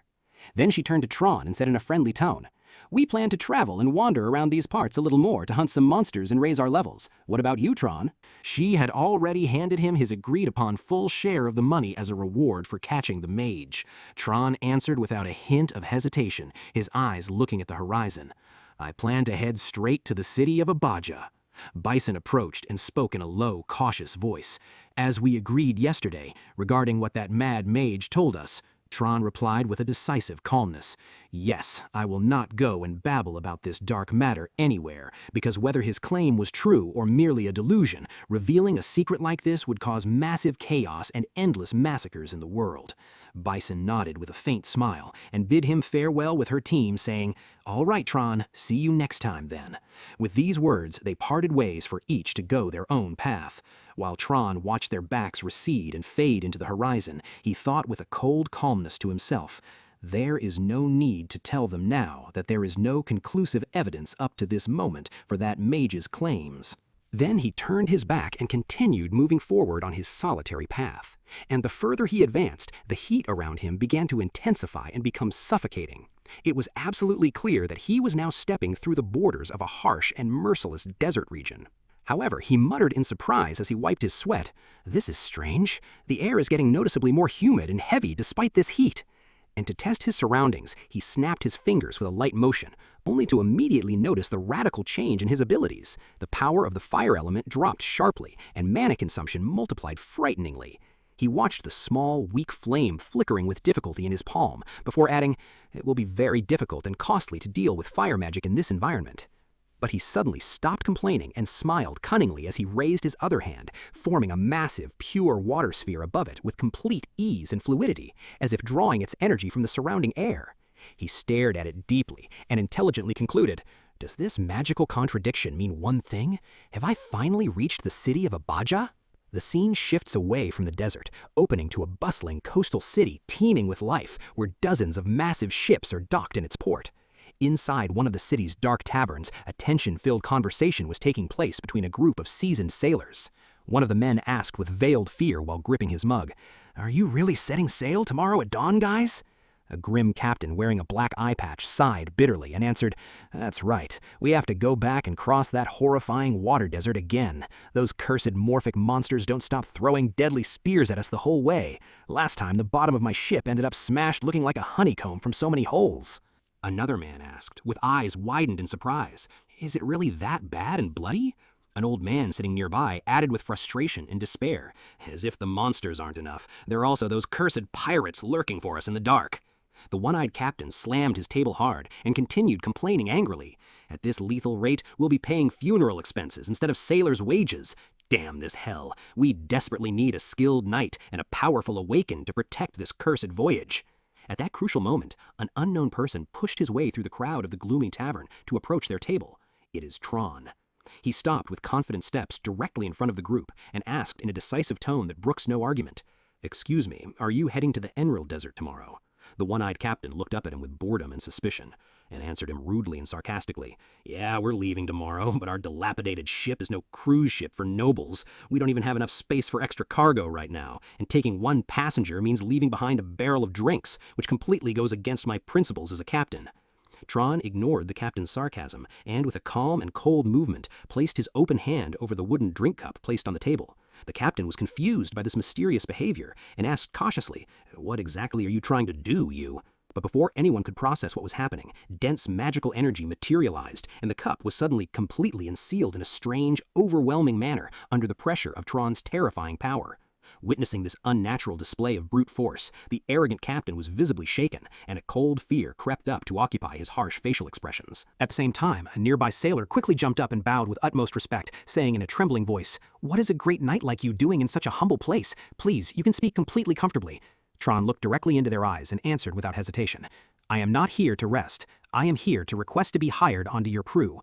Upon hearing this unexpected request, the one-eyed captain's attitude immediately softened, and his rudeness turned into utmost politeness, saying, "So, what brings Sir Knight to this infested place?" Turan answered him directly, "I would like you to allow me to board your ship heading to the Enril Desert." He added in a firm, practical voice, "I am here as a combat employee, not as a spoiled passenger. If pirates or morphic monsters attack you at sea, I will fend off their attack and crush them, and I will consider my protection of you as payment for my voyage ticket." After hearing this tempting offer, the one-eyed man sighed and explained with embarrassing honesty, "It seems you have just heard about our tragic situation, but our ship is very poor. Forget about a salary or meager rewards. We don't even have the financial means to provide a room or food befitting the status of a noble knight like yourself." Turan answered him coldly, completely indifferent to all these formalities. "I don't care about the pay or the miserable conditions. My goal is simply to reach the Enril Desert at any cost."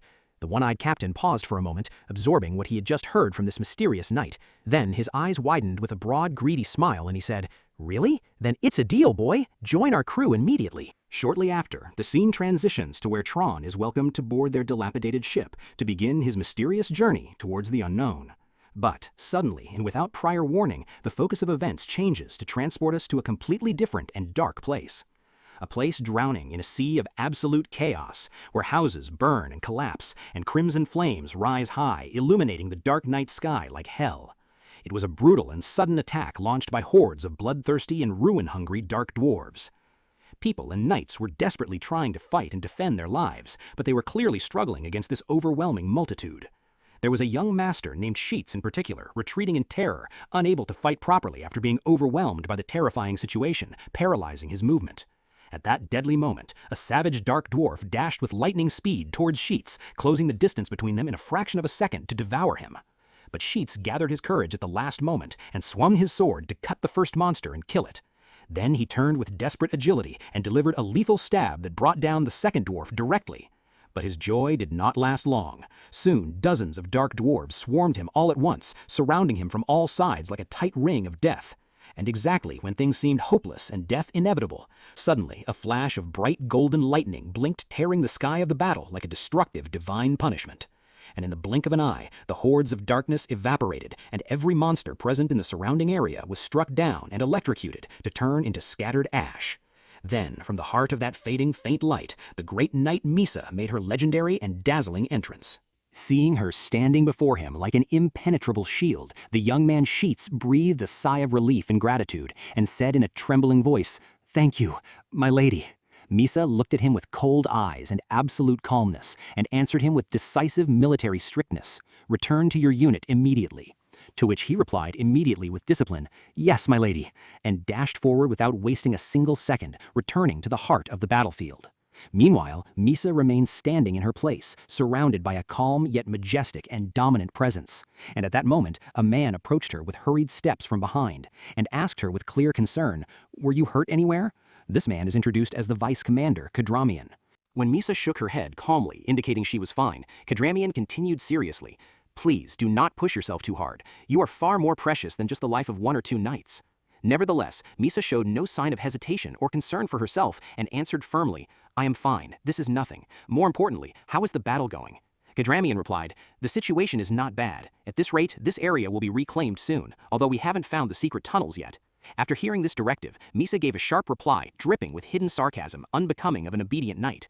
As she started walking with confident steps past him, saying with decisive coldness, "Inform me as soon as they are found. I will go there to crush them myself." While watching her shadow leave with unyielding resolution, her uncle could not hide his deep frustration and concern for her. He muttered in bitter annoyance to himself, "My brother raised that child with savage recklessness and extreme stubbornness. At this reckless rate, she will end up a lifeless corpse, just as happened to her mother and her younger brother." Away from the blood of the land, the scene shifts to cut across the dark sea aboard that dilapidated ship, where Turan stands with icy calmness in one spot, staring with piercing eyes into the vast sea that stretches endlessly before him like a blue abyss swallowing secrets. While the salty wind caresses his face, he drowned in his dark thoughts. Even if I manage to reach the lands of Zahar alive, I am at a complete loss on how to find any real clues, especially without even knowing what my father's true status is in that family. Blindly storming the lands of Zahar like this is suicide with unpredictable consequences, for the only clues I have in my hands are nothing but a few old heirlooms and a faded picture of my mother's face. I wonder bitterly how much time and blood will it take to find information about her with only these crumbs. Amid those stormy thoughts, his solitude was interrupted by someone patting his shoulder from behind. It is the one-eyed captain again, who initiated with a light and joking tone. "Sir Knight, if you keep staring this intensely, you'll burn a hole in the bottom of the sea. What makes you drown in the sea of your thoughts like this?" Turan tore himself from his memories and answered with a calmness that does not reflect the storms raging inside him. "Nothing worth mentioning. I was just thinking about how vast and savage this ocean is." The eyed captain nodded with a faint smile carrying the experience of years and said, "It is vast indeed, very vast and dark." He continued in an informal and curious tone, "I have heard that people of the land get nauseous and crazy just looking at this terrifying expanse. Are you handling seasickness well? Oh, and by the way, I heard you were learning the arts of seamanship from our chief mate, a noble knight like you learning everything starting from tying dirty ropes to handling the sails. The chief mate seemed very excited that a monster like you is learning all this with humility." Upon hearing this, Turan answered simply and calmly, "I just thought it would be useful for me to possess such knowledge. In fact, it is much more interesting than I expected." And at that moment, the voice of one of the crew members cut through the roar of the waves, calling out loudly to everyone, "It is mealtime!" At that, the one-eyed captain clapped his rough hands and said enthusiastically, "Now men, let's fill our stomachs before we return to hard work. Everyone head to the dining hall." Soon, all the crew members gathered around the wooden tables and began to devour their food together in an atmosphere of clamor and noise. And while Turan was sitting among them, a decrepit old sailor approached him and said with a faint smile, "Of course this junk is not as good as the food on land, but fortunately they didn't neglect to bring this pickled cabbage. If not for this disgusting dish, we all would have died from gum disease a long time ago." Turan looked at him scientifically and asked, "Gum disease?" The old man nodded, explaining, "Yes, it is a malicious disease that makes your gums bleed until they rot and eventually die, but you recover like magic if you eat sour food, and since fresh fruit spoils quickly at sea, this pickled cabbage is our best option for survival, although it tastes exactly like crap." While listening to this explanation, Turan said with genuine interest, "This is truly fascinating. How did you come to know such a medical fact?" The old man shrugged his drooping shoulders and answered, "Well, I'm sure some desperate person discovered that by chance in the dark past, and then the secret simply spread among sailors." The old man added with a shiver, "I heard that before the secret of this cabbage was discovered, sailors resorted to eating raw meat of morphic monsters to survive." Upon hearing that disgusting fact, Turan reacted with quiet surprise, muttering, "Oh, really?" And in that quiet moment, the scream of the guard standing high in the observation tower tore through the stillness of the ship with an urgent announcement. "An unknown ship at 2 o'clock directly ahead of us. It is a medium-sized ship." One of the sailors immediately asked in a state of alarm and panic, "What the hell is this? Are they pirates?" The observer stared into the unknown distance through his telescope and answered in a tense voice, "I don't know, but there is no noble crest or family flag flying on its mast." Upon hearing that ominous reply, the old man muttered with a gloomy and desperate feeling, "I have a very bad feeling about this. They are probably pirates indeed. It has been a very beautiful and calm day without any storms, and things were going far too smoothly to bode well." And without wasting a single second, the captain's voice rang out with a commanding military sharpness, "First and foremost, prepare for battle." Immediately, the entire crew went off like a furious beehive, rushing to arm themselves and take their combat positions. Then, the old man turned towards the captain and asked with extreme concern, "What should we do, Captain? Do we try to flee and shake them off? Their ship is slightly faster than ours, and if they chase us for a long time in these open waters, we will inevitably be caught. However, if the wind is in our favor today, we might miraculously be able to dock at a nearby rocky island to take cover before they catch us." However, instead of answering these desperate plans immediately, the one-eyed captain slowly turned towards the mercenary knight Turan and asked him with a meaningful look, "Is this bloody situation suitable for you to intervene?" Turan answered with deadly coldness and eyes devoid of emotion, "As long as there are no trained knights or noble mages among them, then there is no problem at all." Upon hearing this terrifying assurance, the captain's expression hardened, and he gave his suicidal order with confidence. "Very well then, turn the ship's helm towards them. We engage." The panicked crew erupted with insane energy, cheering and shouting Turan's name, their dead fear replaced with a fierce determination to crush the enemy. At the same time, the scene transitions to the deck of the opposing ship approaching at the speed of death, where the bloodthirsty pirates were completely ready, gripping their weapons with evil smiles and waiting for the moment of collision as they watched their prey approach from afar.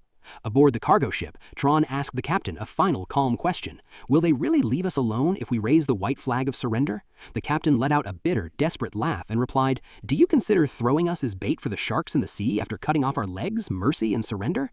Turan nodded slightly, confirming, "That is exactly what I thought." Nevertheless, as soon as the bows of the two ships touched, Turan stepped forward without an ounce of hesitation and jumped with terrifying agility to board the pirate ship alone, like a grim reaper descending into hell.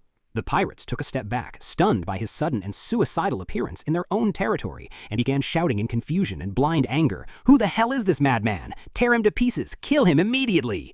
But before they could even raise their swords or react properly, Turan extended his hand towards the ocean and extracted massive amounts of seawater in the blink of an eye, freezing it in a fraction of a second to form sharp ice shards and spears like blades. They launched like an endless, deadly storm to pierce through their ranks. In a single moment, a crushing, bloody chaos erupted as the pirates were brutally pierced and brought down one by one in pools of their own blood. And while watching their bodies fall like autumn leaves, Turan spoke with icy coldness. "If they truly are this scum type of people, then there is no moral reason to go easy on them." And in that moment, his facial expression completely changed to become sharp and without an ounce of mercy, and a terrifying, dark amount of magical energy began pouring from his body like a hurricane, overwhelming the entire ship around him as he unleashed his full power to crush them. At the same time, icy terror had begun to creep into the hearts of some of the pirates, sensing the smell of death spreading among them, prompting one of their leaders to step forward with desperate courage and shout at the top of his voice, "Do not be afraid, you cowardly fools! If we don't kill him now, then it's us who will inevitably die." Upon hearing these words, hesitation instantly evaporated from the pirates' eyes. Driven by despair and survival instinct, they all launched like a pack of rabid wolves at once, raising their rusty weapons and rushing toward Turan to tear him to pieces. However, Turan stood in his place like an unwavering iceberg, watching their desperate attack with a terrifyingly calm and cold expression, as if their collective anger did not even arouse an ounce of his interest. And at that moment, out of nowhere, a thin, shining thread of pure ice materialized in the air before him and began to intertwine and shoot forward like a deadly snake. And before the pirates could even close the distance or reach him, that icy thread swelled and condensed, forming at lightning speed into a terrifying, jagged ice sword, which settled directly into his steady grip. Without wasting a fraction of a second, Turan coldly swung his icy blade, and with just this single lightning-fast attack, dozens of pirates were instantly torn apart and brought down, their blood splashing like red rain. Seeing this massacre, another voice from the back shouted desperately, "Don't ever stop! Finish him off right here and now!" And spurred by blind encouragement once again, a second wave of pirates rushed toward their doom to attack him. But, exactly like those who preceded them, their lives were wreathed and killed in the blink of an eye, without any noteworthy effort. They fell as lifeless corpses, unable to land even a single proper strike or scratch his clothes. From amidst the blood, a massive pirate carrying a heavy spear dashed forward, aiming his treacherous thrust straight towards Turan's heart, but the latter blocked the lethal blow with the back of his icy sword with extreme precision. Then, in one fluid and swift motion like rushing water, Turan redirected the force aimed at him and harshly thrust the same spear to pierce its owner's throat and kill him instantly. Despite this annihilation, there was still a torrent of pirates flooding in to surround him from all sides, and dealing with this massive number all at once was not entirely devoid of physical and mana exertion. Realizing the danger of slow depletion, Turan gathered his cold energy and unleashed a crushing magical attack in a direct, straight line before him.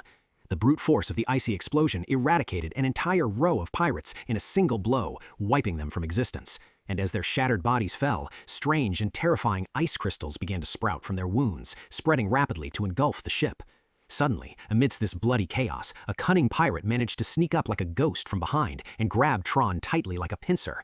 In a desperate attempt to restrain him, he raised a poisoned knife high, ready to plunge it into Turan's neck. But, at the decisive moment when he was about to deliver the fatal blow, malicious ice crystals began to form from the pirate's own body with a silent magical touch from Turan, spreading like wildfire, uncontrollably, freezing his veins and making it impossible for him to move his arm properly. Although he was struggling against this deadly frost, the man shouted to the others with desperate valor, "I got him! Hurry and attack him! Kill him now!" Hearing their dying comrades' call, a new wave of pirates surged forward like starving beasts, gripping their weapons tightly as they prepared to deliver their fatal blows. Turan, who was still restrained from behind, turned his neck very slowly toward the man holding him. His eyes were burning with a demonic anger, cold and terrifying like a bottomless abyss. The pirate, who was desperately holding him in place, despite the freezing ice creeping up to devour him, spoke in a tense and panicked voice. My knife won't pierce his flesh." But this trembling fool had absolutely no idea about the hell that was about to unleash its gates upon him next, and at that exact moment, Turan moved in the blink of an eye like a bloody ghost. He didn't merely crush and freeze the man holding him from behind, but slashed his way to also kill the two pirates charging toward him from the front in a single strike. It all happened with such insane speed that none of them could even muster a reaction. His movements were sharp, precise, and almost impossible for the human eye to track, and with the one-sided battle continuing, Turan began bringing down and tearing through more and more pirates without pause or mercy. Hot blood splattered across his body like rain, staining his clothes and face crimson from head to toe, and yet, in a terrifying way, that blood made him look even colder and more intimidating. A dead, eerie calmness covered his facial expressions, and the overwhelming presence radiating from him made him seem like an almost untouchable divine entity. And before long, the silence of graveyards prevailed, for every pirate aboard the ship had been killed, with not a single one left standing, and from amidst the corpses, an overwhelming killing intent emanated from Turan's body, heavy and suffocating enough for anyone approaching to feel nauseous and uneasy. At that moment, the sailors of the cargo ship began throwing thick ropes across the two ships so they could cross over and support their knight. But when they arrived and witnessed the sea of blood and the aftermath of this one-man massacre, their feet froze, and one of them couldn't help but mutter in amazement, You completely cleaned the place out here." Shortly after, the one-eyed ship captain approached with his crew, advancing cautiously as he observed the bloody scene. Looking at Turan, he spoke in a half-joking tone that nonetheless carried deep admiration. "Do you work as a professional cleaner in your spare time? If you tidy up and clean this perfectly, there won't be anything left for my lazy sailors to do." "This is unbelievable! Long live the knight!" Hearing this cheer, the rest of the crew erupted in shouting the same words over and over, their voices trembling with awe and excitement. Then the captain looked with disgust at the pirates' corpses and added with contempt, "You scummy bastards, this is exactly what you deserve." After that, a crew member stepped forward with hesitant steps and addressed Turan with utmost respect. "Sir Knight, you are bleeding heavily. Why don't you go see the ship's doctor first?" Turan answered him with his usual calmness, wiping the blood from his face. Don't worry, I am not injured at all. This is all just dirty pirate blood. After a few moments of quiet, some crew members ran up to him with their urgent report, explaining what they had discovered below. One of them said eagerly, "Sir Turan, we thoroughly searched every inch of these bastards' ship, and we found—" After the massacre, the scene shifts to the quiet of the captain's cabin, illuminated by dim lanterns, where the one-eyed captain began seriously explaining the details of their spoils. Well, Sir Turan, after examining the logs, it turns out that this cursed ship was originally a luxurious merchant vessel that mysteriously vanished from Abia's waters a few years ago. The captain then continued his speech, clarifying the situation in a practical and experienced tone. It seems these pirates seized it back then, repainted it to hide its identity, and used it for their heinous crimes, which is very typical of these unscrupulous scum. Now, what do you plan to do with it, since you took on the entire fight alone and took down its crew? The property rights and spoils belong entirely to you alone, Turan. Congratulations, you are now the new owner and master of this valuable ship. However, even after hearing this tempting announcement, Turan showed no ounce of true enthusiasm. He did not seem particularly pleased or fascinated by the idea of suddenly acquiring such massive wealth. Instead, he simply looked at the smiling captain and asked in a direct, almost indifferent tone, "And what exactly am I supposed to do with it? I am just a lone traveler." Upon hearing that cold reply, the captain began rubbing his chin, laying out the possible options before him like a seasoned merchant. Well, you have a few options available. First, you could return it to the city of Abia, look for its original noble owner, and request a handsome reward after a polite bow to him. But of course, between the horrific paperwork and dealing with corrupt bureaucrats, a month or two of your precious time will pass in the blink of an eye. Or you could simply tow it with us to the Emerald Desert and sell it there. He paused briefly before continuing, presenting what he believed to be the shrewdest and most profitable option. But in my humble opinion, the best and quickest move is to sell it at the ports of the North Sea archipelago. It is perfectly on our way. That place, teeming with merchants, is always in desperate need of good ships, and naturally, goods are sold at the highest and most expensive price to those who need them most desperately. The captain concluded his speech in a cautious tone. However, to transport and sail that massive ship, I must use a portion of my sailors to man it. Turan listened very carefully to every detail. Then he replied calmly, analyzing the situation practically and logically. In any case, it's not like I can sail that massive ship all by myself, right? And if I use your men to do the heavy lifting, it is only fair that I should pay them for it. Hearing this response, the captain let out a booming, resonant laugh. He was clearly pleased with Turan's direct, ungreedy logic. "Ha ha, as expected, you truly are a rational man and know how things work." Then, with a faint, sly smile, he added, "In that case, it would be wonderful if you could allocate a portion of the sale profits as a service fee for the crew, just enough to cover their trouble and risk." Turan, maintaining his formal and cold tone, made a direct, irresistible business proposal. "May I then leave everything to you to handle completely, including the sale and negotiation process, in exchange for you receiving a 20% share of the total profits?" The captain's smile widened until it almost reached his ears when he heard this generous offer, and he replied without hesitation, "How could I refuse an offer like that? Since I know a lot of greedy merchants there, I will personally make sure we get a legendary and fantastic price." Right after the captain sealed his deal, the quiet of the cabin was suddenly cut short as a crew member came running in panting, pushing the door open and shouting in a loud, panicked voice, "Captain, there's a mermaid here!" A mermaid? Hearing this, the captain was completely taken aback, and his smiling facial expression immediately changed to anger and tension as he exclaimed indignantly, "What the hell now? Are even mermaids starting to attack our ship?"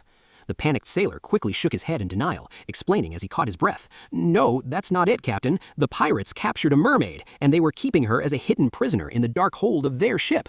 Both the captain and Turan were surprised to hear this entirely unexpected and strange news. Without wasting any more time on questions, they immediately headed outside to see this living treasure for themselves.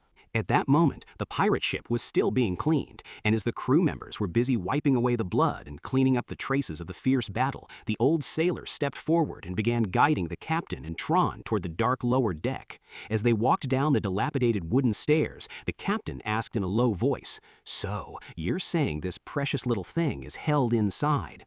The old man answered cautiously, "Yes, sir, but I haven't gone in to see for myself. I just received the report from the men searching the hold." The captain said seriously, "Good work," before turning his face towards Turan, and with a curious smile gleaming in his good eye, he added, "Sir Turan, would you like to go down and take a look at this precious little thing the pirates left us?" Turan agreed immediately without uttering a word and walked with him into the dark depths of the ship. As they moved forward in the dark corridor, Turan asked a practical question. "But tell me, are mermaids usually sold at a high price?" The captain answered him with the expert tone of a seasoned merchant. "If it is a beautiful, fully grown female, those wealthy nobles on the mainland who have more money than sense completely lose their minds and pay vast fortunes to acquire anything mysterious and rare. They find it fascinating and interesting that way." Soon they finally reached the heavy door leading to the ship's lower hold. Since it was already broken and open, Turan cautiously stepped inside first. However, what they saw before them in the midst of darkness was not at all what they expected.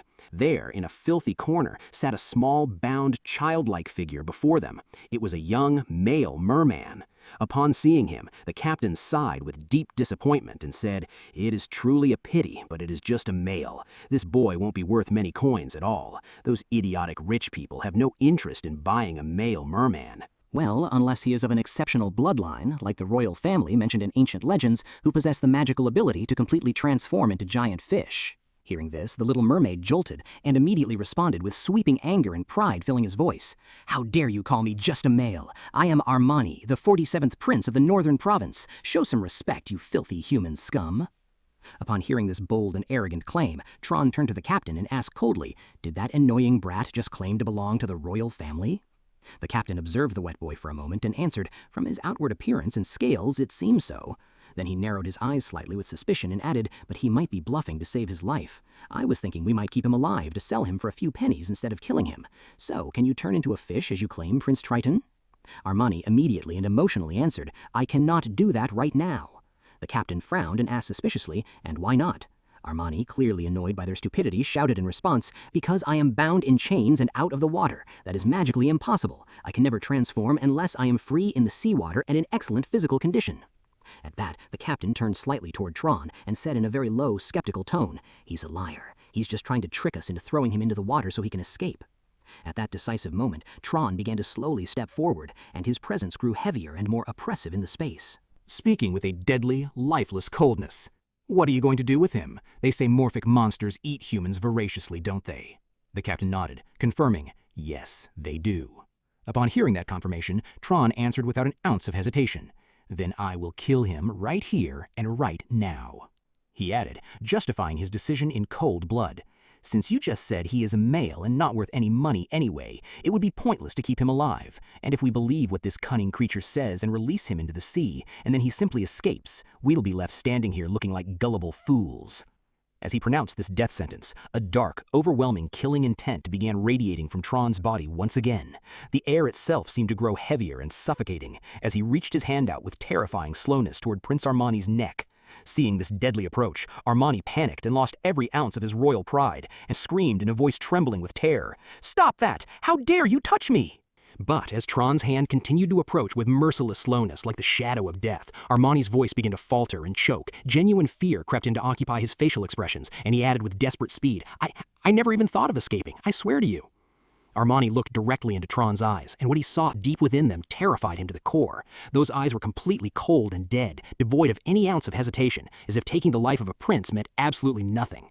Pure terror of inevitable doom consumed him, and in a moment of absolute despair he screamed, "Wait, if you let me live, I will give you a treasure. A treasure belonging to the gods." Turan paused slightly at that word and slowly lowered his hand. "A treasure?" Armani nodded his head with insane speed like a drowning man who found a lifeline. He eagerly continued, "Yes, a legendary treasure, something left by the goddess Freya, the goddess you humans worship and revere." With this tempting promise, the scene transitions, folding the days to show us a bustling port where everyone had finally disembarked from the ship. The exhausted sailors who had come ashore were busy talking cheerfully among themselves, discussing cheap drinks and other plans to celebrate after surviving that long and deadly ordeal. Amid this clamor, the one-eyed captain approached Turan and asked curiously, "So, did you reach a conclusion with that little brat?" Turan answered with his usual calmness, "Yes, and fortunately the location doesn't seem to be very far from here. I will go there to check it out and return by tonight." The scene then shifts to the pitch-black darkness of the night, and under the dim light of the moon we see Turan heading out in a small boat amidst the waves, having brought Armani with him. Armani was still bound in heavy iron chains. The prince seemed annoyed and confused as he grumbled, "Hey, what's with these chains? Do you really think I'm going to run away? I am a noble prince, and I always keep my promises." But there was no response from Turan other than cold silence. This deadly silence made Armani uncomfortable and afraid of potential treachery. After a moment of tension, he spoke again, but this time with greater seriousness and veiled fear. I am serious. If there is actually a real treasure down there, you will let me go, right? Turan gave him a simple and brief reply in an emotionless tone. Yes. Armani soon guided him accurately to the correct location. Then he said with extreme caution, We have arrived, but if you go down there and feel disappointed, don't blame me or kill me. It is a treasure of the goddess Freya, so according to your standards as humans, it should be amazing. But Turan interrupted him with decisive calmness. I understand. Just show me the way. After that, once they had settled over the specified spot, and without an ounce of hesitation or fear of the unknown, Turan dove straight into the freezing waters, heading downwards like a spear to search for the god's treasure. As he descended and dived deeper into the ocean's belly, the surroundings began to become more dark, more mysterious, and colder. After descending further toward the dark bottom, something extraordinary and massive appeared before him in the darkness of the depths. What looked like giant ancient statues and majestic stone fragments whose engravings resembled savage serpent-like creatures. However, it was unclear exactly what they were or to whom they belonged. They looked like the shattered remains of something much older than known history, as if they were part of some sacred infrastructure or the forgotten ruins of a sunken city, but their true, terrifying nature had not yet been fully revealed.